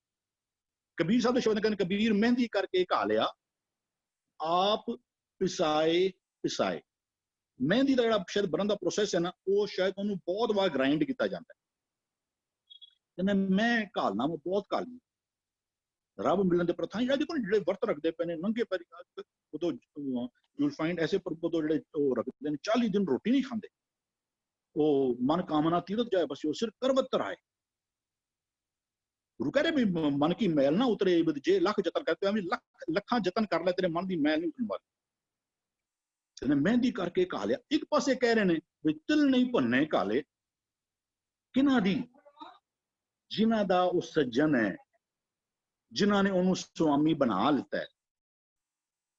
ਕਹਿੰਦੇ ਫਿਰ ਜਿਨ੍ਹਾਂ ਨੇ ਕਹਿੰਦੇ ਵੀ ਉਹ ਨੇਪਲ ਤਿਨਕਾ ਜੀਵਿਆ ਜੇ ਖਸਮ ਨਾ ਜਾਣੇ ਆਪਣਾ। ਰੱਬ ਨੂੰ ਪਸੰਦ ਹੀ ਕਿਸੇ ਉਹ ਨਹੀਂ ਪਤਾ, ਉਹਨਾਂ ਨੂੰ ਕੀਰਤਾਂ ਤੇ ਜਾਈ ਜਾ ਰਹੇ ਨੇ, ਨਾਈ ਜਾ ਰਹੇ ਨੇ। ਕਹਿ ਰਿਹਾ ਇਹ ਸਾਰੇ ਸ਼ਬਦ ਕਹਿੰਦੇ ਤੈ ਸ਼ੈ ਬਾਤ ਨਾ ਪੁੱਛਿਆ ਕਬ ਹੁਣਾ ਲਾਈ ਪਾਏ। ਉਹਨੇ ਬਿਲਕੁਲ ਮੇਰੀ ਕੀਤੀ ਹੋਈ ਘਾਲਨਾ ਦੀ ਵਰਤ ਨੇਮ ਸੰਜਮ में रहता, कहते ताका आड़ ना पाया, अद्धी कोड़ी कीमत नहीं मिलनी आ, तू करी जा। जे असी इको परस्पेक्टिव ले लवांगे भी वो तिल नहीं भन्ने काले, कोई शक नहीं। जे तू जे राइट डायरेक्शन में चलना पे ते तेरी कीती हुई मेहनत ते एक तिल दा तेनू बेनिफिट मिलना ही मिलना है। लेकिन कण ना ही सो गाहन लग गए, जिस कर्म विच कणी ना होवे ਬੰਦਾ ਕਿ ਉਹਦੇ ਵਾਸਤੇ ਵੀ ਮੈਨੂੰ ਬੈਨੀਫਿਟ ਮਿਲ ਜਾਵੇ। ਫਿਰ ਤੇ ਜਹਾਂ ਗਿਆਨ ਤਾਂ ਧਰਮ ਹੈ, ਕਿੱਥੇ ਰਹਿ ਗਿਆ ਫਿਰ?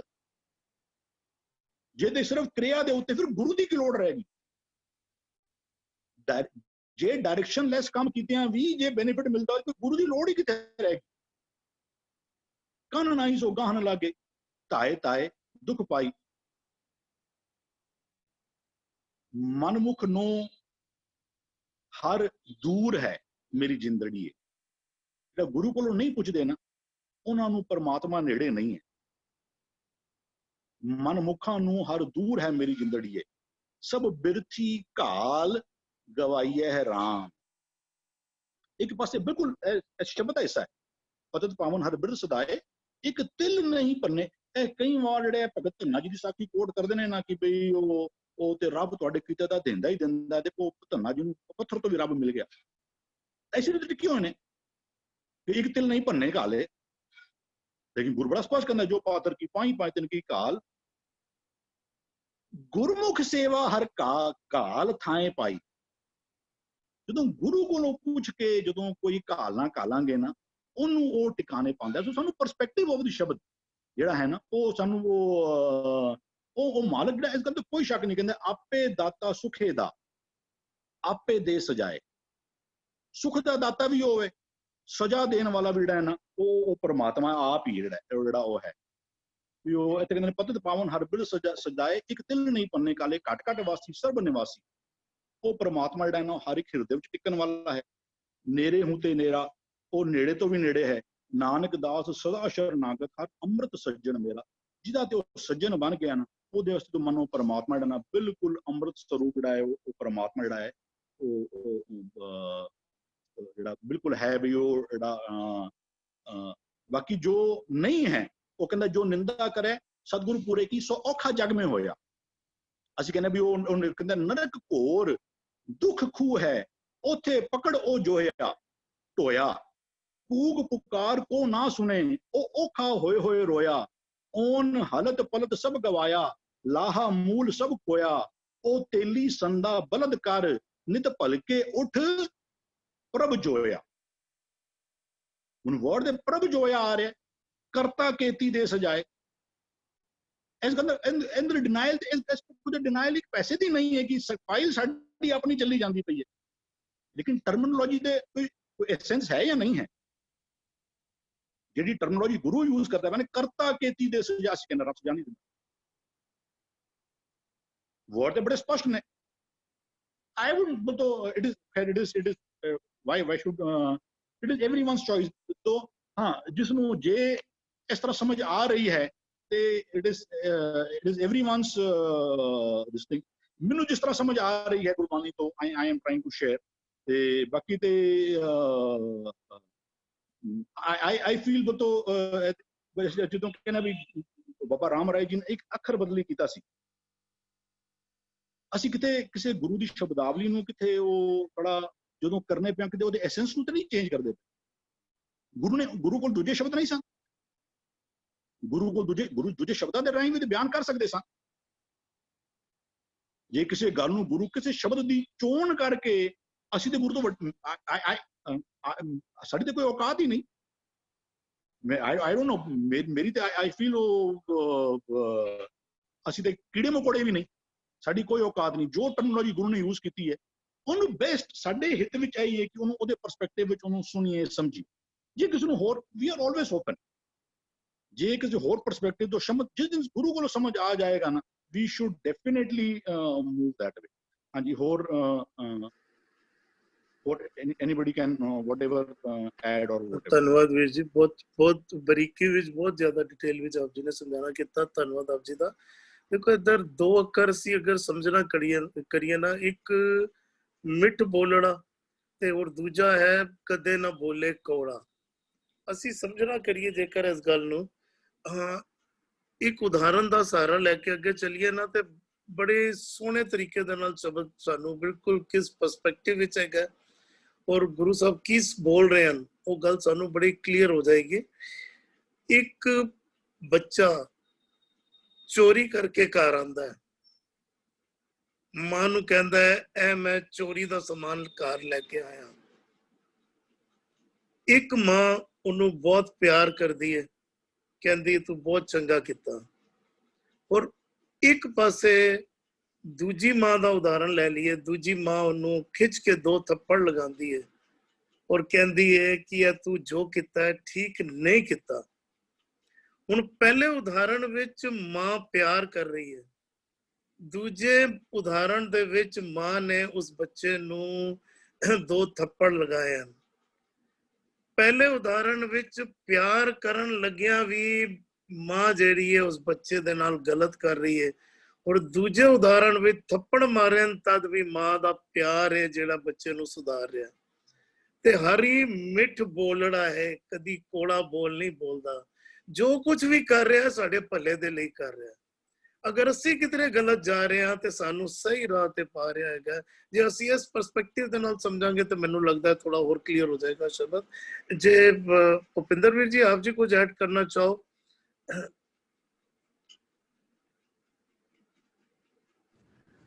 ਹਾਂਜੀ ਜੀ ਵੀ ਜੀ ਦੇਖੋ ਜਿਹੜੀ ਬਾਣੀ ਦੀ ਬਣਤਰ ਦਾ ਟੌਪਿਕ ਹੁੰਦਾ ਹੈ ਨਾ ਉਹ ਬਣਤਰ ਦਾ ਬੜਾ ਯੂਨੀਕ ਢੰਗ ਹੈ ਸੋ ਇਹਦੇ 'ਚ ਵੀ ਨਾ ਇਹ ਕੌਣ ਬੋਲ ਰਿਹਾ ਮਿੱਠ ਬੋਲੜਾ ਜੀ ਅਸੀਂ ਸਾਰੇ ਦੁਨੀਆ ਦੇ ਲੋਕੀ ਸਭ ਜਾਣਦੇ ਹਾਂ ਵੀ ਰੱਬ ਜੀ ਮਿੱਠ ਬੋਲੜੇ ਨੇ ਇਹ ਤੇ ਸਾਨੂੰ ਸਭ ਨੂੰ ਪਤਾ ਹੀ ਹੈ ਔਰ ਰੱਬ ਜੀ ਸਾਨੂੰ ਕਦੇ ਵੀ ਪੋਇਜ਼ਨਸ ਜ਼ਹਿਰੀਲੀ ਜਿਹਦੇ ਨਾਲ ਪਲ ਪਲ ਮਰਦੇ ਆ ਉਹ ਵਾਲੀ ਦੇ ਬਦਲੇ ਸਾਨੂੰ ਅੰਮ੍ਰਿਤ ਰੂਪੀ ਦਾਤ ਦਿੰਦੇ ਨੇ ਪਹਿਲਾਂ ਅਸੀਂ ਰੱਬ ਜੀ ਵਾਲੇ ਮੀਨਿੰਗ ਕਰ ਲਈਏ ਜਿਹੜਾ ਸਾਰੀ ਦੁਨੀਆ ਰੱਬ ਮੰਨਦੀ ਹੈ ਕਿ ਰੱਬ ਜੀ ਮਿੱਠ ਬੋਲੜੇ ਹਨ ਅਤੇ ਉਹ ਕੌੜਾ ਬੋਲ ਨਹੀਂ ਜਾਣਦੇ ਨੇ ਕਿਉਂਕਿ ਉਹ ਪੂਰਨ ਹਨ ਉਹ ਪਰਫੈਕਟ ਹਨ ਹੁਣ ਇਹ ਸਾਰੇ ਇਸ ਸ਼ਬਦ ਦੇ ਅੰਦਰ ਨਾ ਬੜਾ ਕੀਮਤੀ ਕਨਸੈਪਟ ਰੱਬ ਦਾ ਗੁਰੂ ਸਾਹਿਬ ਬਿਆਨ ਕਰ ਰਹੇ ਨੇ ਗੁਰਮਤ ਤੋਂ ਪਹਿਲੇ ਵਾਲੇ ਦੁਨੀਆ ਰੱਬ ਸਮਝਦੀ ਸੀ ਵੀ ਰੱਬ ਤੁਹਾਡੀ ਨਾ ਲਿਸਟ ਬਣਾਉਂਦਾ ਰਹਿੰਦਾ ਹੈ ਔਰ ਲਿਸਟ ਨੂੰ ਇਤਨਾ ਡਿਲੇ ਕਰ ਦਿੰਦਾ ਵੀ ਜਦੋਂ ਤੁਸੀਂ ਮਰ ਜਾਓਗੇ ਨਾ ਸਰੀਰਕ ਤੌਰ ਤੇ 70 ਭਾਵੇਂ ਤੁਸੀਂ 10 ਸਾਲ ਦੀ ਉਮਰ ਵਿੱਚ ਕੋਈ ਮੰਦਾ ਕੰਮ ਕੀਤਾ 70 80 90 100 ਸਾਲ ਬਾਅਦ ਜਦੋਂ ਮਰੋਗੇ ਤਾਂ ਉੱਪਰ ਜਾਓਗੇ ਫਿਰ ਉਹ ਲਿਸਟ ਖੋਲੇਗਾ ਫਿਰ ਤੁਹਾਨੂੰ ਲਿਸਟ ਮੁਤਾਬਕ ਤੁਹਾਨੂੰ ਸਜ਼ਾ ਦੇਵੇਗਾ ਉੱਥੇ ਤੁਸੀਂ ਤਿਲ ਪੀੜੇ ਜੋ ਕਹਾਣੀਆਂ ਵਾਂਗੂ ਤੁਹਾਨੂੰ ਫਿਰ ਨਰਕ ਔਰ ਕੜਾਏ ਵਿੱਚ ਸੁੱਟ ਦੇਗਾ ਜਮ ਤੁਹਾਨੂੰ ਘਸੀਟ ਕੇ ਲੈ ਜਾਣਗੇ ਇਸ ਕਿਸਮ ਦਾ ਕਰਦੇ ਸਨ ਸੋ ਕਾਰਡ ਸਵਰਗ ਨਰਕ ਦੀ ਫਿਲਾਸਫੀ ਪਾਪੀ ਪੁੰਨੇ ਦੀ ਫਿਲਾਸਫੀ ਪਨਿਸ਼ਮੈਂਟ ਰਿਵਾਰਡ ਦੀ ਫਿਲਾਸਫੀ ਸੀ ਇਸ ਨਾਲ ਗੁਰੂ ਸਾਹਿਬ ਨੇ ਦੱਸਿਆ ਕਿ ਬਈ ਰੱਬ ਜੀ ਦੀ ਤੁਸੀਂ ਗੱਲ ਕਰਦੇ ਹੋ ਨਾ, ਉਹ ਕਦੀ ਵੀ ਸਜ਼ਾ ਨਹੀਂ ਦਿੰਦਾ ਹੈ। ਹੁਣ ਅਲਟੀਮੇਟਲੀ ਸਾਨੂੰ ਇਹ ਗੱਲ ਸਮਝਣ ਵਾਸਤੇ ਬਾਣੀ ਅੰਦਰ ਬਾਰ-ਬਾਰ ਕਿਹਾ, ਜਿਸ ਰੱਬ ਦੀਆਂ ਗੱਲਾਂ ਕਰਦੇ ਹੋ ਨਾ, ਉਹ ਰੱਬ ਤੇਰੇ ਅੰਦਰ ਵਸਦਾ ਹੈ। ਉਹ ਰੱਬ ਨੂੰ ਤੂੰ ਘੱਟ ਭੀਤਰ ਦੇਖ ਮੁਰਾਰੀ ਜੀ, ਉਹ ਸਮਝ। ਸੋ ਇਹ ਜਿਹੜੀ ਬਣਤਰ ਆਈ ਨਾ, ਹੁਣ ਇਹ ਫੈਮਿਨਿਨ ਜੈਂਡਰ ਵਿੱਚ ਬਣਤਰ ਹੈ। ਔਰ ਦੇ ਅੰਦਰ ਦੇਖੋ ਜਿਹੜਾ ਪਹਿਲਾ ਪਦਾ ਜਿੱਥੇ ਖਤਮ ਹੋਏਗਾ ਉੱਥੇ ਆਏਗਾ ਹੋ ਬਿਸਮ ਭਈ ਜੀ, ਭਈ ਫੈਮਿਨਿਨ ਜੈਂਡਰ ਵਿੱਚ ਹੈ। ਫਿਰ ਇਸ ਤੋਂ ਬਾਅਦ ਅੱਗੇ ਚੱਲ ਕੇ ਆਏਗਾ ਅਖੀਰ ਵਿੱਚ, ਦੇਖੋ ਪ੍ਰਭ ਅਬਨਾਸ਼ੀ ਹੋ ਤਿਸਕੀ ਦਾਸੀ, ਇਹ ਵੀ ਫੈਮਿਨਿਨ ਜੈਂਡਰ ਵਿੱਚ ਹੈ। ਸੋ ਸਾਰਾ ਜਿਹੜਾ ਚੈਪਟਰ ਹੈ ਨਾ, ਇਹ ਟੌਪਿਕ ਇਹਦੀ ਬਣਤਰ ਵਿੱਚ ਫੈਮਿਨਿਨ ਜੈਂਡਰ ਵਿੱਚ ਗੱਲ ਕੀਤੀ ਹੋਈ ਹੈ। ਫੈਮਿਨਿਨ ਜੈਂਡਰ ਵਿੱਚ ਜਦੋਂ ਗੱਲ ਚੱਲੇਗੀ ਔਰ ਅੰਦਰ ਅਸੀਂ ਆਵਾਂਗੇ ਤਾਂ ਫਿਰ ਪਤਾ ਲੱਗੇਗਾ ਉਸ ਰੱਬ ਦੇ ਨਾਲ ਹਰ ਜਨ ਐਸਾ ਚਾਹੀਏ ਜੈਸਾ ਹਾਰੀ ਹੋਏ। ਤਾਂ ਮੇਰਾ ਮਨ ਵੀ ਜਦੋਂ ਮੇਰੇ ਸਰੀਰ ਦਾ ਮਾਲਕ ਹੈ, ਚਾਲਕ ਹੈ, ਪਤੀ ਹੈ, ਇਸ ਦਾ ਸਵਾਮੀ ਹੈ, ਤਾਂ ਇਹ ਮਨ ਰਾਜਾ ਸੁਲਤਾਨ ਹੈ। ਇਹ ਮਨ ਦੀ ਮੈਂ ਦਾਸੀ ਬਣੀ। ਕੌਣ ਕਹਿੰਦੀ ਹੈ? ਸੁਰਤ ਮਤ। ਜਦੋਂ ਇਹ ਦੋਨੋਂ ਟਿਊਨਡ ਹੋ ਜਾਂਦੇ ਨੇ ਨਾ, ਤਾਂ ਫਿਰ ਰੀਅਲ ਸੈਂਸ ਵਿੱਚ ਵਿਆਹ ਹੁੰਦਾ ਹੈ। ਉਹਨੂੰ ਕਹਿੰਦੇ ਨੇ ਧਨ ਪੀਰੇ ਨਾ ਅੱਖੀ ਬੈਨ ਇਕੱਠੇ ਹੋਏ, ਏਕ ਜੋ ਦੋਈ ਮੂਰਤੀ ਧਨ ਪੀਰ ਕਹੀਏ ਸੋਏ। ਸੋ ਹੁਣ ਇਹ ਉਹਦੇ ਉਹ ਵਾਲੇ ਗੁਣ ਗਾ ਰਹੀ ਹੈ, ਮਤ ਕਹਿ ਰਹੀ ਹੈ ਕਿ ਜਿਹੜਾ ਮੇਰਾ ਸਵਾਮੀ ਹੈ ਨਾ, ਮੇਰੇ ਅੰਦਰ ਰੱਬ ਜੀ ਵਸਦੇ ਨੇ, ਉਹਨਾਂ ਨਾਲ ਮਰਜ ਹੋ ਗਿਆ। ਹੁਣ ਅਸੀਂ ਇਹਨੂੰ ਅੰਦਰ ਮਰਜ ਵਾਲੇ ਰੱਬ ਜੀ, ਜਿੱਥੇ ਮਨ ਮਰਜ ਹੋ ਗਿਆ, ਉਸ ਸਵਾਮੀ ਦੀ ਗੱਲ ਕਰ ਰਹੇ ਹਾਂ। ਉਹਨੂੰ ਕਹਿੰਦੀ ਹੈ ਮਿੱਠ ਬੋਲੜਾ ਜੀ ਹਰ ਸੱਜਣ ਸਵਾਮੀ। ਮੇਰੇ ਜਿਹੜੀ ਸਾਰੇ ਇਸ ਸਰੀਰ, ਇਸ ਥਾਟ, ਇਸ ਪ੍ਰਜਾ, ਇਸ ਸ੍ਰਿਸ਼ਟੀ ਦਾ ਜਿਹੜਾ ਮਾਲਕ ਹੈ ਨਾ ਸਵਾਮੀ, ਉਹ ਮਿੱਠ ਬੋਲੜਾ ਹੈ। ਉਹ ਭੈੜੇ ਬੋਲ ਕਦੇ ਨਹੀਂ ਬੋਲਦਾ। ਹੁਣ ਸੰਭਲ ਥੱਕੀ ਜੀ, ਉਹ ਕਦੇ ਨਾ ਬੋਲਿਆ ਕੌੜਾ। ਸੰਭਲ ਥੱਕੀ ਦਾ ਮਤਲਬ ਹੁੰਦਾ ਹੈ ਮੈਂ ਬੜੀ ਵਾਰੀ ਮਿਸਟੇਕਸ ਕੀਤੀਆਂ ਔਰ ਫਿਰ ਮੈਂ ਨੋਟਿਸ ਕੀਤਾ, ਈਵਨ ਦੈਨ ਉਹਨੇ ਮੈਨੂੰ ਐਮਬ੍ਰੇਸ ਕੀਤਾ। ਕਿਉਂਕਿ ਰੱਬ ਜੀ ਦਾ ਕਨਸੈਪਟ ਗੁਰਮਤਿ 'ਚ ਹੈ ਹਰ ਜੀ ਮਾਤਾ, ਹਰ ਜੀ ਪਿਤਾ, ਹਰ ਜੀ ਪ੍ਰਤਪਾਲਕ, ਹਰ ਜੀ ਮੇਰੀ ਸਾਰ ਕਰੇ ਹਮ ਹਰ ਕੇ ਬਾਲਕ। ਇਹਦੇ 'ਚ ਕਹਿੰਦੇ ਨੇ ਔਗੁਣ ਕੋ ਨਾ ਚਿਤਾਰਦਾ ਕੱਲ ਸੇਤੀ ਲਾਇਕ। ਉਹ ਫਿਰ ਨਾ ਮੈਂ ਤਾਂ ਬਹੁਤ ਗਲਤੀਆਂ ਕੀਤੀ, ਪਰ ਉਹਨੇ ਮੈਨੂੰ ਕਦੇ ਵੀ ਸਜ਼ਾ ਨਹੀਂ ਦਿੱਤੀ। ਜੋ ਸਜ਼ਾ ਮੈਂ ਪਾਈ ਉਹ ਦੋਸ਼ ਕਰਮਾਂ ਆਪਣਿਆਂ ਕਰਕੇ ਪਾਈ। ਮੇਰਾ ਨੈਗੇਟਿਵ ਥਾਟ ਪ੍ਰੋਸੈਸ, ਮੈਂ ਬਾਹਰੋਂ ਵਾਈਸਿਸ ਇਕੱਠੇ ਕੀਤੇ, ਅਟਰੈਕਟ ਮੈਂ ਹੋਈ, ਤਾਂ ਉਹਦੇ ਕਾਰਨ ਸਾਰੀ ਗੜਬੜੀ। ਕੌੜਾ ਬੋਲ ਨਾ ਜਾਣੇ ਪੂਰਨ ਭਗਵਾਨ ਹੈ। ਹੁਣ ਮੇਰਾ ਮਨ ਮਰਜ ਹੋ ਗਿਆ ਨਾ ਕਿਹਦੇ ਨਾਲ? ਉਹ ਵਾਲਾ ਰੱਬ ਜਿਹਨੂੰ ਸਾਰੇ ਦੁਨੀਆ ਪਰਫੈਕਟ ਕਹਿੰਦੀ ਹੈ। ਹੁਣ ਮਨ ਭਗਵਾਨ ਬਣ ਜਾਂਦਾ ਹੈ। ਤੇ ਭਗਵਾਨ ਕਿਹਨੂੰ ਕਹਿੰਦੇ ਨੇ? ਭਗਵਾਨ, ਭਗਵਤਾ, ਭਾਗਵਾਨ, ਇਹ ਲਫ਼ਜ਼ ਬੜੇ ਕੀਮਤੀ ਨੇ। ਸੋ ਭਗਵਾਨ ਹੁੰਦਾ ਹੈ, ਭਗ ਦਾ ਮਤਲਬ ਹੁੰਦਾ ਹੈ ਜੋਨੀ, ਯੋਨੀ ਭਾਵ ਜਿਹਨੂੰ ਸੋਝੀ ਹੋ ਗਈ ਮੈਂ ਕਿਸ ਜੂਨ ਵਿੱਚ ਹਾਂ। ਉਹਨੂੰ ਸਮਝ ਆ ਗਈ ਕਿ ਮੈਂ ਇਨਸਾਨੀਅਤ ਦੀ ਜੂਨ ਵਿੱਚ ਹਾਂ, ਆਪਣੀ ਮਨੁੱਖ ਜਾਤੀ ਦੀ ਜੂਨ। ਮਨੁੱਖ ਜਾਤੀ ਦੀ ਜੂਨ ਵਿੱਚ ਹੋ ਜਾਾਂਗੇ ਨਾ ਅਸੀਂ ਫਿਰ ਕੁੱਤਿਆਂ ਵਾਂਗੂ ਭੌਂਕਾਂਗੇ ਵੀ ਨਹੀਂ, ਸ਼ੇਰ ਵਰਗੀ ਕਰੂਐਲਿਟੀ ਵੀ ਨਹੀਂ ਕਰਾਂਗੇ ਕਿਸੇ ਦੇ ਅੱਗੇ। ਅਸੀਂ ਇਹ ਸਾਰੇ ਮੰਦੇ ਕੰਮ ਕਾਂ ਵੀ ਨਹੀਂ ਕਰਾਂਗੇ, ਬਗਲੇ ਵਾਲੀ ਭਗਤੀ ਵੀ ਨਹੀਂ ਕਰਾਂਗੇ, ਡੁਐਲਿਟੀ ਵੀ ਨਹੀਂ ਰੱਖਾਂਗੇ, ਗਿਰਗਿਟ ਵਾਂਗੂ ਰੰਗ ਵੀ ਨਹੀਂ ਬਦਲਾਂਗੇ। ਸੋ ਵਾਨ, ਗਿਆਨਵਾਨ, ਸੂਝਵਾਨ, ਇਹ ਲਫ਼ਜ਼ ਬੜੇ ਹੁੰਦੇ ਨੇ। ਉਹ ਮਨ ਨੂੰ ਇਹ ਜਦੋਂ ਸਮਝ ਆ ਜਾਂਦੀ ਹੈ ਨਾ, ਉਹ ਸੱਚ ਨਾਲ ਮਰਜ ਹੋ ਜਾਂਦਾ ਹੈ। ਉਹਨੂੰ ਆਪਣੀ ਆਤਮ ਕੀ ਰਹਿਤ ਸਮਝ ਆ ਜਾਂਦੀ ਹੈ। ਆਤਮ ਕੀ ਰਹਿਤ ਸਮਝਣਾ ਔਰ ਫਿਰ ਇਸਨੂੰ ਆਤਮਾ ਦਾ ਗਿਆਨ, ਬ੍ਰਹਮ ਦਾ ਗਿਆਨ, ਇਹਨੂੰ ਐਸ਼ਵਰਯ ਕਹਿੰਦੇ ਨੇ। ਐਸ਼ਵਰਯ ਲਫ਼ਜ਼ ਦੇ ਬਿਨਾਂ ਮੀਨਿੰਗ ਜੇ ਮੈਨੂੰ ਠੀਕ ਯਾਦ ਆਣ, ਉਹਨੂੰ ਕਹਿੰਦੇ ਨੇ ਪ੍ਰੋਸਪੈਰਿਟੀ ਐਂਡ ਵੈਲਥ। ਪ੍ਰੋਸਪੈਰਿਟੀ ਔਰ ਵੈਲਥ ਨੂੰ ਤਾਂ ਗੁਰਮਤ ਦੀ ਵੈਲਥ ਕੀ ਹੈ? ਸਾਚਾ ਤਨ। ਸਾਚਾ ਤਨ ਕੀ ਹੈ? ਚੰਗੇ ਗੁਣ। ਪ੍ਰੋਸਪੈਰਿਟੀ ਕੀ ਹੈ? ਕਿ ਮੈਂ ਅੱਗੇ ਵਧ ਰਿਹਾ ਔਰ ਮੈਨੂੰ ਸਕਸੈਸ ਮਿਲ ਰਹੀ ਹੈ। ਇਹਦਾ ਮਤਲਬ ਜੰਮ ਮੇਰੀ ਹਰਡਲ ਨਹੀਂ ਨੇ, ਕੂੜ ਮੇਰੀ ਪਾਲ, ਕੂੜ ਮੇਰੀ ਰੁਕਾਵਟ ਨਹੀਂ ਹੈ। ਸੋ ਉਹ ਉੱਥੇ ਮਰਜ ਹੋ ਗਿਆ। ਉਹ ਭਗਵਾਨ ਜਿਹੜਾ ਹੁੰਦਾ ਨਾ, ਭਾਗਵੰਤ ਹੁੰਦਾ, ਉਹ ਆਪਣੀ ਕਿਸਮਤ ਆਪ ਲਿਖਦਾ ਹੈ। ਉਹ ਖੁਸ਼ਕਿਸਮਤ ਹੋ ਗਿਆ, ਭਾਗਵਾਨ ਹੋ ਗਿਆ, ਭਾਗਵੰਤ, ਜੋ ਆਪਣੀ ਧਰਤੀ ਦੀ ਜ਼ਮੀਨ ਤੇ ਬੀਜ ਆਪ ਬੋਂਦਾ ਹੈ। ਉਹ ਧਰਤੀ ਨੂੰ ਪਛਾਣ ਲੈਂਦਾ, ਫਿਰ ਇਹਦੇ ਤੇ ਚੰਗੇ ਗੁਣਾ ਦੇ ਬੀਜ ਬੋਂਦਾ ਹੈ, ਤਾਂ ਉਹ ਫਿਰ ਪੂਰਨ ਭਗਵਾਨ ਬਣ ਜਾਂਦਾ ਹੈ। ਤੇ ਅਵਗੁਣ ਕੋ ਨਾ ਚਿਤਾਰਾ ਹੈ, ਫਿਰ ਅਵਗੁਣਾ ਦੀ ਪ੍ਰੈਕਟਿਸ ਨਹੀਂ ਕਰਦਾ ਹੈ। ਇਹ ਮਤ ਕਹਿ ਰਹੀ ਹੈ ਕਿ ਮੇਰਾ ਉਹ ਜਿਹੜਾ ਮਾਲਕ ਸੁਆਮੀ ਹੈ, ਪਤਿਤ ਪਾਵਨ ਹਰ ਬਿਰਧ ਸਦਾਏ, ਇਹ ਸਦਾਈ ਲਫ਼ਜ਼ ਵੀ ਬੜਾ ਕੀਮਤੀ ਹੈ। ਹੀ is called, he is non. ਨਾ ਉਹ ਪ੍ਰਗਟ ਹੋ ਗਿਆ ਹੈ ਕਿ ਉਹ ਪਤਿਤ ਤੋਂ ਪਾਵਨ ਹੋ ਗਿਆ ਹੈ। ਕਿਉਂ? ਕਿਉਂਕਿ ਉਹਨੇ ਪਤਿਤ ਤੋਂ ਪਾਵਨ ਵਾਲੀ ਮੱਤ ਲੈ ਲਈ ਹੈ। ਪਤਿਤ ਪਾਵਨ ਪ੍ਰਭ ਨਾਮ ਤੁਮਾਰੇ, ਉਹਨੇ ਨਾਮ ਲੈ ਲਿਆ ਨਿਜ ਕਰਦਾ, ਵਿਜ਼ਡਮ ਦਾ, ਉਹਦੇ ਨਾਲ ਮਰਜ ਹੋ ਗਿਆ, ਉਹਨੂੰ ਪ੍ਰੈਕਟਿਸ ਕਰਦਾ। ਇੱਕ ਤਿਲ ਨਹੀਂ ਭੰਨਣਾ ਖਾਲੇ। ਜਿਵੇਂ ਰੱਬ ਜੀ ਕੋਈ ਸਪਿਰਿਚੁਅਲਿਟੀ ਦੇ ਰਸਤੇ ਤੇ ਟੁਰੇ ਨਾ, ਉਹਦਾ ਇੱਕ ਵੀ ਤਿਲ ਜਿਤਨੀ ਵੀ ਮਿਹਨਤ ਨੂੰ ਜ਼ਾਇਆ ਨਹੀਂ ਜਾਣ ਦਿੰਦੇ ਨੇ। ਇੰਜ ਮੇਰਾ ਮਨ ਵੀ ਇੱਕ ਤਿਲ ਜਿਤਨਾ ਵੀ ਸਮਾਂ ਜ਼ਾਇਆ ਨਹੀਂ ਕਰਦਾ ਔਰ ਸੱਚ ਵੱਲ ਹਮੇਸ਼ਾ ਰਹਿੰਦਾ ਹੈ। ਮੈਂ ਆਪਣੇ ਇਸ ਮਨ ਸੁਆਮੀ ਤੋਂ ਬਲਿਹਾਰ ਜਾਂਦੀ ਹਾਂ। ਘਟ ਘਟ ਵਾਸੀ ਸਰਬ ਨਿਵਾਸੀ, ਨੇਰਾ ਹੀ ਤੇ ਨੇਰਾ। ਸਾਡਾ ਮਨ ਅੰਦਰ ਹੈ, ਸਾਡਾ ਮਨ ਅੰਤਰਜਾਮੀ ਹੈ ਔਰ ਇਹ ਇੱਕ ਇੱਕ ਇੰਦਰੀ ਗਿਆਨੀ ਦੇ ਇੱਕ ਇੱਕ ਰੋਮ ਰੋਮ ਆਪਣੇ ਹਰ ਥਾਟ ਪ੍ਰੋਸੈਸ ਬਾਰੇ ਜਾਣਦਾ ਹੈ। ਨਾਨਕ ਦਾਸ ਸਦਾ ਸ਼ਰਨਾਗਤ, ਹਰ ਅੰਮ੍ਰਿਤ ਸੱਜਣ ਮੇਰਾ। ਹੁਣ ਇਹ ਮੈਨੂੰ ਵਾਈਸਿਸ ਵਾਲੀਆਂ ਥਾਟਸ ਵੱਲ ਅਟਰੈਕਟ ਨਹੀਂ ਕਰਦਾ, ਕਦੇ ਨਹੀਂ ਮਰਦਿਆਂ, ਕਿਉਂਕਿ ਇਹਨੇ ਅੰਮ੍ਰਿਤ ਰੂਪੀ ਸੱਜਣ ਰੱਬ ਜੀ ਨਾਲ, ਗੁਰੂ ਜੀ ਦੇ ਨਾਲ ਐਮਬ੍ਰੇਸ ਕਰ ਲਿਆ ਹੈ। ਇਹ ਅਸੀਂ ਆਪਣੇ ਤੇ ਐਪਲੀਕੇਬਲ ਅਰਥ ਸਮਝਦੇ ਹਾਂ ਜੀ। ਜੀ ਹਾਂਜੀ ਵੀਰ ਜੀ, ਧੰਨਵਾਦ। ਮੇਰਾ ਇੱਥੇ ਸਵਾਲ ਹੁੰਦਾ ਵੀਰ ਜੀ ਇਕਬਾਲ ਜੀ।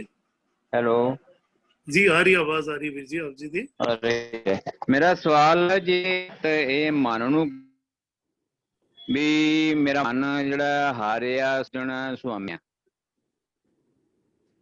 ਹੁਣ ਮਤ ਜਿਹੜੀ ਹੈਗੀ ਆ ਉਹ ਮਨ ਨੂੰ ਹਾਰ ਸੱਜਣ ਸੁਆਮੀ ਮੋਰਾ, ਮੋਰ ਭਾਵ ਹੈ ਮੇਰਾ। ਜੇ ਮਤ ਗੱਲ ਕਰਦੀ ਵੀ ਮੇਰਾ ਹਾਰ ਤੇ ਸੱਜਣ ਸੁਆਮੀ ਹੈ, ਇਹ ਮਨ ਕਿੱਥੋਂ ਲਿਆ? ਤੁਸੀਂ ਸ਼ਬਦ ਕਿੱਥੋਂ ਲਿਆ ਵੀ ਮਤ ਜਿਹੜੀ ਹੈ ਉਹਨੂੰ ਬੋਲ ਰਹੀ ਹੈ? ਇਹਦਾ ਦੱਸਿਓ ਜੀ। ਇੱਕ ਤੁਸੀਂ ਪਿੱਛੇ ਇਹਦਾ ਵੀ ਸਵਾਲ ਕਰਕੇ ਆਏ, ਮੇਰੇ ਮਨ ਜਿਹੜਾ ਸੁਆਮੀ ਆ। ਹੁਣ ਜਿਹੜਾ ਤੁਸੀਂ ਮਨ ਨੂੰ ਸੁਆਮੀ ਬਣਾ ਲਿਆ, ਥਾਣ ਥਰ ਰਵ ਰਿਹਾ, ਉਹ ਕਿਵੇਂ ਰਵ ਰਿਹਾ? ਜਿਹੜਾ ਅੰਤਰਜਾਮੀ ਜਿਹਦੇ ਹਟ ਦੀ ਜਾਣਨ ਵਾਲਾ ਮਨ, ਸਾਡੇ ਅੰਤਰਜਾਮੀ ਕਿਵੇਂ ਬਣੇਗਾ? ਜੇ ਸਾਡਾ ਮਨ ਹੈ ਉਹ ਅੰਤਰਜਾਮੀ ਕਿਵੇਂ ਬਣ ਸਕਦਾ? ਘੱਟ ਘੱਟ ਕਿੱਦਾਂ ਜਾਣਨ ਵਾਲਾ ਬਣ ਸਕਦਾ? ਇਹ ਥੋੜਾ ਜਿਹਾ ਸੁਣ ਕਰਿਓ ਜੀ। ਦੂਜਾ ਜਿਹੜਾ ਸ਼ਬਦ ਚ ਬੋਲ ਹੈ ਮਤ ਨੂੰ, ਤੁਸੀਂ ਕਿਹਾ ਵੀ ਮਤ ਕਹਿੰਦੀ ਮਨ, ਇਹ ਕਿੱਥੇ ਮਨ ਸ਼ਬਦ ਇਹਦੇ ਵਿੱਚ ਆਉਂਦਾ ਜਿੱਥੋਂ ਸਮਝ ਸਕੀਏ ਵੀ ਮਨ ਔਰ ਮਤ ਦੀ ਗੱਲ ਕਰੀਏ? ਇਹ ਵੀਰ ਜੀ ਦੱਸਣਾ ਕਰਿਓ ਜੀ। ਜੀ ਵੀਰ ਜੀ, ਜਿਹੜੇ ਲਫ਼ਜ਼ ਹੁੰਦੇ ਨੇ ਨਾ, ਇਹਨਾਂ ਦੇ ਪਿੱਛੇ ਜਿਹੜਾ ਹਿਡਨ ਮੈਸੇਜ ਹੁੰਦਾ ਅਸੀਂ ਉਹ ਸਮਝਣਾ ਹੁੰਦਾ ਹੈ। ਜਿਹੜੀ ਪੋਇਟਿਕ ਲੈਂਗੁਏਜ ਹੁੰਦੀ ਹੈ ਨਾ, ਉਹਦੇ ਵਿੱਚ ਸਾਨੂੰ ਸਮਝਾਇਆ ਜਾਂਦਾ, ਜਦੋਂ ਮਾਂ ਕਹਿੰਦੀ ਹੈ ਨਾ ਮੇਰਾ ਪੁੱਤਰ ਚੰਨ ਵਰਗਾ, ਤੇ ਉਹ ਸਾਰੇ ਜੇ ਉਹਨੂੰ ਕਹਿਣ ਇੱਥੇ ਤਾਂ ਕੋਈ ਨਾ ਅਸਮਾਨ ਨਜ਼ਰ ਆ ਰਿਹਾ ਨਾ ਚੰਨ ਨਜ਼ਰ ਆ ਰਿਹਾ, ਤੇਰਾ ਪੁੱਤਰ ਘਰ ਦੇ ਅੰਦਰ ਬੈਠਾ ਹੋਇਆ ਔਰ ਇਹ ਗੰਦਾ ਵੀ ਹੈ ਔਰ ਦੇਖ ਇਹਦੇ ਨੱਕ ਵੀ ਵਗ ਰਿਹਾ, ਲੀਲਾਂ ਵਗ ਰਹੀ ਹੈ, ਇਹਨੂੰ ਤੂੰ ਚੰਨ ਨਾਲ ਕਿਉਂ ਕੰਪੇਅਰ ਕਰ ਰਹੀ ਹੈ? ਇਹਨਾਂ ਪੋਇਟਿਕ ਲੈਂਗੁਏਜ ਹੁੰਦੀ, ਇੱਕ ਭਾਵ ਹੁੰਦਾ ਹੈ। ਤੇ ਅਸੀਂ ਜਦੋਂ ਐਪਲੀਕੇਬਲ ਅਰਥ ਸਮਝਦੇ ਹਾਂ ਤਾਂ ਗੁਰਬਾਣੀ ਦਾ ਅਸੀਂ ਇੱਕ ਬੜਾ ਖਰਾ ਸੱਚਾ ਲਾਅ ਸਮਝਦੇ ਹਾਂ ਕਿ ਗੁਰਬਾਣੀ ਕਹਿੰਦੀ ਹੈ ਯੂਨੀਵਰਸਲ ਲਾਅ ਹੈ, ਦੁਨੀਆ ਦਾ ਕੋਈ ਵੀ ਮਨੁੱਖ ਇਹ ਮਨ ਜੈਸਾ ਸੇਵੇਂ ਤੈਸੋ ਹੋਏ ਤੇਹੇ ਕਰਮ ਕਮਾਏ। ਇਹਦਾ ਮਤਲਬ ਗੁਰੂ ਸਾਹਿਬ ਸਾਨੂੰ ਇਹ ਸਮਝਾਉਣਾ ਚਾਹੁੰਦੇ ਨੇ, ਤੂੰ ਜੈਸਾ ਰੱਬ ਤਸੱਵੁਰ ਕਰੇਗਾ ਨਾ ਵੈਸਾ ਬਣ ਜਾਏਗਾ। ਜੇ ਤੂੰ ਕਹੇ ਕਿ ਰੱਬ ਸਜ਼ਾ ਦਿੰਦਾ ਤਾਂ ਤੂੰ ਲੋਕਾਂ ਨੂੰ ਮਾਫ ਕਰਿਆ ਹੀ ਨਹੀਂ ਕਰੇਗਾ। ਜੇ ਤੂੰ ਇਹ ਸੋਚ ਲੈ ਕਿ ਰੱਬ ਮਿੱਠਾ ਬੋਲਦਾ ਤਾਂ ਤੂੰ ਮਿੱਠਾ ਬੋਲੇਗਾ। ਜੇ ਤੂੰ ਕਹੇ ਬਈ ਰੱਬ ਟਿਟ ਫॉर ਟੈਟ ਕਰਦਾ ਹੈ, ਉਹਨਾਂ ਸਜ਼ਾ ਦਿੰਦਾ ਹੈ, ਤਾਂ ਫਿਰ ਤੂੰ ਟਿਟ ਫॉर ਟੈਟ ਵਾਲਾ ਬਣ ਜਾਏਗਾ। ਅਲਟੀਮੇਟਲੀ ਅਸੀਂ ਗੁਰਮਤ ਦਾ ਵਾਲਾ ਕਨਸੈਪਟ ਸਮਝਾਂਗੇ ਕਿ ਸਾਨੂੰ ਰੱਬ ਕਿਹੜਾ ਤਸੱਵੁਰ ਕਰਾਇਆ ਹੈ, ਕਿਹੜਾ ਮੇਰੇ ਜ਼ਿਹਨ ਵਿੱਚ ਲਿਆਉਣ ਵਾਸਤੇ ਸਮਝਾਇਆ। ਇਹ ਮਨ ਜੈਸਾ ਸੇਵੇਂ ਤੈਸੋ ਹੋਏ ਤੇਹੇ ਕਰਮ ਕਮਾਏ। ਇੰਜ ਅਸੀਂ ਫਿਰ ਸਮਝਦੇ ਹਾਂ ਕਿ ਜਦੋਂ ਇਹ ਮਨ ਰਾਜਾ ਹੈ, ਇਹ ਮਨ ਸੁਲਤਾਨ ਹੈ, ਇਹ ਮਨ ਇਸ ਸ੍ਰਿਸ਼ਟੀ ਦਾ ਮਾਲਕ ਹੈ, ਪਰ ਜੇ ਕੂੜ ਇਕੱਠੀ ਕਰਦਾ ਤਾਂ ਸਗਲ ਸ੍ਰਿਸ਼ਟ ਕੋ ਰਾਜਾ ਦੁਖੀਆ ਹੋ ਜਾਂਦਾ। ਇਹ ਸਗਲ ਸ੍ਰਿਸ਼ਟ ਕੋ ਰਾਜਾ ਦੁਖੀਆ, ਰੱਬ ਤੇ ਕਦੀ ਹੁੰਦਾ ਹੀ ਨਹੀਂ ਦੁਖੀ। ਕੋਈ ਸ੍ਰਿਸ਼ਟੀ ਮੇਰੇ ਅੰਦਰ ਵੀ ਹੈ ਨਾ, ਜਿੱਥੇ ਸ਼ਰਮ ਧਰਮ का डेरा दूर नानक कूड़ ਰਿਹਾ ਭਰਪੂਰ ਕੂੜ ਹੋ ਗਿਆ। ਔਰ ਉਹ ਫਿਰ ਡਾਇਗਨੋਸ ਕੀਤਾ, ਨਾਨਕ ਵਖਾਣੇ ਬੇਨਤੀ ਤੁਧ ਬਾਜ ਕੂੜੋ ਕੂੜ। ਅੱਛਾ, ਜਦੋਂ ਮੈਂ ਵਿਜ਼ਡਮ ਨੂੰ ਇਗਨੋਰ ਕੀਤਾ ਨਾ ਤਾਂ ਮੇਰੇ ਅੰਦਰ ਦੀ ਸ੍ਰਿਸ਼ਟੀ ਖਰਾਬ ਹੋਈ, ਭਾਵੇਂ ਮਾਲਕ ਮੈਂ ਹੀ ਹਾਂ, ਭਾਵੇਂ ਸੁਲਤਾਨ ਮੈਂ ਹੀ ਹਾਂ। ਉਹ ਫਿਰ ਕਹਿੰਦਾ ਮੈਂ ਕੁੜਿਆਰ ਹਾਂ।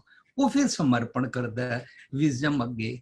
ਵਿਜ਼ਡਮ ਰੱਬ ਜੀ ਕਿੱਥੇ? ਮੇਰੇ ਅੰਦਰ, ਮੇਰੇ ਅੰਦਰੋਂ ਸੁਨੇਹਾ ਦਿੰਦੇ ਨੇ, ਉਹਨੂੰ ਸਤਿਗੁਰ ਕਹਿੰਦੇ ਨੇ, ਉਹ ਖਰਾ ਸੱਚ ਦਾ ਸੁਨੇਹਾ ਦਿੰਦੇ ਨੇ।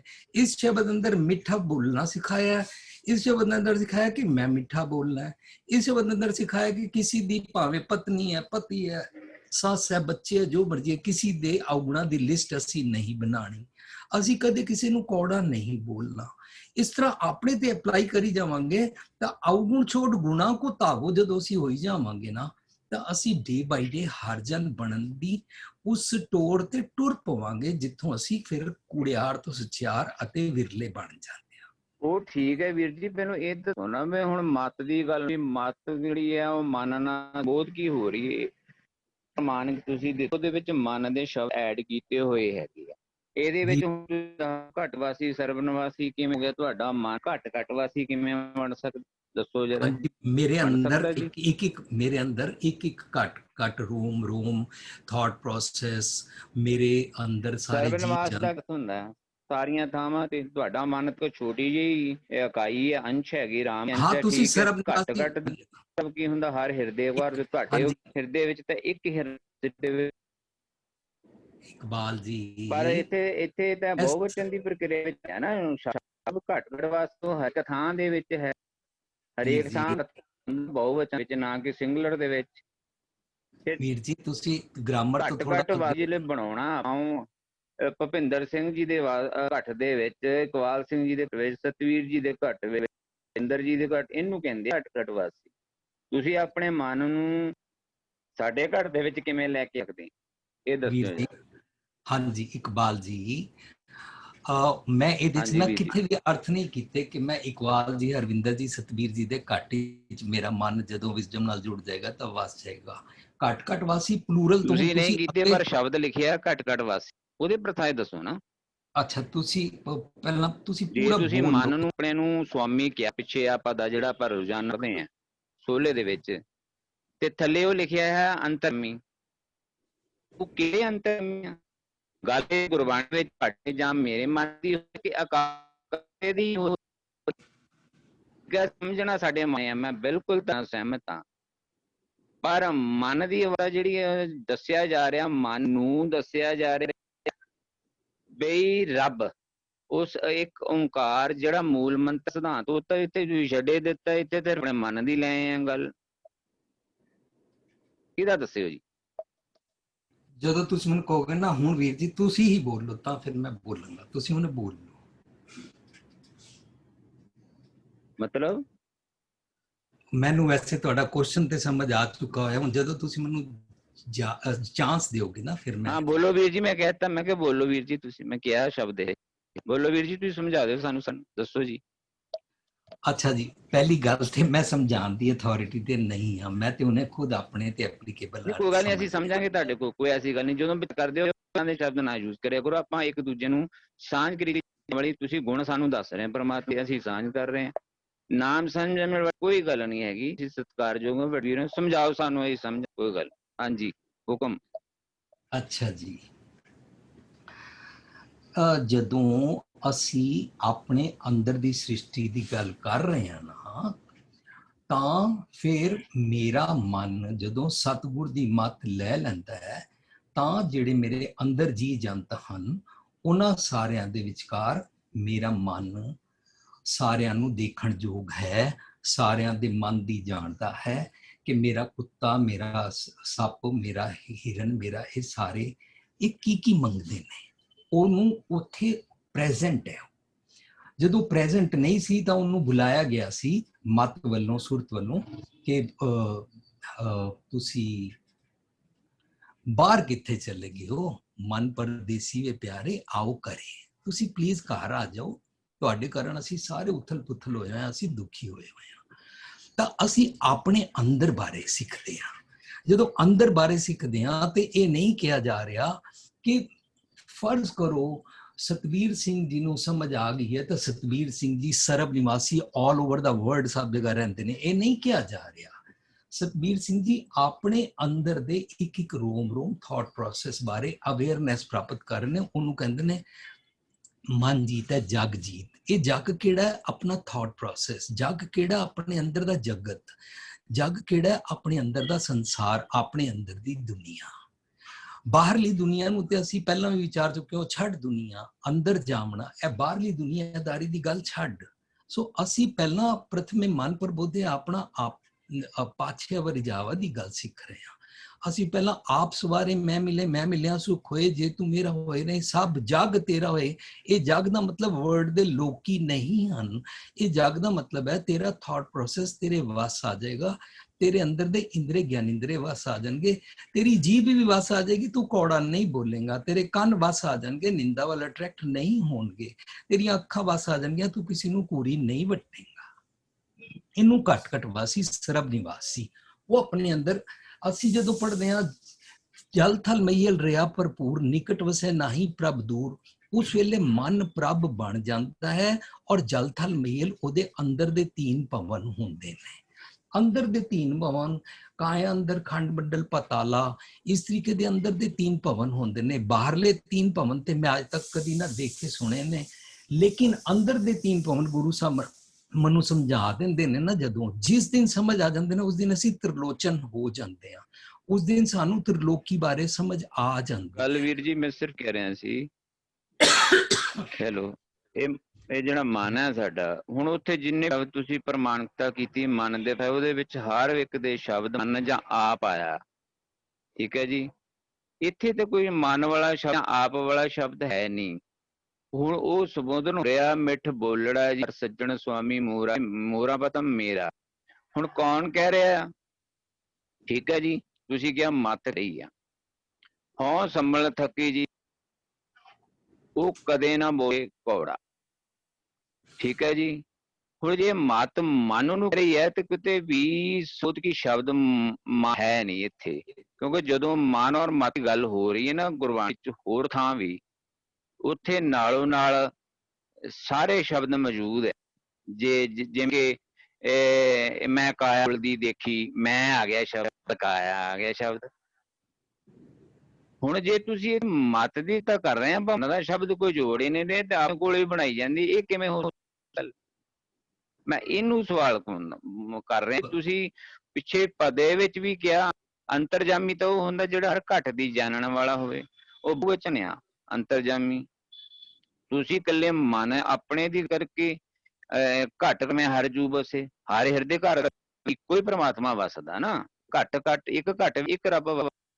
ਹੁਣ ਘਟ ਇੱਥੇ ਬਹੁ ਬਣਾਇਆ ਤੁਸੀਂ, ਇੱਕ ਘਟ ਦੇ ਵਿੱਚ ਜਿਹੜੇ ਮਤ ਬੁੱਧ ਸੋਧੇ ਉਨੀ ਬਾਕੀ ਘਟ ਬਣਾ ਰਹੇ। ਇਹ ਅਰਥ ਕਿਵੇਂ ਗੁਰਮਤ ਦੇ ਅੰਦਰ ਸਹੀ ਹੋ ਸਕਦੇ ਆ, ਜਦ ਕਿ ਇੱਕ ਸਰੀਰ ਵਿੱਚ ਇੱਕ ਹਿਰਦਾ ਘਰ ਹੈ, ਇੱਕ ਪ੍ਰਭੂ ਦਾ ਘਰ ਹੈ ਜਿੱਥੇ ਉਹ ਵਸਦਾ। ਪਰ ਘਟ ਆ ਸਾਰਾ ਸੰਸਾਰ ਘਟ ਇਹ ਸੰਸਾਰ ਤੁਮ ਜੋ ਦੇਖਦੇ ਹਰ ਕਪ ਹੈ। ਹੁਣ ਘਟ ਤਾਂ ਉਹ ਹੋ ਗਿਆ ਜੋ ਬਾਣੀ ਆਨੰਦ ਸਾਹਿਬ ਦੀ ਕਹਿੰਦੀ ਘਟ ਇਹ ਸੰਸਾਰ। ਤੁਹਾਡਾ ਮਨ ਇੱਕ ਸੰਸਾਰ ਨਹੀਂ ਹੈ, ਤੁਹਾਡਾ ਮਨ ਇੱਕ ਵਚਨ ਹੈ, ਠੀਕ ਹੈ। ਤੁਹਾਡੇ ਹਿਰਦੇ ਦੇ ਵਿੱਚ ਪ੍ਰਮਾਤਮਾ ਹੈ, ਪਰ ਘਟ ਵਾਲਾ ਅਰਥ ਇਹ ਮਨ ਤੇ ਨਹੀਂ ਟੁਕਾਇਆ ਜਾ ਸਕਦਾ। ਇਹਦੇ ਬਾਰੇ ਦੱਸਿਓ ਵੀਰ ਜੀ। ਜਦ ਤੁਸੀਂ ਸਟੇਟਮੈਂਟ ਦੇ ਰਹੇ ਹੋ ਨਾ ਨਹੀਂ ਟੁਕਾਇਆ ਜਾ ਸਕਦਾ, ਇਸ ਤੋਂ ਬਾਅਦ ਅੱਗੇ ਹੁਣ ਮੇਰਾ ਹੱਕ ਕੀ ਹੈ? ਮੈਂ ਕਿਉਂ ਕੀ ਬਿਆਨ ਕਰਾਂ? ਮੈਨੂੰ ਜੋ ਸਮਝ ਆਇਆ ਨਾ, ਤੁਸੀਂ ਪ੍ਰਮਾਣਿਕਤਾ ਤਾਂ ਦੇ ਸਕਦਾ। ਮੈਂ ਘੱਟ ਸ਼ਬਦ ਵਰਤੇ, ਮੈਂ ਆਪਣੀ ਸਟੇਟਮੈਂਟ ਥੋੜੋ ਲਾਈ ਹੈ ਜੀ ਕੋਈ। ਵੀਰ ਜੀ ਦੇਖੋ, ਇੱਕ ਤਾਂ ਮੈਨੂੰ ਗ੍ਰਾਮਰ ਵੀ ਨਹੀਂ ਆਉਂਦੀ ਮੈਨੂੰ, ਔਰ ਮੇਰੇ ਕੋਲ ਨਹੀਂ ਆਉਂਦੀ ਹੈ ਗ੍ਰਾਮਰ, ਕਿਉਂ ਨਹੀਂ ਆਉਂਦੀ ਤੁਹਾਨੂੰ? ਜਿੰਨੀ ਆਉਂਦੀ ਉਨੀ ਕੁ ਮੈਨੂੰ ਆਉਂਦੀ। ਮੈਂ ਜੋ ਸਿੱਖਿਆ, ਜੋ ਮੈਂ ਜੀ ਆਪ ਦੋਨੋਂ ਜੀ ਦੀ ਡਿਸਕਸ਼ਨ ਵਿੱਚ ਸਾਨੂੰ ਬੜਾ ਕੁਝ ਸਿੱਖਣ ਨੂੰ ਮਿਲਿਆ। ਮੇਰੇ ਖਿਆਲ ਨਾਲ ਧੰਨਵਾਦ ਹੈ, ਕਾਫੀ ਕੁਝ ਸਿੱਖਣ ਨੂੰ ਦੋਨੋਂ ਹੀ ਪੱਖ ਸਾਨੂੰ ਨਜ਼ਰ ਆਏ। ਦੋਨੋਂ ਹੀ ਪੱਖ ਜਿਹੜੇ ਦੋਨੋਂ ਦੀ ਆਪਣੀ ਆਪਣੀ ਖੋਜ ਹੈ, ਤੇ ਸਾਨੂੰ ਬੜਾ ਕੁਝ ਸਿੱਖਣ ਨੂੰ ਮਿਲਿਆ। ਧੰਨਵਾਦ ਸਾਰਿਆਂ ਦਾ। ਹੋਈਆਂ ਬੇਅੰਤ ਭੁੱਲਾਂ ਦੀ ਖਿਮਾ। ਵਾਹਿਗੁਰੂ ਜੀ ਕਾ ਖਾਲਸਾ, ਵਾਹਿਗੁਰੂ ਜੀ ਕੀ ਫਤਿਹ।